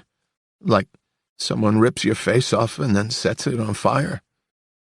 Sure, Evan said. But maybe they set it on fire first because once your face is ripped off, you don't really care if it's lit on fire after that. Peter considered. I meant they light where your face used to be on fire, like the underface. Since her own face was buried in her hands, Mia's voice came out muffled. Boys, maybe we can get to it? Like a 6, Peter said. Okay, Evan said. Here's what's going to happen. I'm going to rub your back right here, okay? This won't hurt much. I'm just loosening up the muscles, because they're spasming and pulling your shoulder in the wrong direction. Then I'm going to rotate your arm. When I do that, the pain's going to go up to an 11 for a second and then immediately drop to a 2. Are you up for that? Peter said, No way. Evan kept massaging the knotted muscle at the back of Peter's shoulder. It was releasing ever so slightly. Why don't you tell me a story? To distract me? No, Evan said. To distract me. Okay. You know Girl Ryan? Evan took the boy's thin arm very gently. In Ms. Croftmuffin's class? brace girdle, Peter said. Well, last month, her dad went to Oswald. Oswald. Evan held Peter's forearm parallel to the floor, palm up, elbow in. You know, Peter said, in Sweden. Or Oslo, Mia said. In Norway. Whatever, Peter said. Evan stopped rubbing Peter's back and firmed his palm against the scapula. And you know how he always gets her cool travel gifts, Peter said. So guess what he brought her back from Oswald? Evan tightened his grasp on Peter's forearm. Sherry oak cask matured aquavit? Moose socks. Evan rotated Peter's arm out as if opening it for a hug, keeping the elbow pinned to the boy's ribs. At the same time, he pushed the scapula in to catch the humerus, the bones meeting each other halfway, the shoulder reseating itself with a pleasing click. Peter opened his mouth to scream, but paused before any sound could escape. Mia had covered her eyes, but she peeked between her fingers. The silence stretched out a beat. Peter closed his mouth, lips tight over his braces. Then he moved his arm gingerly. That feels so much better, Evan said to Mia. Will you please grab me a pillowcase? She nodded and headed up the hall. Evan looked across at Peter. Were the socks actually made out of meese? Peter grinned. Mooses. And no, they had cartoons on them. Mia reappeared and flipped Evan the pillowcase. Moose. Moose is the plural of moose. Like fish. Except if you're talking about species of fish, Peter said. Mia said, Is that what Ms. Dinklepants taught you? Peter sighed. You guys. You should get it looked at by a doc, Evan said. But it can wait till the morning. He triangled the pillowcase and tied it in a loose sling. He can use this till then. Okay. Thank God, Evan. Hang on, just let me get him to bed. Wait a sec for me, Evan said. Okay. With his good hand, Peter fist-bumped Evan, then blew it up, then squirted his fingers away, then turned them into a firework, and then Mia said, Peter, and he scampered ahead of her into his bedroom. Evan waited on the couch, taking in the soft colors of the well-loved space. A broken Little League trophy on the mantel, next to a picture of Peter in a wooden frame built of popsicle sticks. A shoebox on the floor transformed into a robot head. A post-it on the wall by the thermostat with a line from that Jordan Peterson book Mia was always quoting to Peter. Compare yourself to who you were yesterday, not to who someone else is today. This childhood, this upbringing, this life, so different from anything Evan had ever known. And, in countless tiny, commonplace ways, so much better. Mia re-emerged, easing Peter's door closed. Sorry, getting out of there at night is like backing out of a lion cage. She ran a hand through her already mussed-up hair. That was amazing. Thank you. No problem. Evan stood. I have to go now. Right now? Why? Still trying to kill the president. Evan said, Work. Okay. Sure you don't want, like, a Smirnoff Ice pineapple or something? She held a straight face for a few seconds, but finally laughed at his expression. I'm kidding. You're a very bad person. Yes, I am. She came over and hugged him. Thank you so much. Seriously. I'm good with cuts and blood and whatever, but dislocations gross me out. Her arms stayed wrapped tight around his lower back. He was holding her, pretending not to breathe the scent of her hair. Her cheek was pressed against his chest, her head snugged beneath his chin. He waited for her to let go, but she didn't, and he suddenly felt less in a rush than he was before. Ever notice how, when they talk about dreams in movies, they always make perfect sense, she said, keeping her face against his chest. No one ever says, I was 10 years old at my childhood house, but it wasn't my childhood house, it was a school, and my whole 5th grade class was there. But they weren't my classmates. They were all the criminals I've put away, and they were going to get me. But then I was an adult all of a sudden, and you came in, and you were you. But you were also my dear departed husband, and you took me by the hand, and we walked outside. But outside was inside, and we were in a bedroom. And then you kissed me, and said everything was safe. Through his shirt, Evan could feel the heat of her cheek. He said, "Did you have that dream?" She pulled back and looked at him, and then looked away, her mouth crooked with sheepish amusement. "No," she said. He laughed. But then they were serious again, her eyes so large beneath those long, dark lashes. And he kissed her. She tasted faintly like cinnamon toothpaste, and the smell of her, lemongrass mixed with lavender, came off her skin, and they were still kissing, but she was guiding them down the hall, an awkward walk-stumble that kept them together. In her bedroom they finally broke apart, forehead to forehead, their breath intermingling, and then she lifted his shirt up and off. "Wait a sec," she said. "Are these muscles real? Or spray-painted on?" She poked at his ribs. "I mean, seriously? If you think I'm going to get naked after this—" But then they were tangled in each other again, moving to the bed, and he was holding her face in his hands, her mouth so soft. She leaned away, lips parted, breathing hard. "Okay," she said. "Fuck it," and pulled off her shirt. The soft mattress felt like an embrace. Throw pillows tumbled. She rolled him on top of her, unbuckling his belt. She kicked out of her jeans and shoved his the rest of the way off with her toes. The smoothness of her bare belly against his, her nails digging into his arms, her teeth pressing into his shoulder. Not aggressive, but hungry. Afterward he lay sunk in a swirl of duvet, spent, as she lay beside him, one leg slung over his hip, their skin meeting in a warm seal. There was only the sound of their breathing, ragged at first, and then slower, yielding to a peaceful silence.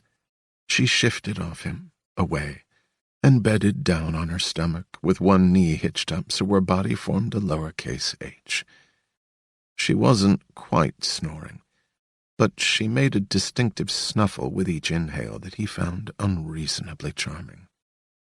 He closed his eyes, enjoying the unexpected pleasure of this bed, her body beside his, this moment. He couldn't remember ever wanting to not leave. But here he was, getting more and more tired, listening to her sleep sounds, his blinks growing longer. A faint humming noise jarred him back to alertness. The roam zone, set to vibrate. He slipped from the bed and dug it from the pocket of his tangled jeans. Taking quiet steps, he moved to the bathroom so as not to wake Mia. Caller ID showed a mobile number with a Los Angeles area code. A GPS dot pinned the location downtown near USC. Evan answered, as he always did. "Do you need my help?" A terrified voice said, "Yes, please, sir."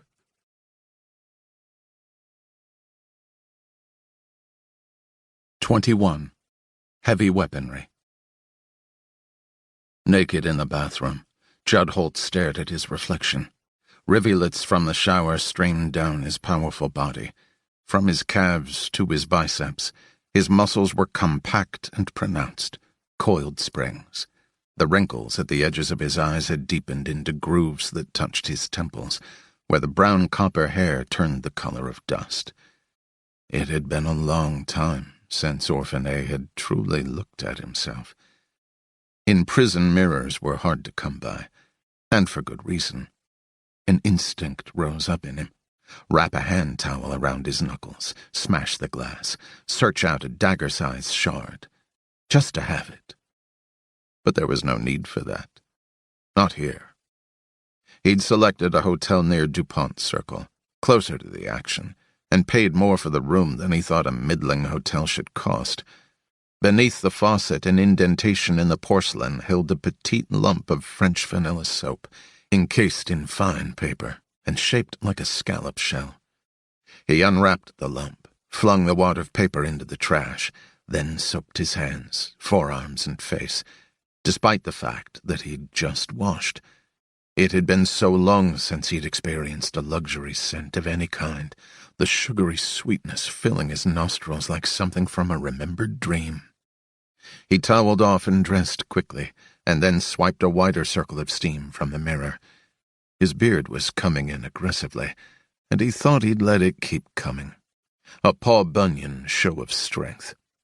The 1,779 days in prison had left his skin dry and chafed. Flakes of dandruff spotted the copper wire tangle of his beard. With an old-fashioned black comb, he started grooming them out. They came, but the churning of the plastic teeth spawned more white flecks. Orphan X invaded his thoughts once again. Not the man himself, whoever he was, since Holt had never laid eyes on him, but a shadowed face, a blurred darkness on a surveillance screen grab, the heel of a boot, a split second before it vanished into an alley. Holt scoured his beard harder and harder, the flakes multiplying like the goddamned broomsticks in that Mickey Mouse cartoon. He was thinking about what Orphan X had taken from him. How the fucker had dropped a fork in the road and forced Holt to veer left, wiping out an entire other life that might have been. Instead, Holt had remained what he was probably always meant to be.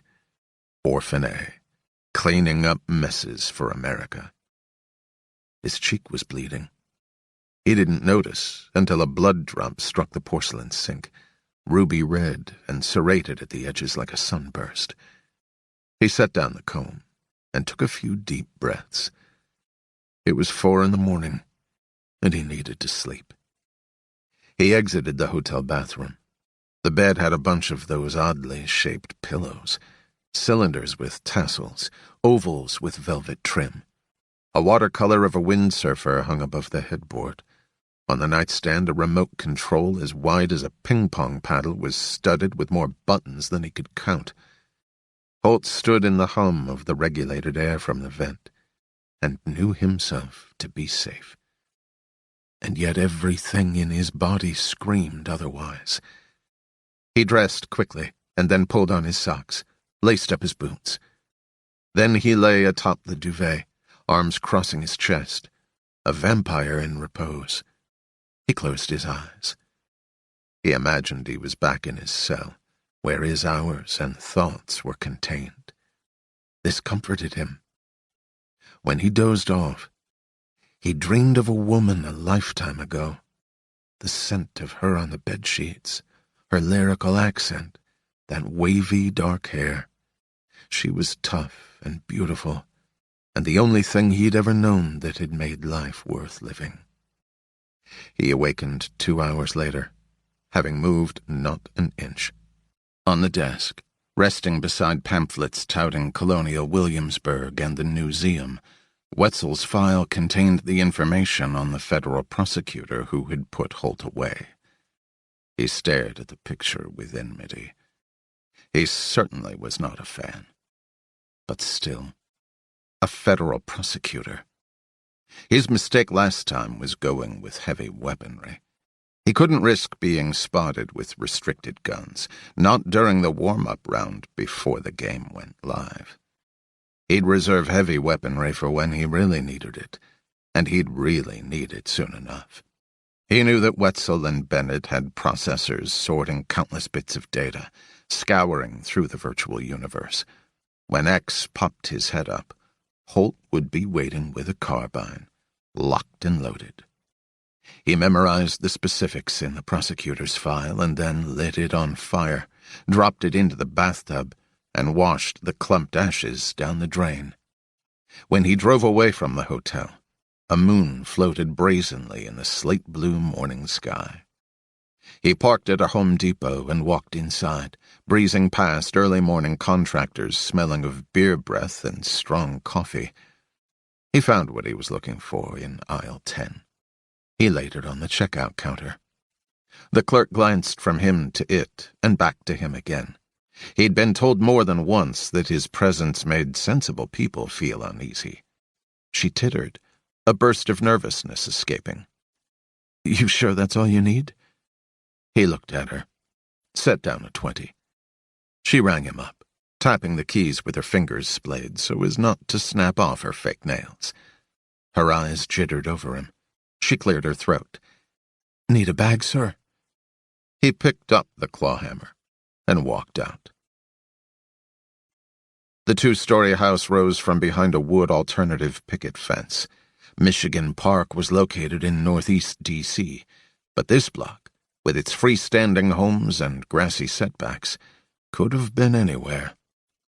Holt stood at the end of the walk, hands stuffed in the pockets of a Carhartt coat. He was hesitating, because this wasn't some high-value raghead or dickhead cartel hombre or off-the-rails orphan, all of whom had it coming in one way or another.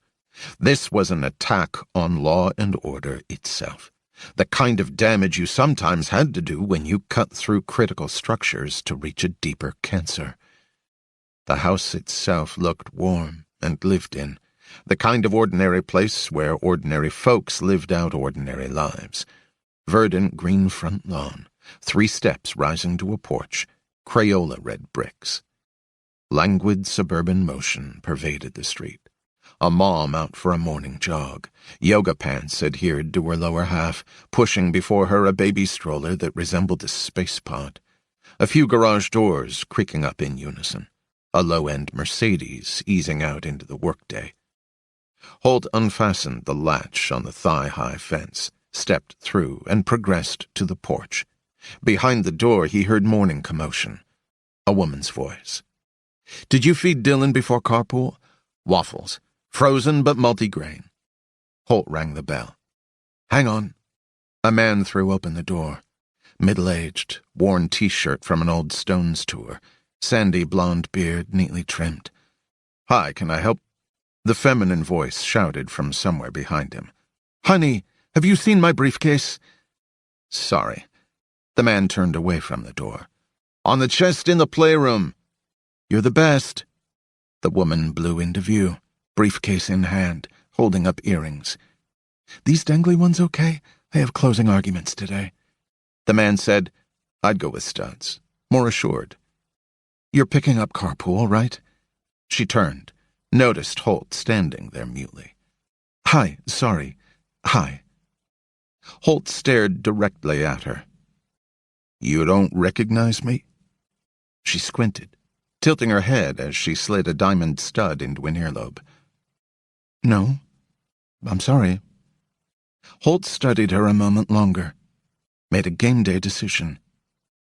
Must have the wrong house. He seated his hands back into his pockets and turned to walk away. He'd reached the edge of the porch when he heard her voice behind him. "Wait, 4 years ago. No, 5. Possession of an illegal firearm, transporting across state lines." Holt paused, felt a weight bow his shoulders. The sigh that left him made him feel every one of his 52 years. Still facing away, he lifted the clawhammer from the deep inside pocket of his jacket. Then he turned and moved swiftly.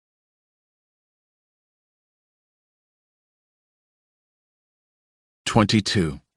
The small gestures of intimacy. Trayvon Gaines's South Central apartment was small, but so clean it met Evan's own diagnosable standards. Trayvon sat on his bed, scratching his biceps until his nails raised ashy streaks on the skin. He had on a pair of black frame eyeglasses, thick lenses, one plastic temple secured at the hinge with a Band-Aid. The bed was made up so tightly you could have bounced a sniper round on the comforter. Early hours darkness still claimed the street, the quiet broken by the occasional car drifting past, music bumping from woofers.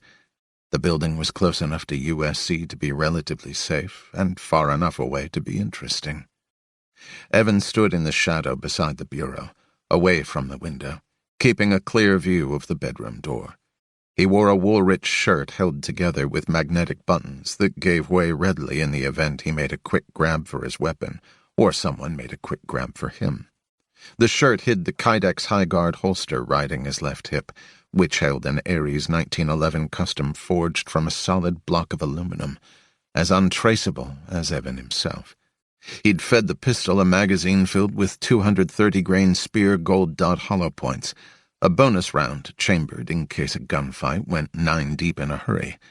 Streamlined inner pockets of his tactical discreet cargo pants hid extra mags and a folding Strider knife without showing so much as a bump.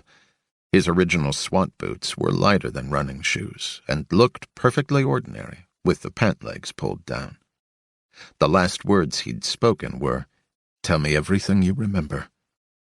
That had been 45 minutes ago.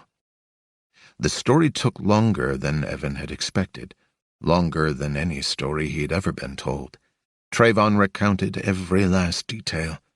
That Mama used Kentucky bluegrass for her back lawn because it reminded her of home. That Musly One's truck was a Chevrolet Silverado kept very clean, with a dangly tree air freshener that was blue, which didn't make sense because trees aren't blue and they don't smell like new car scent. That Trayvon had taken 978 breaths between when they'd put the garbage bag back over his head and when they'd dumped him in an alley downtown.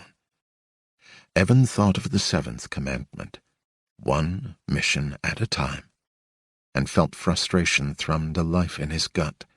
He had already embarked on the biggest mission of his life, perhaps the biggest solo mission in history, and was eager to get back to it.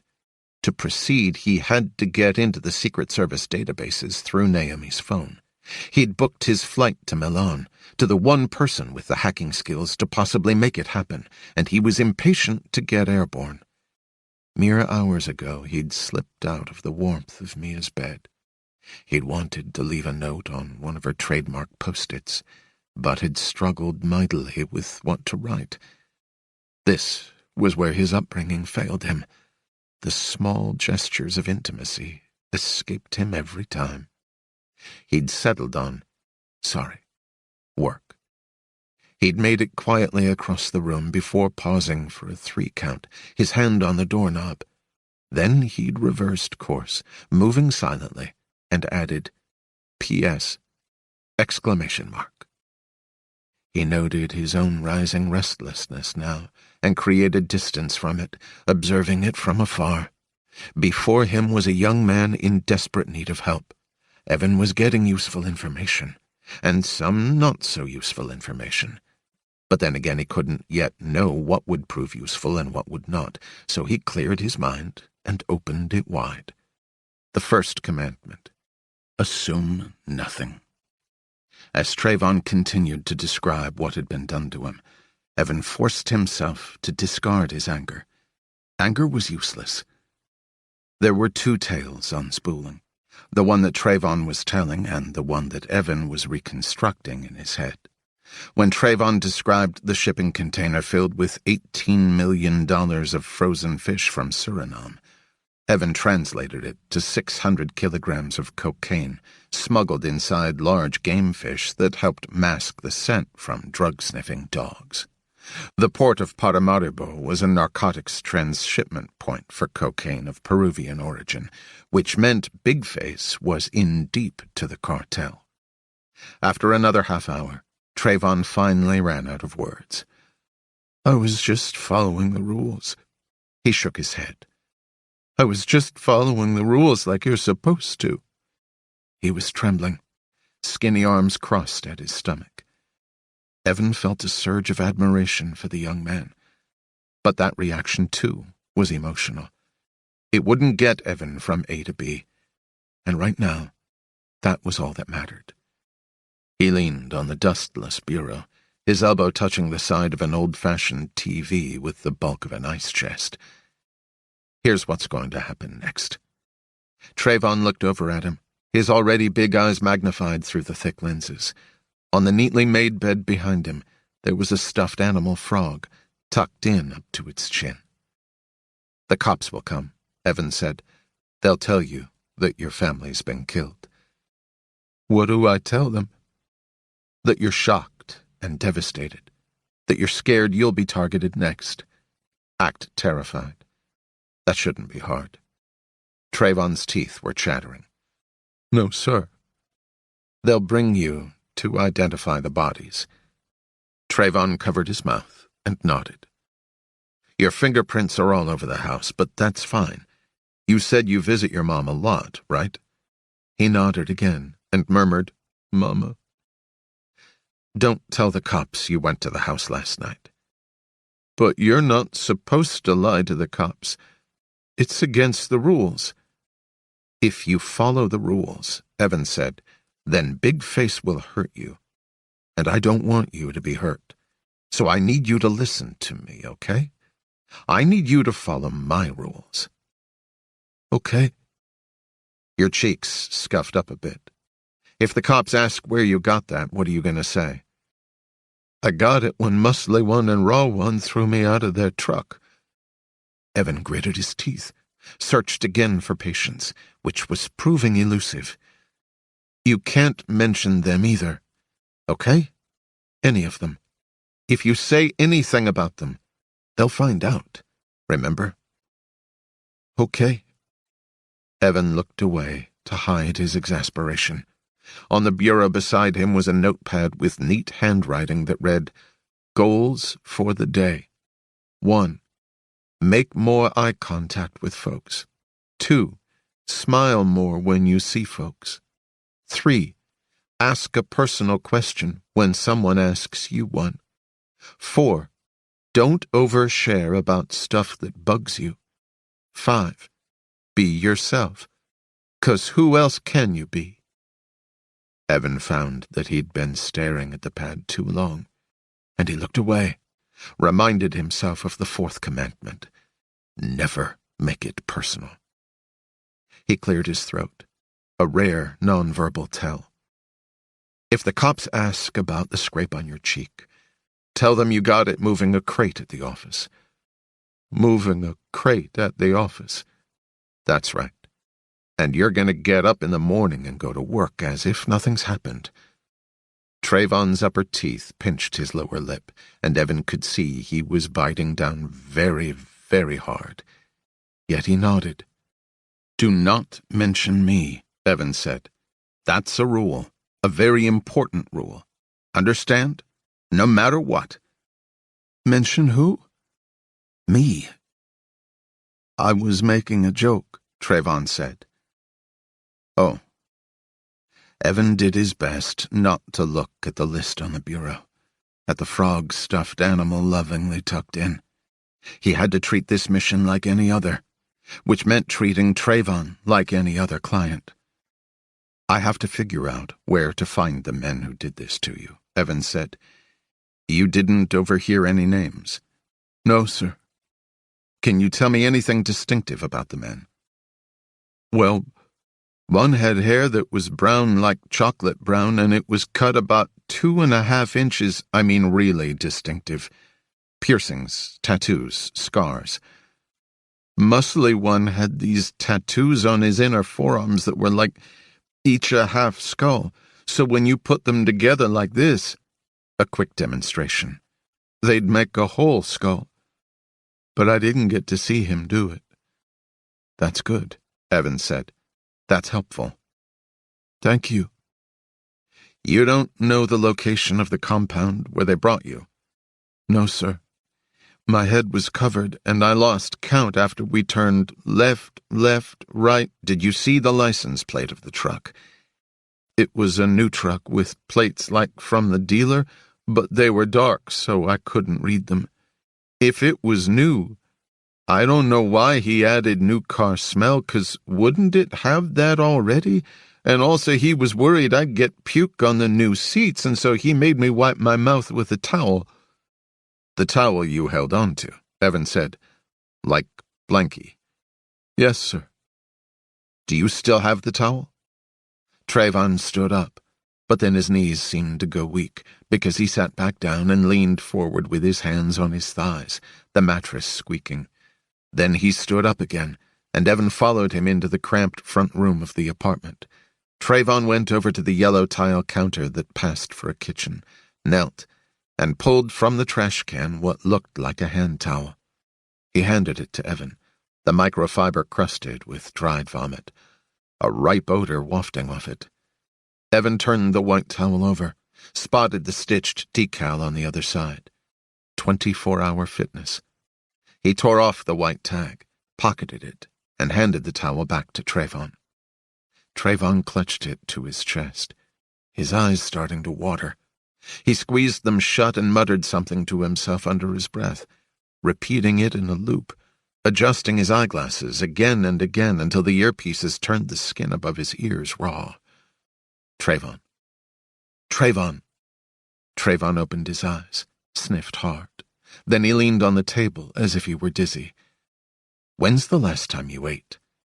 Trayvon thought for a moment. Yesterday at 12:05.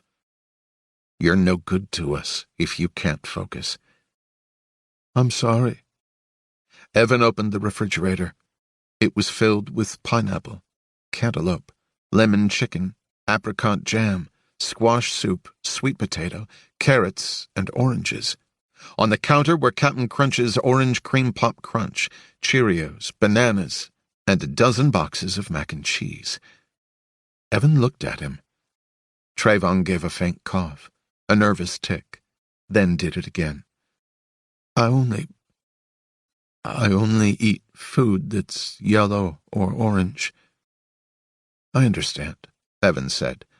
I only drink vodka. Really? And water. Evan tossed him a banana. You need calories. Trayvon peeled it, took a bite, then set it on the table.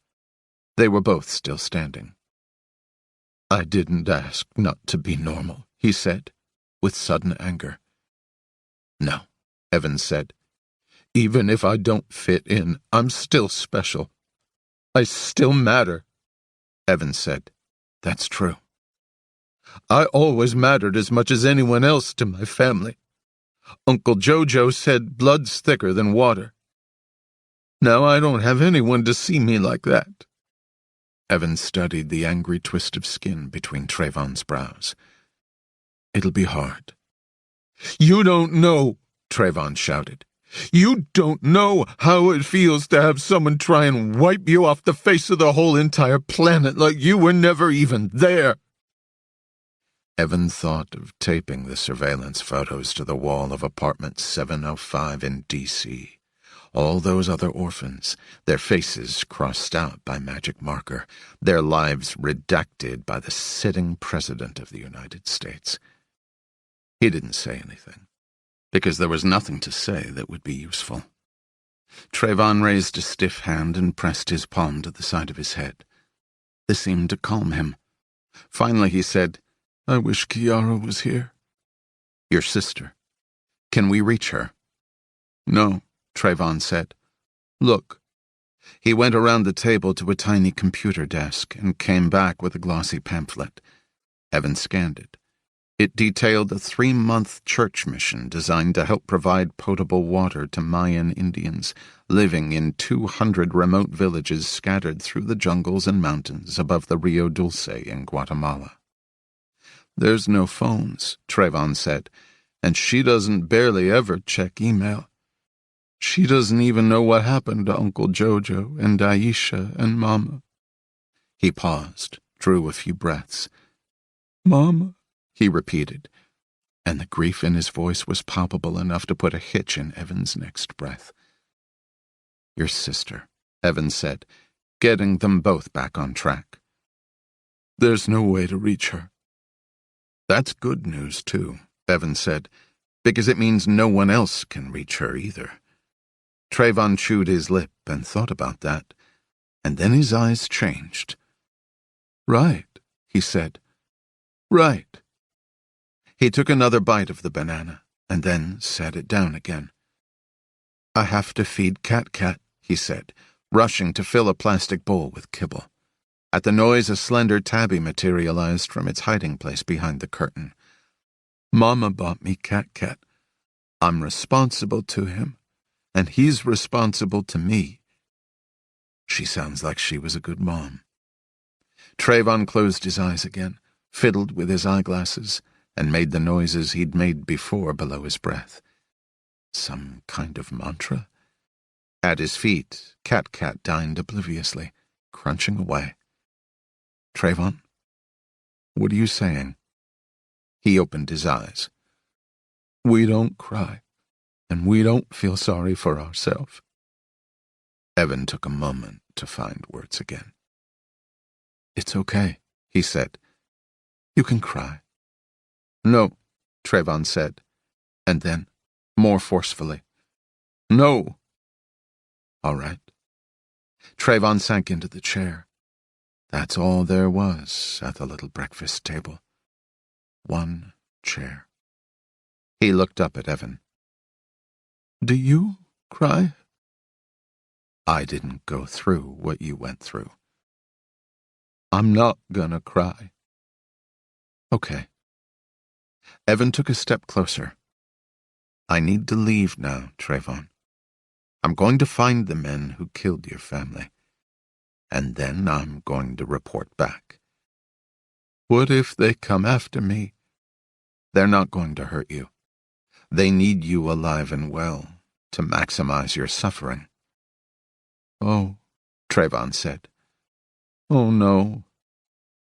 "The good news," Evan said, "from an operational perspective," he caught himself. "Right now, there's no rush. For them, nothing is pressing or urgent." "Pressing," Trayvon said, "or urgent." "That's right." "Okay." His lips were wobbling. The half-eaten banana sat by his knuckles. It seemed impossible that a banana could code for abject loneliness. But there it was. Evan had to get out of here before he started anthropomorphizing the furniture. He started for the door.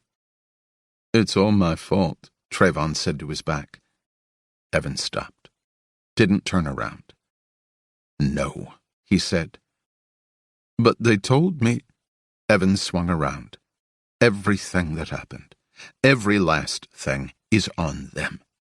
You did nothing wrong." Trayvon's hands rested on the table, palms down. "How do you know?" "Because I wouldn't be here working for you if you had." "You work for me?" "I do." Trayvon swallowed, which seemed to take considerable effort. "Can you stay for a little while?" "No," Evan said. "Just till I fall asleep?" "I don't do that. That's not what I'm for." "Okay." Trayvon shoved the heels of his hands into his eyes. I can do it.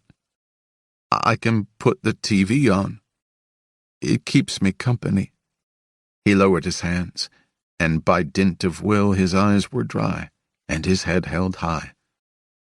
"Mama said it's good to have a house full of voices, and that's what she wishes for me someday." The chair legs screeched as Trayvon pushed back from the table, and then he headed to the bedroom.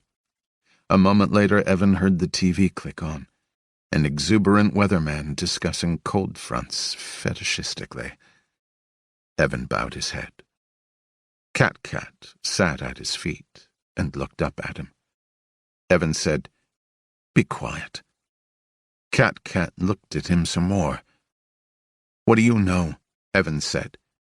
Cat flicked his tail and flounced back to his spot beneath the curtain, where he stared at Evan with recriminating eyes. "God damn it," Evan said.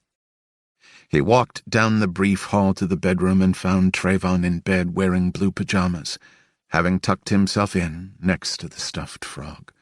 The lights were out, but his eyes were open, catching an ambient street lamp glow through the window. Evan sat across the room with his back to the wall, elbows resting on his knees. He thought about the painstakingly neat handwriting on the notepad. Be yourself, 'cause who else can you be?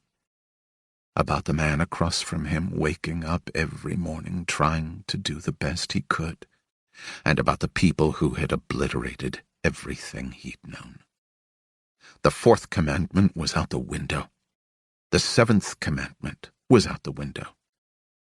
Evan's hands had curled into fists. They were still loose, yes, but they were ready not to be. Over on the bed, Trayvon's blinks grew longer and longer. "I followed the rules," he mumbled, his voice slurred with exhaustion. "You're supposed to be okay if you follow the rules." His head nodded to the side, and his breathing took on a rasping sound. "Yeah, well," Evan said to the dark room. "Sometimes you have." 23. Backtracing an outbreak. There were 17 24-hour fitnesses in the greater Los Angeles area, but here Evan was at the Magic Johnson Signature Club on the second floor of the Sherman Oaks Galleria. The gym was sandwiched between an upscale day spa and a wide staircase leading to a high-end movie theater. Evan had arrived here by calling the gym towel manufacturer, which prided itself on producing hygienically clean textiles, a catchphrase with which he had been previously unfamiliar. Posing as an occupational health safety inspector, Evan claimed he was backtracing an outbreak of Staphylococcus aureus, which seemed to be tied to laundry infection at a gym. If he provided a serial number from a specific towel, might the company be able to tell him to which location that particular batch of towels had shipped? They might. So now here he was, in the open-air second level outside the gym entrance, wearing generic worker coveralls, replacing a wall outlet beside a shaggy ficus by the elevator. The imposter outlet he was installing, which was conveniently wired into the existing power source, contained a covert stationary video recorder. The tiny lens sat between the two plug receivers, flush with the plastic plate. Motion activated, it recorded time-stamped footage to a micro SD card hidden inside the unit. Evan tweaked the button-size lens, angling it on the glass-doored entrance to the gym so it captured the people streaming in, seeking to break a pre-workday sweat. The clientele, from what Evan could glean, consisted mostly of aspiring actors, dedicated muscleheads, and disciplined young moms in Lululemon eager to park their offspring at the on-site kids club. The front desk featured an efficient check-in procedure. No card or key fob required. You just pressed your finger to a scanner on the counter, and in you went. Evan tightened the screws on the imposter outlet, pocketed his screwdriver, and moved the ficus another few inches to the right, its broad glossy leaves whispering conspiratorially. When he returned in a few days' time, he'd review the DVR footage until he spotted who he was looking for. Muscly one. A man with half-skull tattoos wrapping his forearms would be hard to miss. Evan thumbed the elevator call button and rode the car down to the parking garage. He was running late for his flight, which he'd booked out of Las Vegas to obscure his trail. He'd stopped at a safe house earlier to switch out his Ford pickup with a backup vehicle. A fresh passport and supporting documents waited in the glove box. As he pulled out of the shopping mall, he shot up Sepulveda and arced around onto the freeway, seating the pedal as low to the floor as he dared.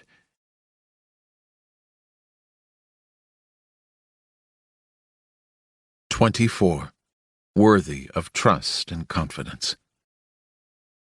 Naomi Templeton reached the building at H Street and 9th at 5:57 a.m. There was no signage anywhere, no logos or plaques, nothing to indicate what the building in fact was. But if you looked closely, you might notice the sleek security cameras peeking out from the tan brick overhang near the front door. You might notice that there were no trash cans on the sidewalk outside, no USPS mailboxes or newspaper vending racks that might hide an IED. She paused to consider the awesome task that had been lowered onto her shoulders at the start of the week. It was worth approaching this building and this day with an added measure of respect. Entering the 9-story rise, She passed through the metal detector, taking a moment before the words written across the wall in silver letters, "Worthy of trust and confidence."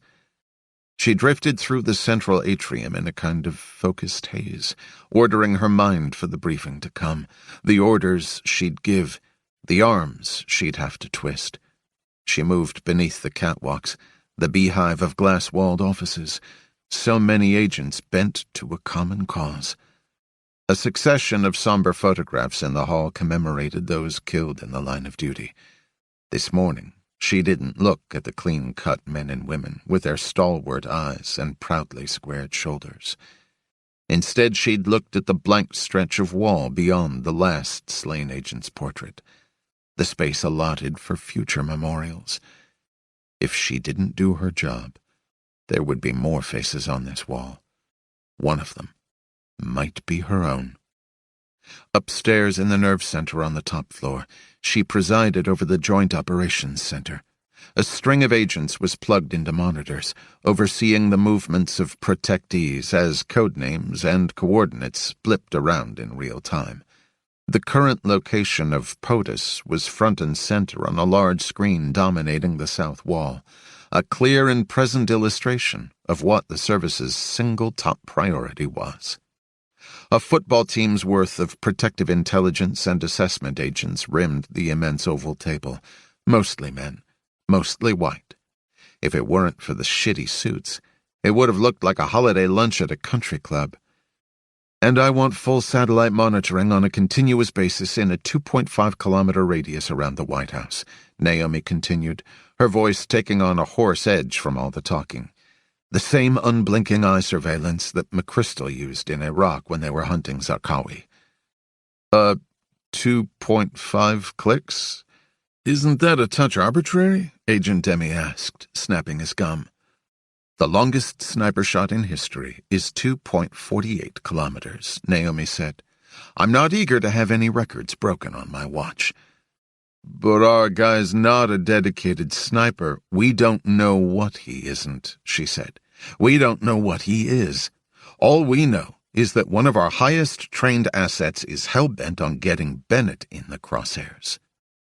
She steepled her fingertips on the dossier sitting on the polished surface before her. Ridiculously, the tab was redacted, the rectangle of ink blotting out the code name beneath. Orphan X.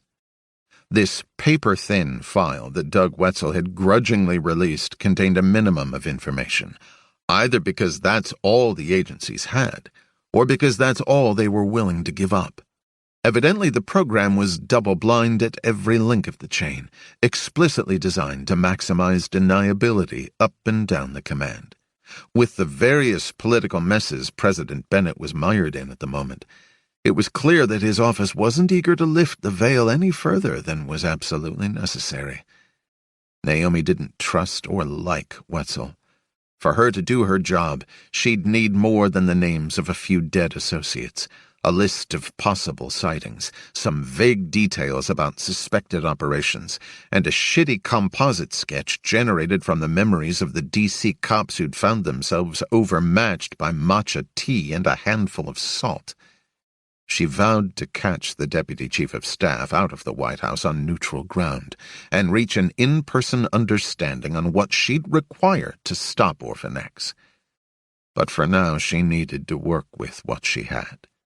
As Dad used to say, you get to airtight, one brick at a time. "If this guy has the training they say he does, he'll know to disguise himself from birds," someone else chimed in. "Right," Naomi said. "That's why we're covering all CCTV in Ward 2. Key alphabet streets, the mall, monuments, everything. Priya's running that team." A nod to the sole woman of color at the table. "And Williman's monitoring all flights, car rentals, train stations, toll booths, bus stops, correct?" Bob Williman gave a wan smile. "Down to every last tour bus." Naomi swiveled to the right flank of the table. "Ted, I want facial recognition run on all posted data from all phones in the district. Instagram, Facebook, YouTube, Snapchat, the whole social media landscape. You never know who will pick up passing through the background of a shot. Reach out to NSA. They're ahead of us on this with computational power. Demi's square jaw sawed sideways as he went at the gum, building up momentum and confidence. The promotion to SAC had come down to her or Demi, and she'd been better, pure and simple. Seeing her elevated further by presidential decree couldn't have been easy on his ego. In response, he'd started growing out his sideburns and exceeding expectations on the job, one of which was working out nicely. So that's DC covered, Demi said. What about the rest of the world? I'm working up new advanced team procedures for transport and travel. I'd like your help with that, Demi. I saw your initiatives, and they're excellent. At this, he let his palm rasp across his cheek, a flicker behind his eyes showing he felt conflicted about accepting the olive branch. She gave him her most serious stare, the one Dad used to reserve for broken curfews and prospective boyfriends. Her stare said, I mean what I say. I have no time for charity. Happy to, Demi said. Naomi flipped open the woefully scant file. No name, no photographs, no fingerprints. I've also ordered sat footage on sites of importance to Orphanex. She scanned the partially redacted top page. There was a farmhouse in Arlington where Orphanex had supposedly spent some childhood years. The foster home he was taken from in Baltimore had been demolished last year. Perhaps he'd done some training at Fort Meade. There were a few more proper nouns, also unpromising. She cleared her throat and added, sites of ostensible importance.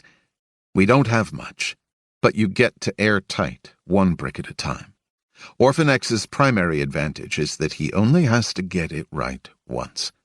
Our reliability is a precondition for his success, which means we have to be unpredictable. So let's get to work on it. I'm putting the president's schedule in motion. No shit. Director Gonzalez leaned into the room, one hand gripping the doorframe, broad shoulders on tilt. I heard all about it from Wetzel, that weasel-faced fuck. All the schedule jostlings raising questions in the press. Rumors of internal problems with the cabinet. Bennett's not going to want to see his approval ratings go any lower before midterms, blah, blah, blah. I told him you were trying to keep Bennett alive for the midterms, and that shut him up in a hurry. So keep at it, Templeton. Ruffle feathers, rattle cages, kick doors. The president's given you the power, and I have your back. The pouches under his eyes shifted. Sometimes they conveyed more emotion than his actual eyes. She dreaded the question before Gonzalez asked it. How's the old man holding up? Dad had mentored Gonzalez up through the ranks. Their relationship had evolved over the years, but their mutual affection had remained steady. For a good stretch after Dad retired and before Gonzalez ascended to the highest rank, they'd found a balance as peers, drinking and golfing together, swapping war stories. And now Gonzalez had unwittingly undercut her authority with a single well-intentioned inquiry. There was an intimacy in the question he would not have presumed to pose at a round table were she a man. Doing great, thanks, she said crisply. He read her expression, those pouches bunching anew, registering regret. She caught up to herself, seeing through her anger that his motive was concern and heartache, and felt a wash of regret herself. Gonzalez knocked the door twice in closure, and withdrew. Naomi turned back to the dozen or so inquisitive faces, finding herself, for the first time in 3 hours, speechless. The mention of her father now, in this building, in this moment, had cut through her like a katana. Here she was projecting his strength while he languished in a facility, deteriorating by the minute, a puddle of flannel pajamas and English leather. She locked down her face, felt her core tighten. Demi broke the spell. Rocking forward in his chair, he found his feet, signaling the meeting's end. You heard the special agent in charge, he said. Let's get to work. As the agents broke up, she rose to head to the director's crisis center next door, where she was due to dry run a few emergency operation scenarios. When she looked up, Demi caught her eye across the long oval table. She nodded her thanks.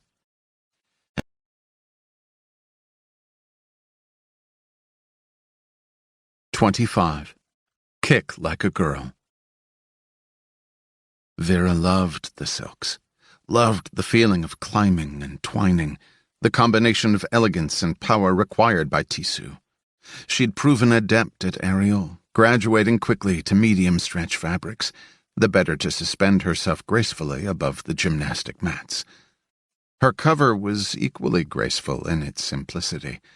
She was a recently orphaned trust funder, legally independent at 18 years of age, here in the mountains of Switzerland to finish her schooling under the caring auspices of a fine English-speaking private academy. In reality, she was 16 years old, an orphan program runaway, and a world-class hacker. Like Evan, she had been pulled out of a foster home by the mystery man, a recruiter who had lingered outside the front yard and watched the kids play. She'd noted him there at the periphery with his wrinkled face and the Ray-Bans he wore all the time, even at night, as though they were nailed to his face. He seemed like something out of a fairy tale or a nightmare, a mystical figure come to carry kids away. When he'd chosen her, she'd been glad to get out, clutching at the opportunity as if it were a lifeline thrown to fish her out of stormy seas. He wore a loose gold watch and smoked cigarettes one after the other, conveying her into a new life on a magic carpet stream of second-hand smoke. It had not been the life she'd hoped for. Here at the school, no one knew her name, her capabilities, her software superpowers. She towed the line and played the part. Her death had been ordered by no less than the President of the United States, and a thing like that tended to make a girl wary. Evan had helped her and tucked her away here, hidden safely from the prying tentacles of the three-letter agencies. Joey Morales, the real her, was presumed dead, and she and Evan preferred to keep it that way. But sometimes, even here, Joey still came out to play. Across the gym, a trio of rich Florentine boys practiced kickboxing on a heavy bag. They'd torn the sleeves off their workout t-shirts to show off their triceps, and they were talking too loudly, making sure everyone noticed. Hanging upside down from the silks 15 feet above the floor, Joey took a moment to assess their back kicks. Their form was for shit. Poor body mechanics on the spin, sloppy counterbalancing, no foot-to-hip alignment on the heel strike. But they egged one another on. Lots of chest bumps and high-fives. Matteo, the ringleader, chinned at the girl on the other set of silks and muttered something to his compatriots, who grinned like jackals. The other girl was Sarah, Joey's lovely Dutch roommate. At a secret society party last month, Sarah had drunk herself into oblivion. A stupid choice. Still, a 17-year-old from a farming town in the northwest of Holland, or any girl from anywhere else, should be allowed to make stupid choices. Suspended from the silks, Sarah was practicing the mid-air splits, her eyes averted from the boys, her cheeks touched with color. Joey braced herself, gathering the wraps around her legs, scaling higher yet and whipping herself upright 20 feet above the floor. She wound up in a footlock, her back arched, gripping the bunched silks behind her, a Viking goddess commanding the prow of a ship.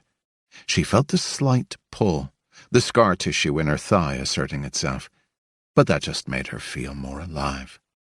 Below, inquisitive parents drifted through the gym, gazing up at the championship banners in the rafters with touristy wonderment. A presentation in the auditorium this evening would officially commence the year-end Parents' Weekend. Joey knew the drill.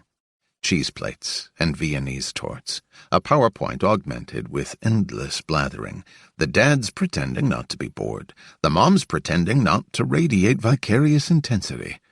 A gag-worthy father-daughter dance capped the evening. It would be full of parental pride and familial warmth, all the shit a foster kid like her had learned to steer clear of.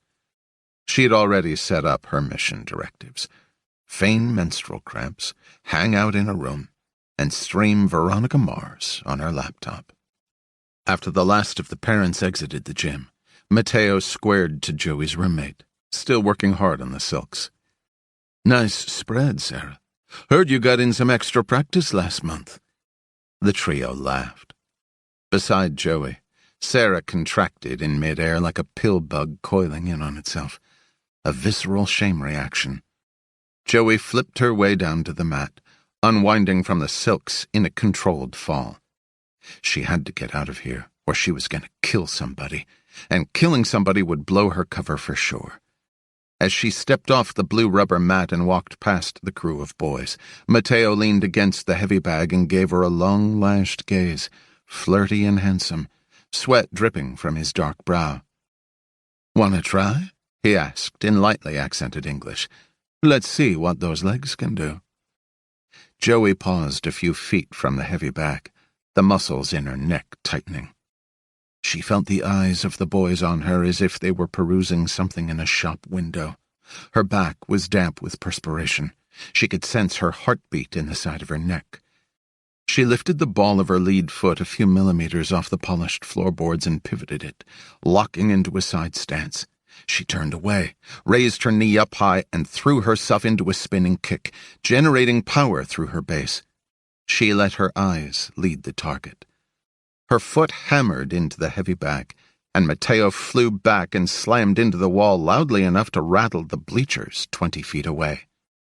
The wind left him in an explosive bark, and he fell to all fours, his mouth clutching for air, one hand pressed to his stomach. "Sorry," Joey said, continuing for the door. "I kick like a girl." Joey pushed through the door into her dorm room, red-faced, her clavicles glistening with workout sweat. When she saw who was standing there, she came up short, her mouth slightly ajar. Her eyes welled. Catching Joey speechless was something Evan relished. It didn't last long. "Fuck a duck," she said. He lifted a finger. "Language." She swallowed hard, blinked harder, regaining her composure. On the floor beside her nightstand was an original SWAT shoebox stuffed with letters. She stepped inside, sweeping it quickly out of sight beneath the bed. Then she stared at him awkwardly. "So are we supposed to hug, or what?" "I don't know," Evan said. The 90-kilometer drive from Milan to Lugano had been gorgeous, snow flurrying with postcard perfection, the sun bronzing Lake Lugano with a dreamy haze. He'd forgotten how clean Swiss air tasted, ice and whiteness finished with a hint of pine. He paused a moment to take her in.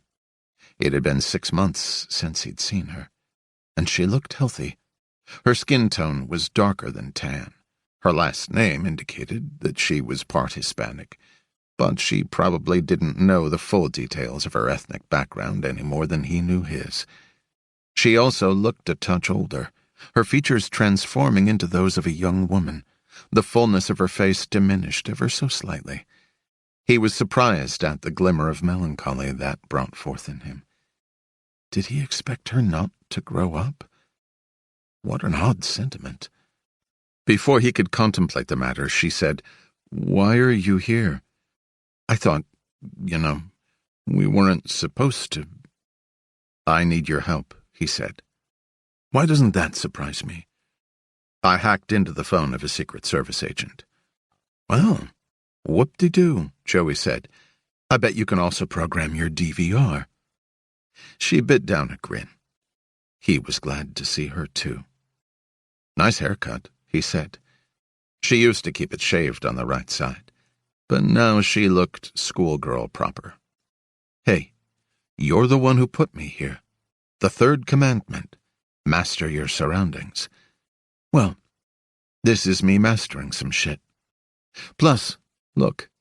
She pulled up her tumbling black-brown locks to reveal the thinnest strip of shaved hair just above her ear.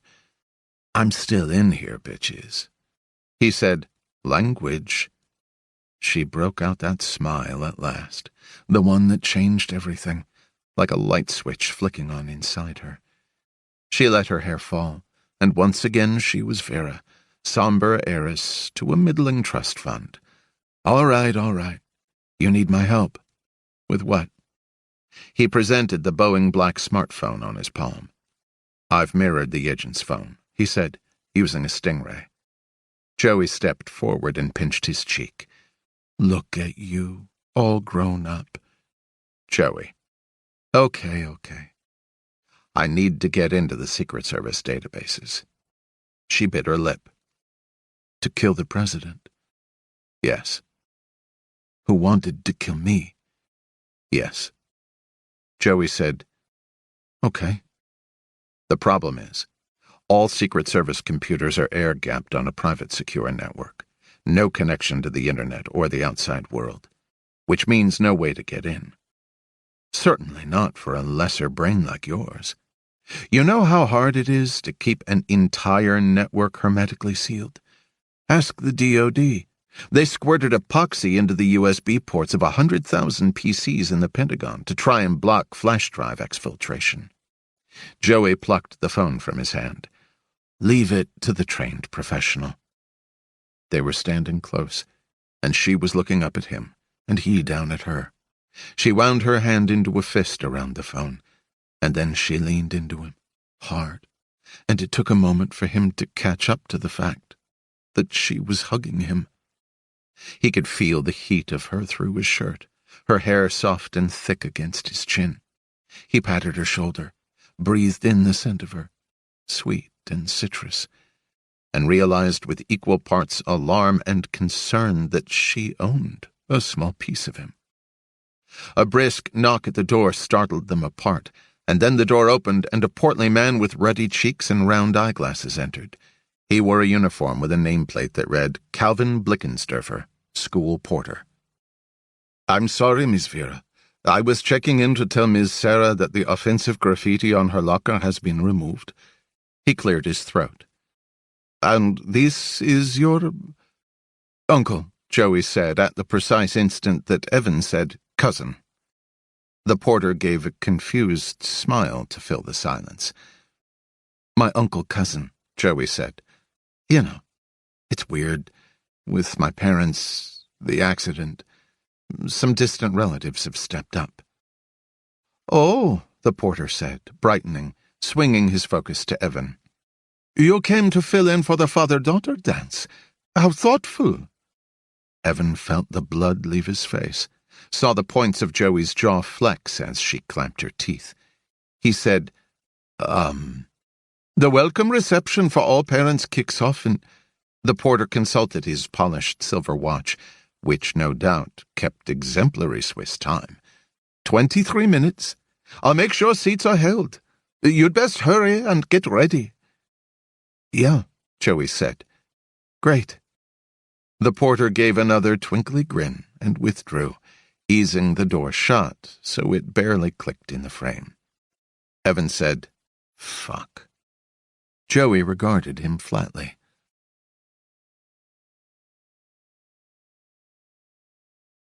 "26. Celebrating individual strengths.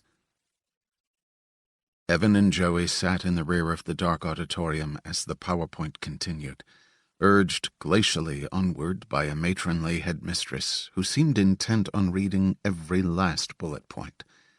Our philosophy of fostering community while celebrating individual strengths. Evan leaned over. Is this really what school is like? Joey rolled her eyes over to him. She's gonna say climate. Wait for it. A mother in flaking maroon lipstick and a mink stole turned around to hush them. Her kid shrugged apologetically at Joey. On stage, the headmistress raised her remote control and another slide appeared. Diverse kids playing frisbee in quad.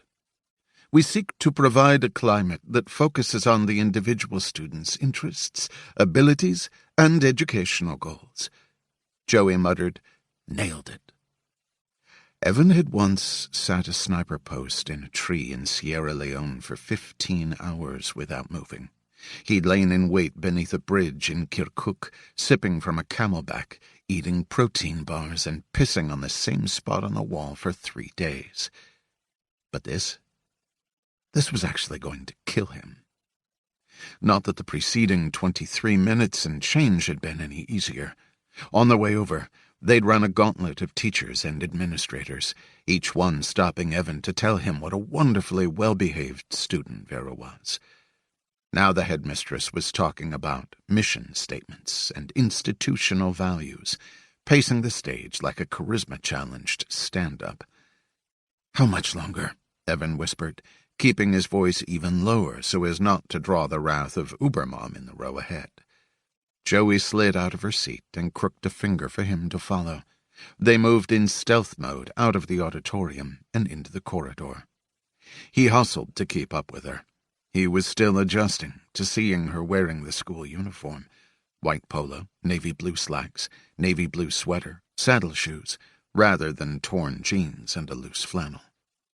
They turned the corner, running smack into an austere gentleman in a no-shit 3-piece suit. He was lanky and tall enough to regard them down the length of his nose. "Vera, what are you doing out here? The itinerary's very specific about—" "I'm really sorry, Dean Anders." Joey bent her knees slightly inward. "It's just, I need to get to the bathroom. Girl problems, you know." The dean and Evan stiffened in uncomfortable tandem. "Okay," the dean said. "And this is your—" "Cousin-uncle," Evan said, recovering and shaking the dean's bony hand. "It's nice to meet you, sir. Vera was in some pain from, cramps, so I thought I'd see her to the bathroom." "Very well," the dean said. "Hurry back." Evan wondered what kind of upbringing a person had to have to say very well. The dean coasted past them on an effluvium of aftershave. As the sound of his loafers clicked away, Joey's posture transformed, and she grabbed Evan's arm. "Move it." They cut up another corridor and paused before a locked door, Joey fishing a thin tension wrench and a hook pick from somewhere in her hair. She was through the deadbolt in seconds, and they were inside. She closed the door behind them and relocked it. The windowless computer lab hummed with electricity from the monitors, a few dozen screensavers projecting patterns onto the walls. The room held the hot metal scent of outlets working overtime. "You're looking at my own personal robot army," she said. "After hours I reconfigured the network and code for all these stations to make it a compute cluster and harness all the computing power in the lab. Of course no one's figured it out yet, because, I'm me." She sat down at a station, slid a keyboard into her lap, and then her hands did that thing that made her look like a piano maestro playing Rachmaninoff in double time.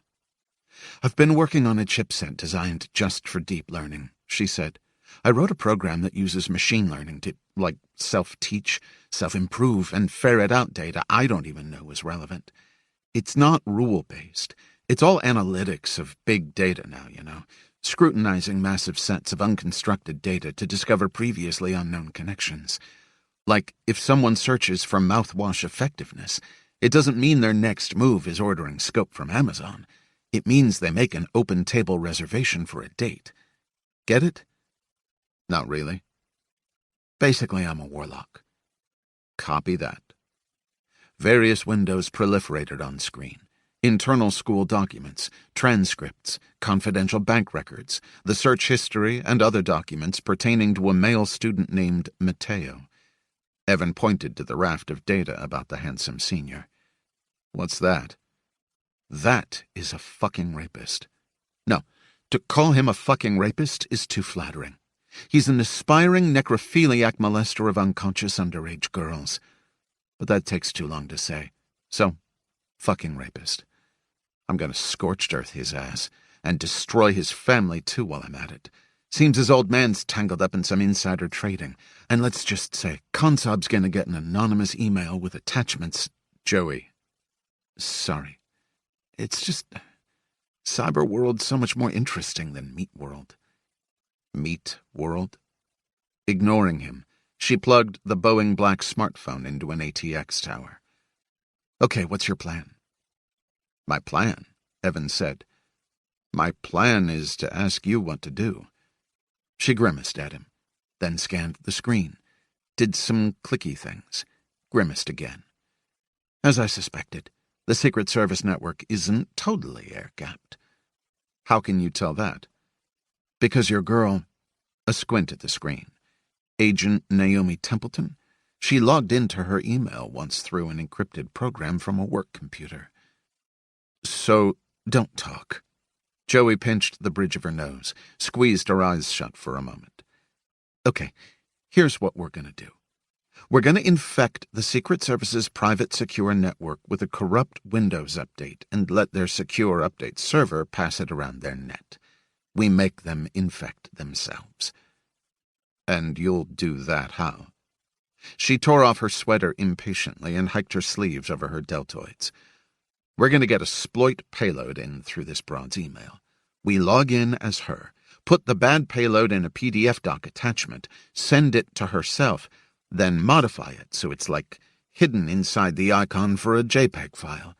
The next time she logs in on the secure network, my tiny little sploit execution engine uses that hidden code and actively modifies the private Windows update server with a series of corrupted patches. At the next update push, and they usually push at least bi-weekly on setups like this, it'll automatically install our modified patches to all the computers inside the private secure network. Once that goes down, my recon code will probe around for a way through the outboard firewalls to find the internet. It just takes one touch to the outside. Then we use, like, a hidden reverse SSH backdoor for you to get in at will and see whatever data you need. After that, all you have to do is sit on your ass, drink vodka, and watch the monitors. Got it? I understood the sit on my ass and drink vodka part. You should pay attention. This is some wicked shit. Crumbling kingdoms kind of shit. Her hands moved in a blur, and more stuff happened on screen. He watched with wonderment, feeling something akin to pride. For a time the only sound was the hammering of the keyboard. Then Joey said, "These rich kids suck. When can I come back to L.A.? She kept her eyes on the monitor, her fingers never slowing. He hesitated. "Not to live with you," she added, still typing. "I mean, that'd be a nightmare. But when? If this mission goes well, it'll be safer for you. We can talk about it then." The scrolling code reflected in her striking emerald eyes. Is it gonna go well? He thought about it. I don't know. I've never tried anything like this. Just don't die, she said. I mean, that'd suck. Promise? He considered the odds, knew better than to answer. Instead, he removed a burner sat phone from his pocket and set it down on the mousepad. If we need to be in touch about the code. Her eyes flicked over for a split second to take in the device. Wow, this is great. Did you get it from 1985? Let me guess. The Beverly Hills cop lent it to you? Evans sighed. You'd prefer we communicate through a draft file of an unsent email? Yeah. I'll get you my account and password. Thanks, Kojak. And if we need to talk, I'll figure out an actual secure line. She logged out and stood abruptly, the chair flying out from under her like something scared. Let's go. Again he hustled to keep up with her. In the corridor she used her lockpicking tools to reseat the deadbolt. Then she hurried up the hall, tugging down her sleeves and slinging her sweater back on an instant before a young teacher backed out of a classroom in front of them, cradling an armload of files against her chest. Vera! Hi, Miss Bosch. This is my uncle cousin. We're hurrying to make the end of the reception. The teacher brightened. Nice to meet you. Your cousin is a wonderfully well-behaved student, Evans said, pumping her hand. Yes, thank you. Minutes later, Joey and Evan slipped back into their seats in the rear of the auditorium. The headmistress remained on stage, facing the massive projection screen, arms crossed, wearing a beatific expression as she regarded a video showcasing the students' academic and athletic accomplishments. Students jumped show horses, flung lacrosse balls, slide-tackled on lush pitches. A saccharine lily scent of perfume wafted off the woman with the mink stole. Evan was considering dozing off when the presentation suddenly fizzled out. The screen turned to static. A blip of pure black. A gritty sketch of the see no, hear no, speak no evil monkeys appeared briefly. A hacker's signature. And then footage came up, low light, angled across a desk. A hijacked recording from a student's laptop webcam. A student, Matteo, sat facing the lens, staring at the invisible screen of his laptop intently. A parent gasped. It took a moment for Evan to assemble the imagery in his head. Matteo's contorted face, the grunts and groans emanating from his laptop, his hand pumping hard just below the sight line of the camera. Suddenly, there was pandemonium. People shouting, administrators rushing the stage, a swarm of bees hum of student voices. Someone tripped over a power cord, and the projection slid off kilter, mercifully before Matteo concluded. A mother, presumably Matteo's, was sobbing, and then the lights went out altogether. The sounds of a mini-stampede to the aisles filled the dark auditorium. The headmistress's voice, sharper than before, cut through the darkness. "Please, stay calm. We're going to, perhaps... Can I get campus security up here? Going to cancel the scheduled... the father-daughter dance until we can get a handle on just exactly... So inappropriate. We are very sorry. Security, please. Maybe just..." Evan and Joey remained in their chairs, watching the swirling chaos before them, shadows in the darkness. He looked across at her. "Next semester?" Joey smirked. "Sure thing, Pops." She held out her fist, and he bumped it. He was gone before the lights came. 27. The Good Guys. When Orphan A at last gave in and shaved his beard, the skin beneath was speckled with red nicks. He'd worked the comb too hard. He moisturized his face with coconut hibiscus lotion from a sample tube by the sink. What a weird fucking world. He wandered out into the hotel room proper. On the bed lay a high-resolution photograph he'd taken of the federal prosecutor after he'd neutralized her. Proof of death. He flipped over the photograph and stared up at the watercolor windsurfer framed above the headboard. Braced with Hemingway-esque determination, the painted figure was breaking through the frothy cap of a wave, long hair slicked back across one cheek. Holt wondered what emotion that was intended to evoke in guests staying at a mid-range hotel near DuPont Circle. That there was a big, adventurous world out there ripe for the taking. That by traveling to D.C., you were embarking on one such adventure. Or maybe it wasn't anything like that at all. Maybe the colors and pattern had been focus-grouped and found to be soothing. He stared a bit longer at the painting and wondered what emotion it evoked in him. All he felt was a sense of disconnection, of being unplugged from the world of sentiments that everyone else seemingly drew power from. At his feet were 2 Pelican cases, and inside those were various handguns, frag grenades, body armor, and a half-dozen FN P90s, courtesy of the Secret Service's own White House armory. Designed in the 80s to penetrate Soviet titanium body armor, P90s took a 5.7 proprietary pistol cartridge, 50 rounds per mag.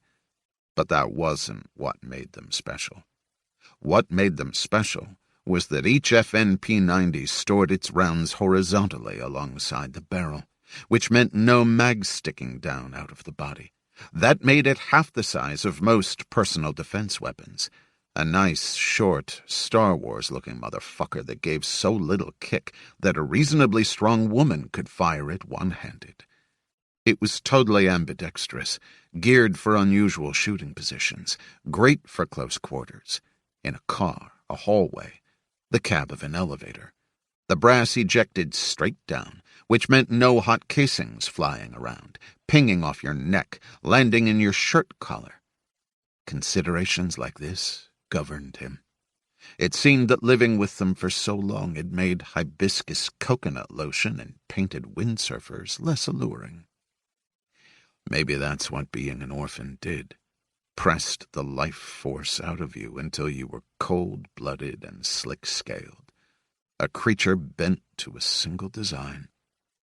A double rap came at the door. A pause. Another double rap. Not room service. He said, "Unlocked." The door opened, and the brothers, Sound and Fury, entered, stooping to duck beneath the frame. Pasty and hulking, they wore leather biker vests with the sleeves cut off, white supremacist ink cluttering up their visible skin. The Collins boys stood shoulder to shoulder, Wade tugging at his bushy Abe Lincoln chin-strap beard, Ricky's mouth bunched up so his face looked like a fist. "Close the door," Holt said. "There's more of us," Wade said. "Cousins." He lifted his upper lip, part wolf, part rabbit, and sliced a whistle through his front teeth. 5 more men, slightly diminished versions of Sound and Fury, entered. Slightly diminished still put them at 6'4", 230 each. The last man in heeled the door shut, and then they crossed their arms in unison. Orphan A took in the display. "You can cut the choreography," he said. "This isn't synchronized swimming." Wade said, "How about you tell us exactly who the fuck you are and what you think we're gonna do for you?" Holt appraised their outfits. "We can't exactly make you inconspicuous, but I'll need you to dress like human fucking beings. Shave your beard, long sleeves to cover the arm tats. See about some cover-up for the iron crosses on the sides of your necks." Ricky sidled forward, Sound to Wade's Fury. "I don't think you heard the man." Holt looked him dead in the eye. "Let me be clear. If you take one step closer, I'll crush your windpipe and turn your head 120 degrees on your neck before you hit the ground. You and your brother are out of your cages because of me. The instant I'm unhappy, the secret handshake men'll swarm your lives and put you back in your boxes to serve out the rest of your consecutive life sentences. So what do you say we cut the shit and get to work?" The men locked eyes. Holt could smell the tang coming off Ricky, soured body chemistry and mental illness. He knew that he could make good on his promise, but the other Collins kin would extinguish him afterward. He wasn't sure which way the situation would go. He wasn't sure he particularly cared. But then he thought of Orphan X, and realized that he did. What did it say that the only life-affirming glow that warmed his insides was the promise of revenge? Ricky stepped back. "What's the work?" "Hunting," Holt said. This elicited grins from the cousins, but nothing from the Twin Towers. "We're going after someone who's going after the president," Holt added. "The president of what?" Wade said. Holt gave him a dead stare until recognition dawned behind the grit and facial hair. "I have access to SFI. Serious fucking intel. All the eyes inside all the devices." "How?" "Don't worry about that." Ricky said, "Why aren't the cops or whoever handling it?" "Because it can't be handled the way cops handle it," Holt said. Wade scratched at his beard again. Evidently the Abe Lincoln look came at a cost to personal comfort. "So we're supposed to kill this guy?" Holt said, "I didn't have you released from prison for your dinner party etiquette. What if we get busted?" "You still don't get it." Holt lifted a steel-tipped boot and laid open the top of the nearest Pelican case, revealing the gleaming ordnance beneath. "We're the good 28. A touch to the outside. Baseball cap pulled low, Evan sat in his rental car across from 6071 I Street, a pricey condo complex with a conveniently windowed lobby that showed off pods of leather couches, a few phallic cacti, and a wall of smoked mirror that would have been considered tacky a few years ago, but now was retro-cool. He wondered how Doug Wetzel afforded to live here on a deputy chief of staff's salary. It was nearing 10 a.m. on Saturday, the D.C. streets clogged with tourists. A souvenir shop just past his parking meter received a steady influx of customers, clouding his car in a hurricane swirl of activity. He would have been jet-lagged had he bothered to notice, but he was busy sitting surveillance, waiting for Wetzel to show his bearded face. Removing superglue from the backpack on the passenger seat, Evan applied another sheen to his fingertips, further obscuring his prints. The familiar action tripped his memory, taking him back to 1997, riding a bus out of that gray Eastern European city to see a man about a copper-washed shell from a sniper round. He closed his eyes, pictured the little plastic bag, the Cyrillic lettering spelling out, "Eyes only."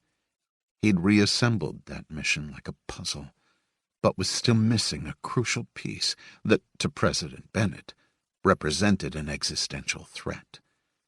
Given that Wetzel was Bennett's go-to guy for dirty work, Evan wanted to search his condo in hopes he could find something to point to the puzzle piece that had landed him on the bullseye.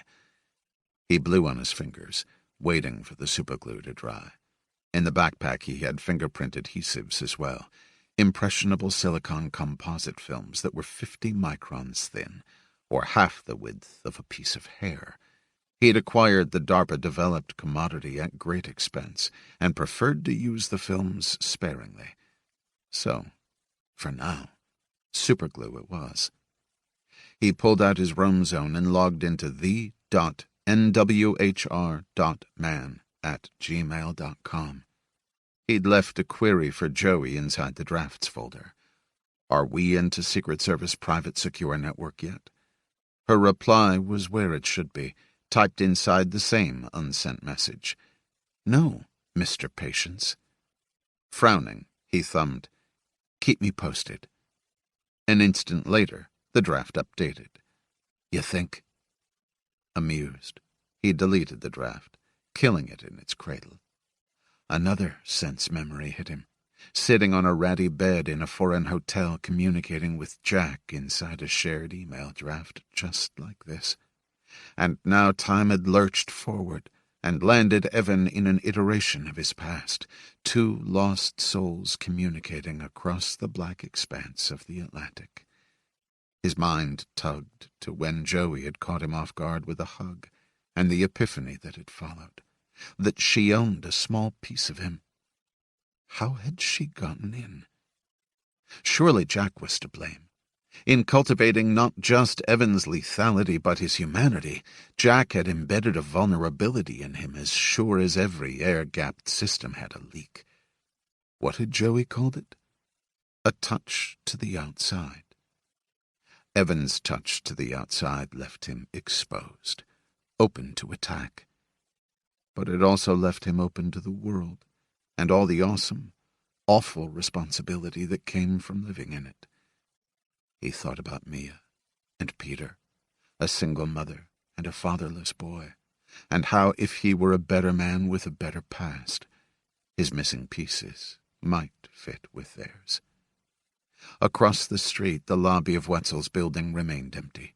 Through a break in foot traffic, Evan caught a glimpse of his own rental car cast back from the smoky mirror. In the space where he should be, the reflection showed nothing but the tinted glass of the driver's window. He looked across at the souvenir shop with its red, blaring sign, "We sell items straight from the White House gift shop." Shouldering his backpack and its mission-essential valuables, he climbed out. Keeping an eye on the condo building, he perused the shop's offerings. He picked out a sleek half-moon plaque, custom cast with a brass patina. As he paid in cash, the shop owner asked, "Want me to wrap it?" Evan said, "Yes." After the shop owner finished, Evan took the package, the size of a halved frisbee, and shoved it into his backpack. When he looked up and across the street, he caught Wetzel emerging from the elevator into the lobby. He was dressed in a sharp suit, the tips of his mustache rising with speakeasy gusto. Evan moved swiftly out from under the awning of the shop, keeping Wetzel in view. Evan expected him to cut through the back door into the parking garage, but instead Wetzel paused beside an industrial aluminum trash can near the tea and coffee counter. Wetzel glanced around the lobby, making sure that no one was near. Then he put his hand on the trash can's metal swing lid, flipped it upside down, and checked beneath. A dead drop. Presumably he didn't find what he was looking for. Letting the lid fall back into place, he vanished through the rear door. Moments later, he emerged from the parking gate behind the wheel of a Tesla S. As Wetzel zoomed off, Evan decided not to search his place, but to watch the dead drop instead. He got back into his rented Nissan Altima, once again safe behind tinted glass. 20 minutes passed. 40. Near the hour mark, a man across the street caught Evan's attention. It wasn't his appearance, but his sense of purpose, the way he cut through pedestrians, head lowered, his movements conveying latent power. Reddish-brown hair cut short, receding but thick where it remained, clung to his skull like an ivy leaf laid over the crown. He was on the short side, maybe a whiff over 5'8", with a welterweight's build, wiry and dense at the same time. Everything about him screamed orphan. Evan tracked him through the crowd, but couldn't get a clear look at his face. Still turned away, the man slowed at the entrance of Wetzel's building. Outside the lobby door, he tapped in a code, one arm raised, the sinewy forearm like knotted rope. Slipping inside, he tugged up his shirt and retrieved a buff clasp envelope tucked against the small of his back. Through the window, Evan watched the man beeline to the trash can. Barely slowing his pace, he flipped the swing lid, slapped the folder into place beneath, and continued up the brief hall toward the garage. He banged through the rear door and was gone before the trash can lid had stopped swaying. Evan sat in the car for a few minutes. He remembered hearing whispers of Bennett's reliance on one of the orphans. The first orphan, back in his early DOD days. Evan had even uncovered a photo once, a decades-old surveillance shot taken in a bustling souk in Amman. It had captured a partial reflection of Orphan A's face in the side mirror of a parked car. Evan hadn't caught a clear enough look at the features of the man now to compare, but the guy's age, somewhere in the mid-50s, put him into consideration. Evan waited a time longer, staring through the stream of pedestrians at that trash can and whatever had been hidden for Doug Wetzel beneath the lid. Then he got out of the Altima. Seating his backpack on his shoulders, he crossed the street and walked the same course as the likely orphan had before him. He paused a few yards from the door and pretended to answer a cell phone call. A few moments later, an elderly woman with a rat-sized dog trudged from the elevator to the front door.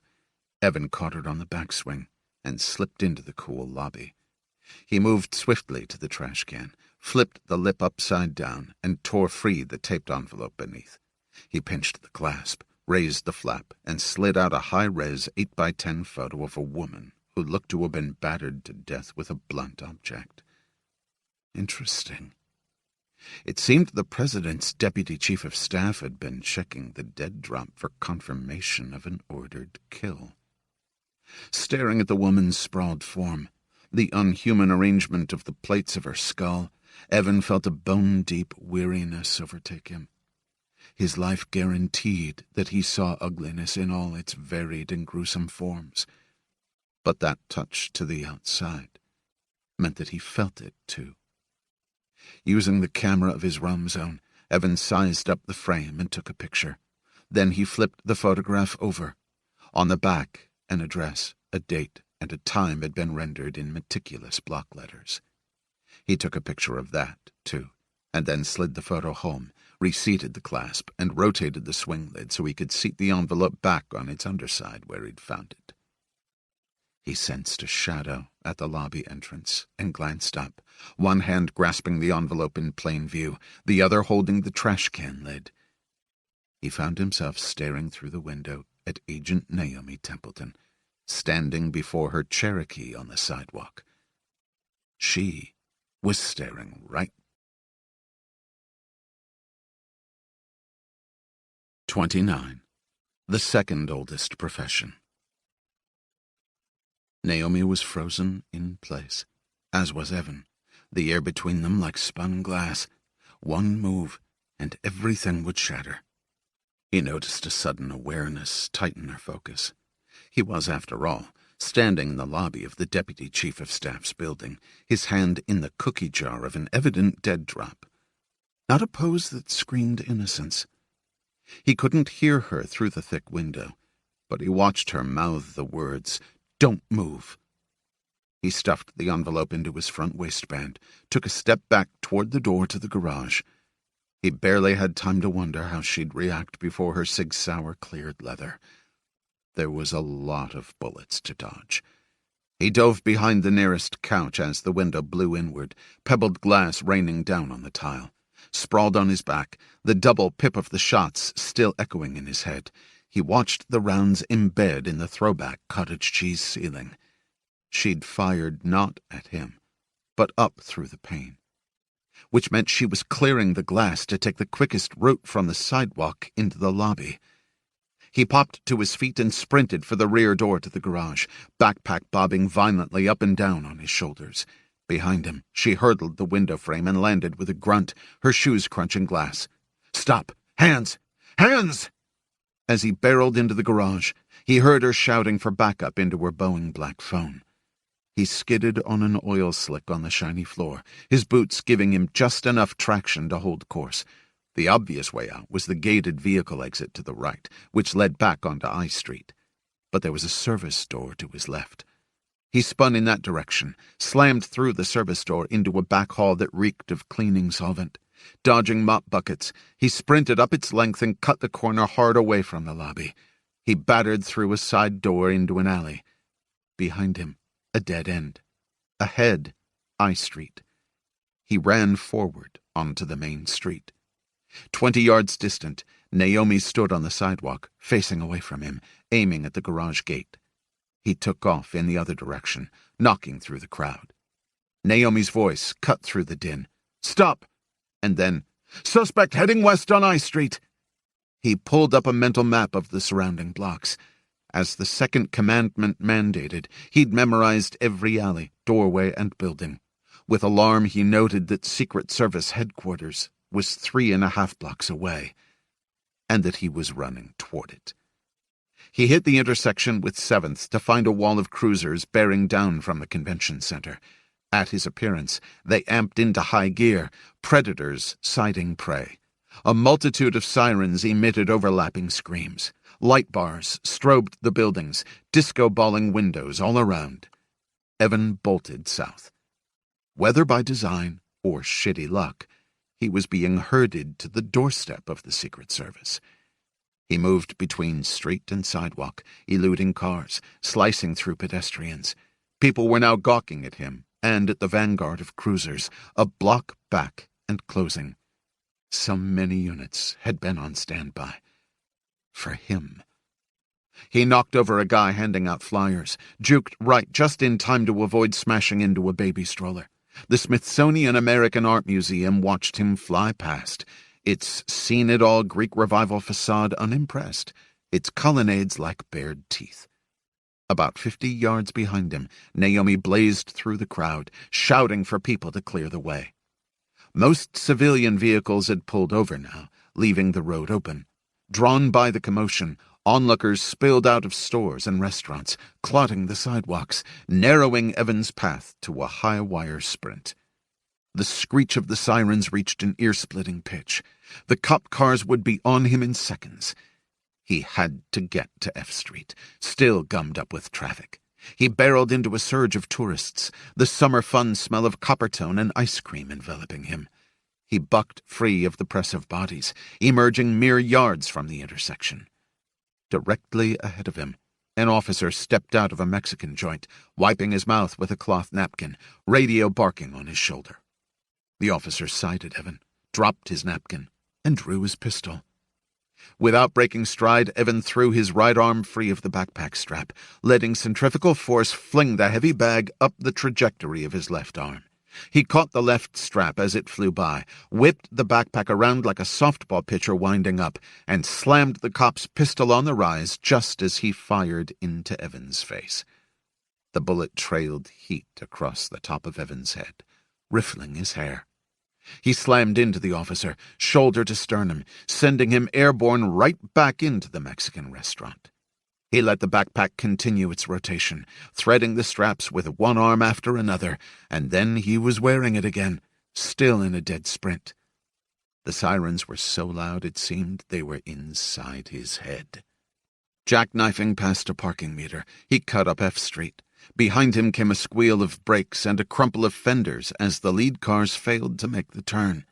Already they were working their way free, tires spinning in reverse, horns blaring. The sign for 8th Street flew by overhead. Casting a look back, he caught a flash of blonde hair as Naomi tumbled around the corner, plunging into the crowd on the sidewalk. Office buildings and museums were emptying out all along the block, people hustling onto the sidewalks to find out what was going on. He kept on, the next intersection coming up fast.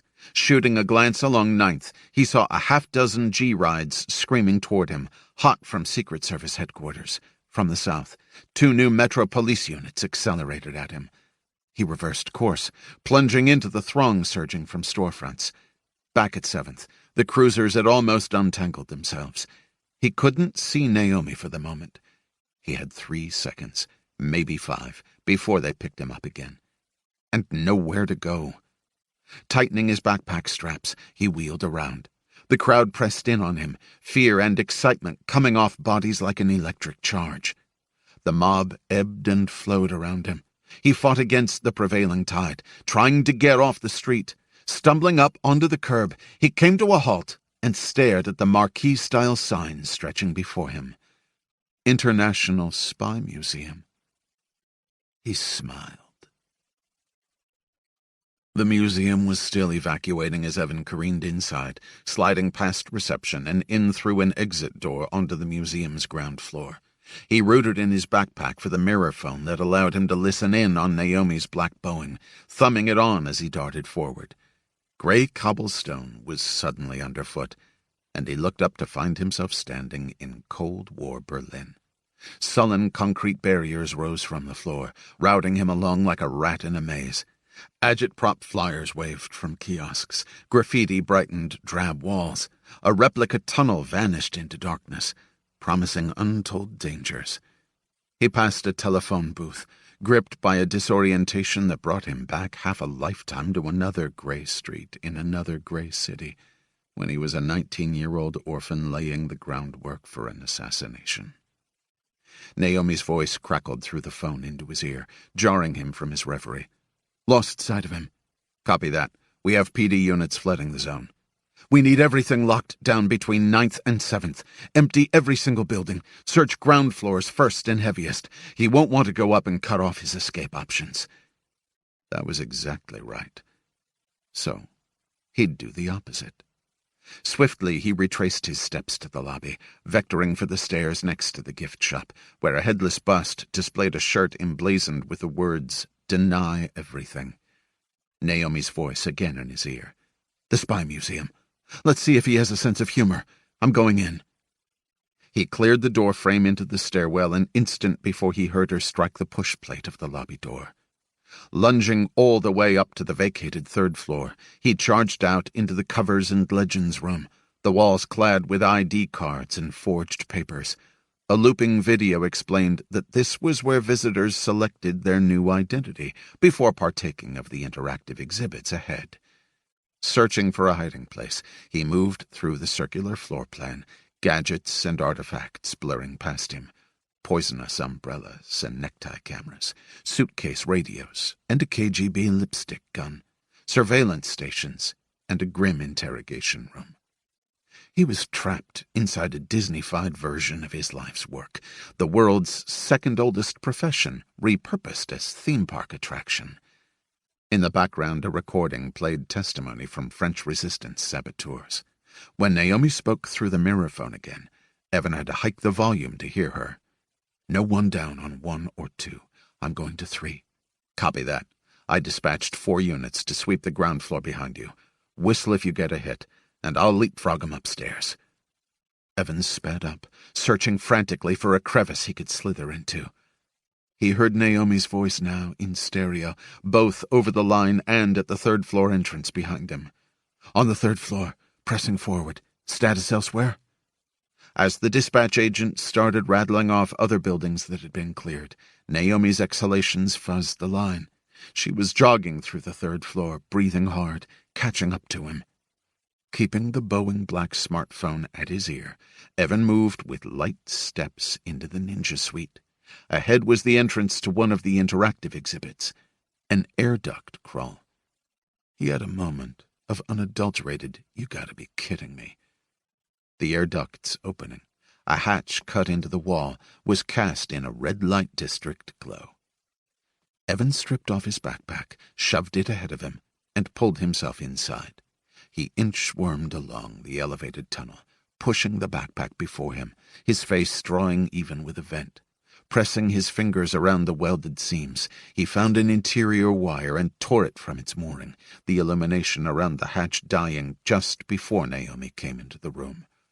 She slowed her jog, pausing to catch her breath. Hidden in the vent, Evan watched her scan the walls, her eyes passing over the shadowed opening to the air duct crawl. Was it dark enough that she'd miss it? "Damn it," she said into the phone. The mirror phone, resting in the vent before Evan's face, gave a faint rattle as the words came through. He watched her head crane, looking up in his direction. With excruciating slowness, he reached forward and silenced the mirror phone. "What?" Naomi said into her phone. And then, "I was going over to talk to Wetzel. I saw a guy getting something from what looked like a dead drop in the lobby. I think—" She swiveled away, facing the precise spot where the air duct's opening lay barely hidden in shadow. "I think it might have been Orphan X." She listened. Evan watched, praying that her gaze wouldn't snag on the hatch in the wall.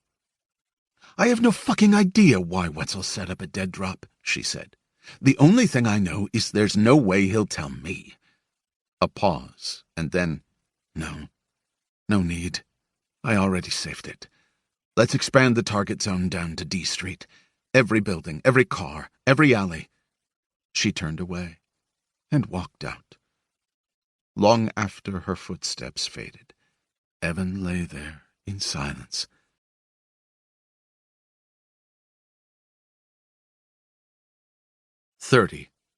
All is not what it seems.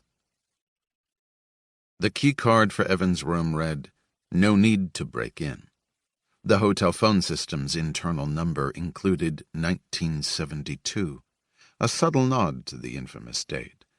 Less subtle was Nixon's voice, squawking over the urinals in the public bathrooms. In the last few decades, it seemed, the Watergate Hotel had gotten itself a sense of humor. Some years back, the place had been bought by a new group, overhauled, and made trendy cool. Even the staff uniforms had a retro flourish. The receptionist had breathlessly informed Evan that they'd been envisioned by the designer from Mad Men. Welcome to the new world of meta-scandals and entertainment news. On the ground floor, an undulating copper wall flowed into a whiskey bar with a few thousand backlit bottles precision-lined on floor-to-ceiling shelves, casting an amber glow across sleek red armchairs and young K-Streeters seeking company. Sitting at a corner table with his laptop, Evan studied the photograph of the woman's body he'd taken from the dead drop. He'd waited for hours inside that faux air duct until the museum resumed operations, and he'd been pushed out the other end by an onslaught of middle schoolers on a field trip. Downstairs in the gift shop, he'd bought an oversized sweatshirt that read, All is not what it seems. A facial hair disguise kit and a baseball cap stating, "I was never here." In a bathroom stall, he applied a mustache and repositioned his backpack, wearing it in front under the roomy sweatshirt, where it bulged like a gut. As he exited the museum, he'd thought, "Thanks for the memories." He'd gotten himself underground and onto the metro as quickly as possible, acquiring a limp on his way. Police officers remained out in numbers, but he was just another overweight tourist shuffling by. Once he was safely out of the city center, he'd made a stop to acquire a few items at Home Depot. The clerk had barely glanced at him as she'd rung him up, tapping the register slowly, careful not to snap her fake nails. After wondering if the consumers who'd come before him had endured the service with more patience, he'd taken his bag and waddled back to the train. It had been a peaceful ride to Foggy Bottom. A waiter drifted over now, wearing a soul patch and a disaffected glower. Evan supposed that serving marked-up bourbon to lobbyists night in and night out might elicit a sour expression. He placed the photograph face down on the table. "Do you have any vodka?" "Whiskey," the waiter said. "It's a whiskey bar. That's why we're called, like, the next whiskey bar." "I want vodka." "Vodka's at the top of the gate bar," the guy said. "You know, on the roof." Evan stared at him. Tougher men than Soul Patch had found that intimidating. The guy blinked twice. "What kind would you like sent down, sir?" Evan told him. As soon as the waiter backpedaled, Evan turned the photograph over again. He typed the address and date into Google, clicked on News. A federal prosecutor and her husband bludgeoned to death in their own home.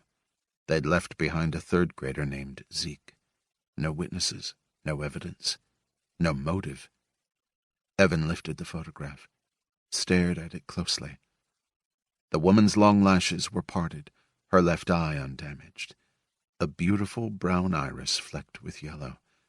Eyes that had looked at her husband through a wedding veil, had gazed down lovingly on a newborn. None of that was relevant now. The pupil was. Enlarged from the trauma, a black orb. A black, reflective orb.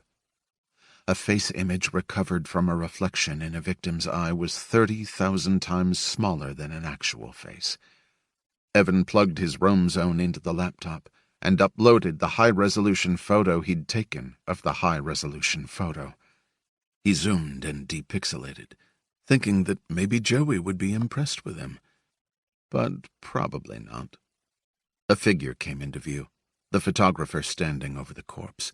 Face, upper torso. Camera held out to take the picture.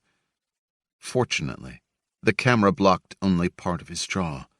Evan zeroed in on the face, let the software do its work. The eyes achieved clarity first, then the nose. At last, the mouth achieved crispness, removing all doubt. Orphan A. The waiter returned, and Evan lowered the screen of his laptop. "I brought the spiritus, sir. How would you like it served?" The Polish-made spirit claimed the title of the world's highest proof vodka at 192 proof, or 96% alcohol content.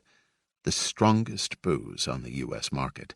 It had arrived here only after Eastern European communities from Brighton Beach to Sheepshead Bay had lobbied the New York State Liquor Authority. By comparison, rubbing alcohol came in at 91%. Evan said, "I'll take the bottle." In honor of the hotel's notorious past, Evan elected to stay in room 314. Under the same false name, he'd booked a few other suites that could, in the event of a raid, serve the same purpose as President Bennett's dummy limousines. The view was spectacular. The building's curving avant-garde architecture mirrored the flow of the Potomac, Evan's balcony looking across the slate-blue river at Theodore Roosevelt Island. To the south he could catch the edge of the JFK Center for the Performing Arts, a blocky rise set behind a respectable fringe of greenery. But he wasn't focused on the view now. He was focused on what he was mixing in the ice bucket. For an oxidizer, he used pool chlorine in the form of powdered crystals. For fuel, superfine 600 mesh powdered aluminum, a common paint mixture that added surface shine. Spiritus vodka was the last part of the explosive cocktail. The high-proof liquor turned the concoction into a slurry, keeping the compound stable, safer to handle, less susceptible to static and percussion. And it was good to drink. He took another sip now, let it blaze its way down his food pipe. Even on the rocks, it was an angry beverage, a long-time favorite of Siberian pilots, which was worrying for more reasons than he cared to reflect on. Once the slurry gooed up into formable shape, Evan packed it into a 1.5 foot length of tubular nylon, using a wooden spoon to avoid any sparks. He wound the nylon into a circle and left it on the table to set. The alcohol would evaporate quickly as the compound hardened, making it more sensitive. A simple electric blasting cap and a cell phone initiator would take care of the rest. When the time came, it would be like striking a match, but sped up 10,000 times. Evan crossed to the balcony and stared out at the water sweeping by, a ceaseless current that stopped for nothing and no one. He thought about a third-grader named Zeke getting pulled out of school by a social worker. What had the first few days of being orphaned been like for him? Was he racked with gut-searing grief? Or was he still lost in the concussive aftermath of shock, his mind mercifully holding reality at bay, letting it seep in a drop at a time? This would become his story now. When I was 8, my parents were murdered. Evan went back inside to his laptop and called up his email. In the drafts folder, he typed, "Update." A moment later, the unsent email refreshed. Still nothing. Take a chill pill, Mr. Patience. Resting on the table to his right was the 8x10 of the bludgeoned woman, a photograph left to confirm a murder likely ordered by Bennett and augmented by Wetzel. He thought about Wetzel driving out of his condo building, coasting away in a bubble of privilege. He typed, "What do you know about the Tesla S?" A moment later, the draft email updated with a single word.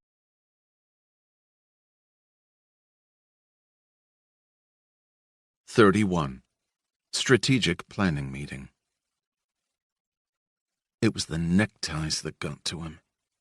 Small price to pay for proximity to the throne, but still, Doug Wetzel would have given his left nut to wear baggy jeans and a ratty Guster t-shirt from his college days. Driving home from 1600 Penn, he loosened the knot at his throat and nudged the air conditioning up another notch. This afternoon's strategic planning meeting had been unending, the president demanding that the Army hold joint military exercises with India near the Chinese border as a response to Sino-Pakistan drills planned for next week. The Joint Chiefs were split and the debate at a low boil, but the president was decisive as always, issuing directives without breaking a sweat or elevating his voice. When the president spoke, 500 combined years of experience shut up, leaned in, and took orders. Police cordons were still in effect, shutting down several blocks east of 14th, so Wetzel shot north up Connecticut and then cut off onto side streets to dodge traffic.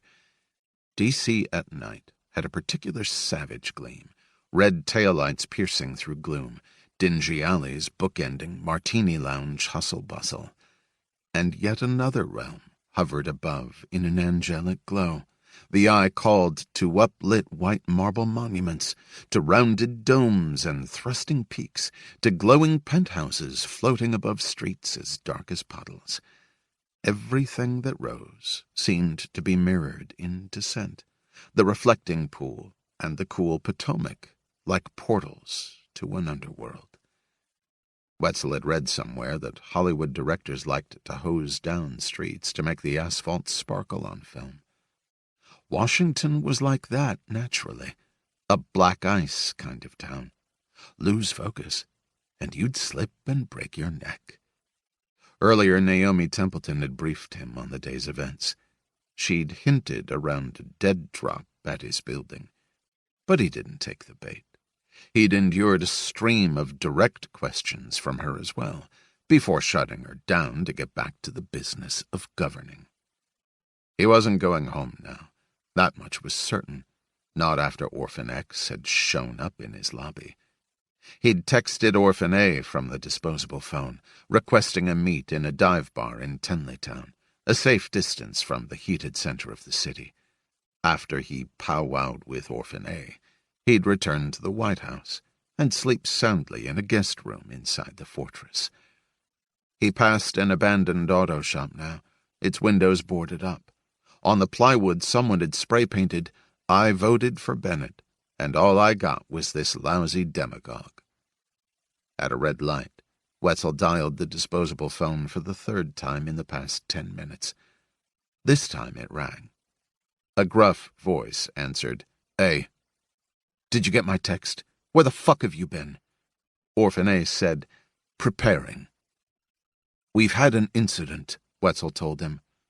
"I saw the news." "You think he followed you to my place? You think he's onto you?" "On to me doesn't happen. But I'm getting onto him. I called your hook at the DOD, had him run down some scenarios for me. That correlative software shit you types are always on about." The light changed, and Wetzel accelerated off the line. "Please elaborate." "You came to me because I think like him," Orphan A said. "So, if it was me, I'd set up safely outside the White House surveillance apparatus, but close enough to be within striking distance. I'm thinking 3 to 10 clicks out. Short-term condo rental or hotel. Metro and freeway access within a block. If a condo, it'll have an attached parking garage. If a hotel, he checked in with a rental car. I told your man to put the data in the genie lamp and tell me what comes out." "Fine. In the meantime, I need to see you." "Boy, aren't you paying attention? You're not safe to be in the world." Wetzel tried to swallow, but his throat gave only a dry click. He eyed the rear view, taking in the empty streets. Steam floated up from a sewer grate, wisps unfurling like tentacles. "What's that supposed to mean?" "If I was Orphan X, I wouldn't be watching the president. I'd be watching you." Sweat ran down the side of Wetzel's neck. He loosened his tie a bit more, unbuttoned his shirt's top button. He wasn't sure what happened next, but he heard a screech of tires, his own, and his face smacked the top of the steering wheel. He pushed himself off, feeling a warm trickle ford his upper lip. He smelled iron and burned brake pads. The phone had wound up somewhere on the dashboard. His briefcase had flown from the passenger seat and landed on the floor mat. He gave the brake an exploratory tap, but it was still depressed. Then his windshield wipers went on, scraping dryly across the glass. He reached for the door, but it stayed locked. At once, the Tesla reversed, so fast that he had to brace against the steering wheel with his forearms, eliciting a baleful honk. The Tesla spun around, smacking his head against the driver's side window, the wheel spinning of its own accord. Driving itself, the car eased through a laid-open chain-link gate and coasted into the shadows in the far reaches of the dilapidated auto shop. It stopped, shifting itself into park. Dots clouding his vision. Wetzel white-knuckled the steering wheel, his hands quivering. He tried to shift gears, but the car wouldn't obey. His thoughts roiled, a paranoid flurry. Someone had hacked his car? The familiar hum made him start, a waft of night-cool breeze blowing across his face. His window had rolled down. He turned to look out and spotted a dark figure in the shadows no more than 5 feet away, sitting on the side steps that led to the old auto shop's office. The man was lit faintly by the glow of a laptop resting on the uneven wooden plank beside him. He removed his hands from the keys, as if relinquishing a joystick. The sweat seemed to freeze on Wetzel's face. The figure rose. Wetzel scrunched his eyes shut, a long-buried childish impulse. He heard the crunch of a footstep, and then another. He opened his eyes. The man was standing right there, the top of the window frame cutting him off above the chin. A hand came at Wetzel's face, grabbed the lanyard around his neck, and tore the flash drive free. Next, the disposable phone was plucked from the dashboard, the call presumably still active. Wetzel watched the phone rise out of sight to the man's face. The voice carried back to him. Orphan A, it said. Wetzel first, then everyone else who's helping you, then you, then him. Wetzel strangled a sob in his throat. He heard the reply, tinny through the disposable phone. Not if I kill you first. The phone dropped to the ground. A heel crushed it into the asphalt. The man leaned down, at last bringing his face into view. Hello, Doug, Orphan X said. You and I need 32. See every angle. Tonight's Class 3 threat was that Naomi's father was refusing to eat prunes. Hank Templeton, legend of the service and protector of presidents, was backed up from an array of meds and so far out of his right mind that he refused to cooperate with 2 nurses and the rounding physician. He shook his head back and forth like a child confronted with broccoli, grizzled lips clamped shut before the proffered prune. Naomi had been called into her father's room, which smelled of urine and the too strong detergent necessary for bedsheets in a facility like this. Dad, you have to... Hank knocked the prune out of her hand with his bone-lumpy knuckles. No, goddammit! Where's Jason? He's not here, Dad. It's just me. Where's Robbie? Where are my sons? I need someone who can get something done around here. His pronounced eyebrows bunched, his face set with familiar New England obstinacy. A nurse unknown to Naomi leaned her father forward and started to untie his gown to change him. Naomi looked away. For her modesty or his? Clearly he didn't care. Fenway nuzzled into her side, wet nose in her palm. Naomi took a step back, gathered her bangs in a fist, squeezed hard enough to feel the hair pull at the roots. She kept her eyes on the floor. Okay, Dad. Look, I brought Fenway. Do you want to see... Her voice went dry, and she lost the back half of the sentence. Amanaki suddenly was at her side. I got it from here, honey. Why don't you take a moment? Not trusting her voice, Naomi nodded and relinquished the leash. In the hall, she called Jason and got voicemail. But she reached Robbie. In the background, she could hear the sound of a family dinner in full swing. Hi, Nene, he said. Robbie? She pressed a knuckle to her lips. There was no crying in the Templeton family. I'm with Dad. I could really use your help. Jesus, Naomi. The full name now. I'm sending what? $4,000 a month? I have 2 kids in private school and not money. Just someone else here. I'm dealing with... I have a thing at work, and trying to manage that and Dad is a lot. Plus, you should see him. You should just see him. Dad doesn't recognize anyone. He doesn't know who the hell we are anymore. I don't need you to tell me that. Maybe you do, okay? Because the way you frame it, to try and guilt me into dropping everything for Dad, it's bullshit. If you thought about it, you'd realize. You don't want me there for him.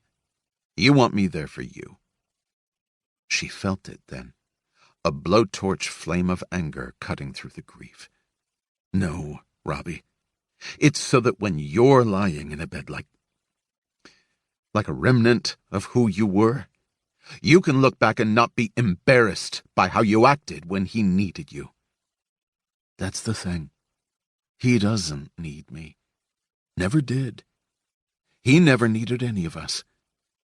Be a man," she said, "not a child."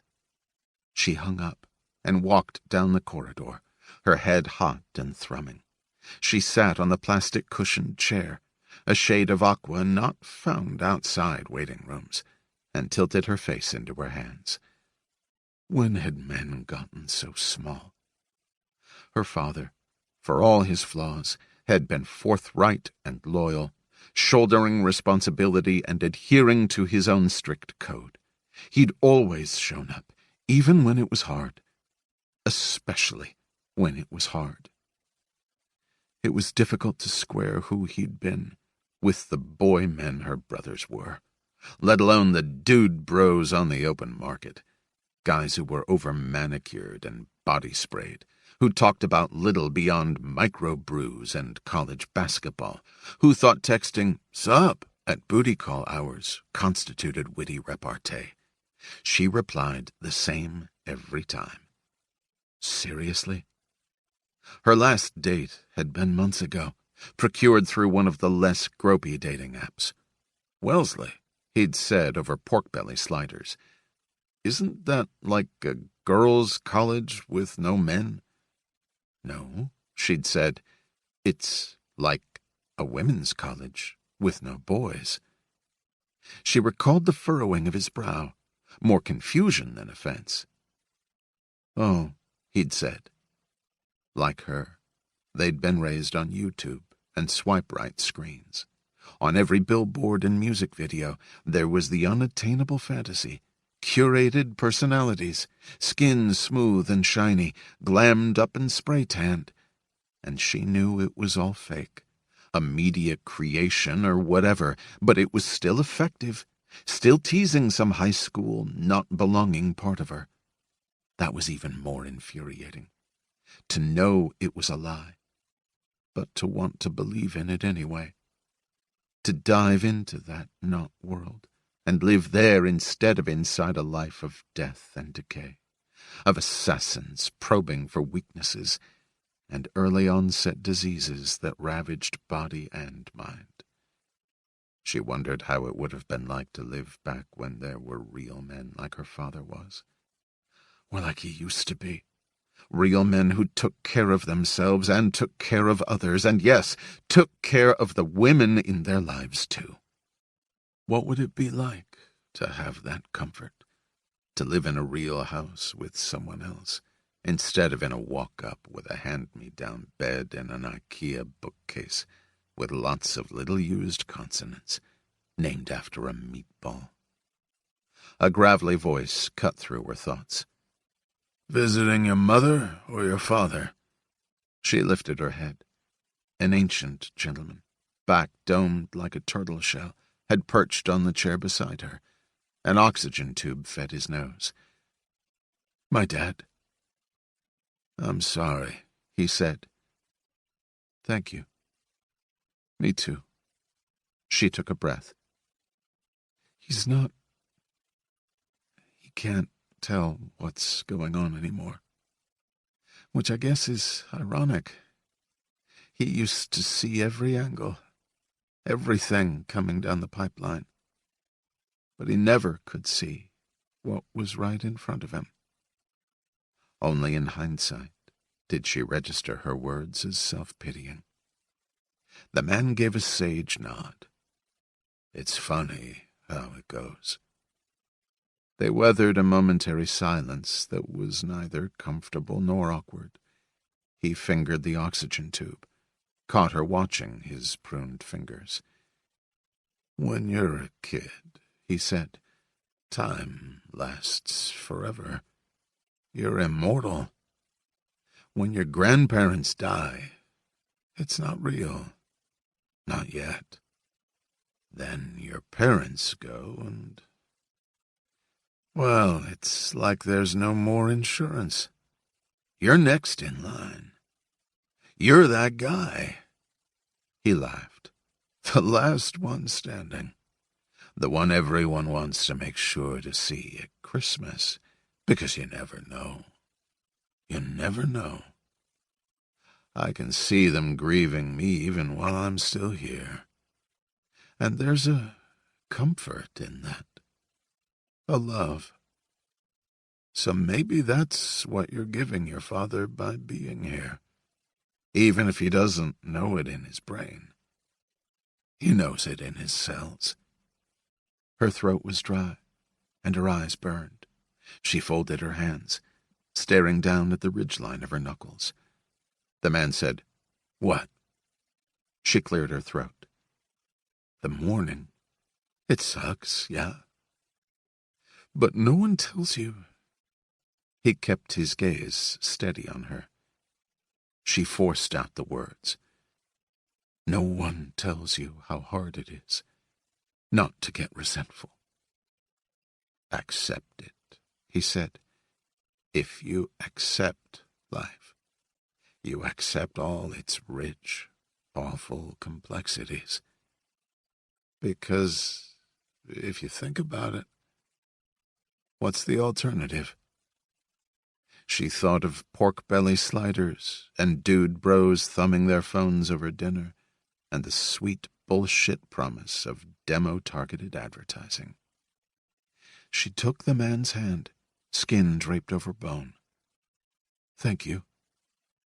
In her pocket, her Boeing black phone dinged with a text. Then another. A third, and a fourth on its heels. And then it started ringing. Alarm asserted itself in her chest as she stood and fished the phone from her pocket. "Sir, will you please tell Amanaki to keep the dog for me?" She didn't make out his reply. She was already reading the screen.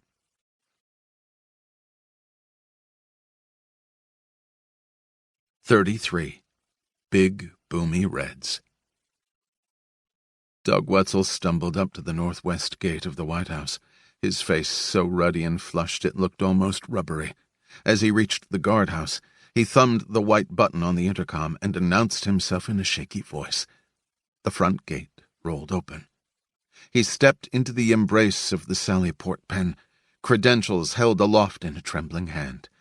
Before he could approach the slot in the bulletproof glass, one of the uniformed division officers keyed to him, the voice made tinny by the speaker box. "What's wrong? What's wrong?"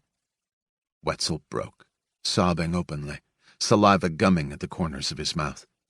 He tilted back his head, the well-trimmed beard lifting to show what had been secured around his neck. A bomb collar, made of tubular nylon. "Hands! Hands! Don't move! Don't move!" An emergency response team materialized instantly out of the night fog. As Wetzel spread his arms, his jacket pulled open and the duct tape ringed around his torso came visible, securing not explosive charges, but manila files from his own briefcase. A photograph pinned to his hated tie showed a federal prosecutor lying in a pool of her own blood in her foyer. "Please, God," Wetzel said, "can anyone help me?" President Bennett tipped back his big, bold sommelier's glass and took a considered sip of Chateau Lafite Rothschild. He liked big, boomy reds, deep-throated burgundies, and earthy Bordeaux. He enjoyed the moment of glorious aloneness in the West Sitting Hall, elaborate chandelier dimmed, the famous half-moon window, an elegant portal to the night sky. He had a full day tomorrow. Morning briefing, 55 minutes of world leader calls, physician check-in regarding AFib and blood draw, eye and vision examination, if time permitted, bipartisan delegation for a foreign policy meeting, tailor measurements for a new rack of suits, speechwriter meeting in the Oval, lunch with senior advisors, drop-by of counsel's office staff meeting, informal powwow with the Secretary of State, A thrice-delayed photo with the NCAA Championship Wolverines, a situation room briefing, the daily wrap-up with the Chief of Staff, and then maybe, in the brief window between when Europe went to sleep and before the East woke up, a swim in Jerry Ford's pool. The footsteps against the plush carpet were soft and soothing, but they portended bad news.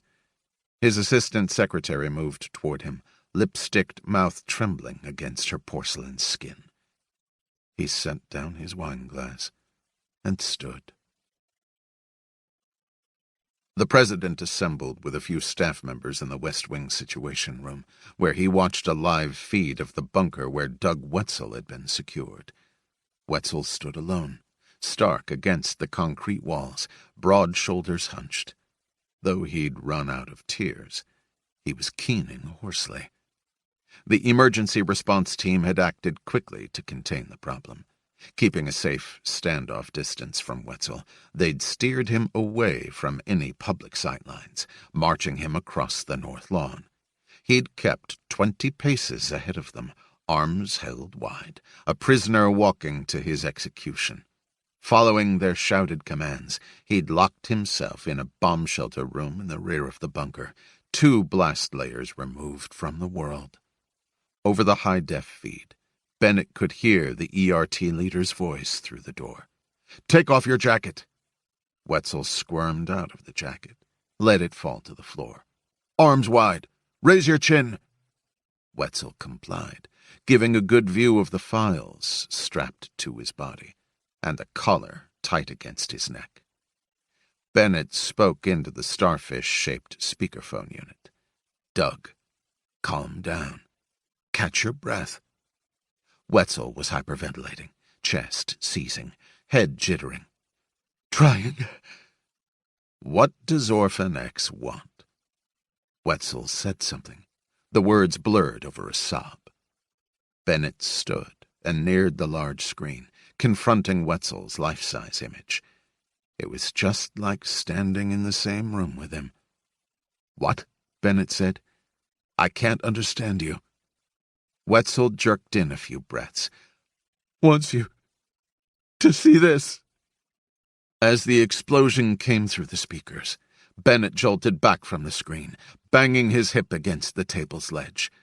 His palm had come up to cover his mouth. On screen, singed bits of paper fluttered in the air. It was hard to look at the mess on the floor, but harder not to look at it.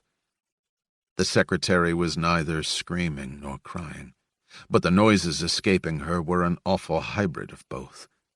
To her credit, she'd kept her feet.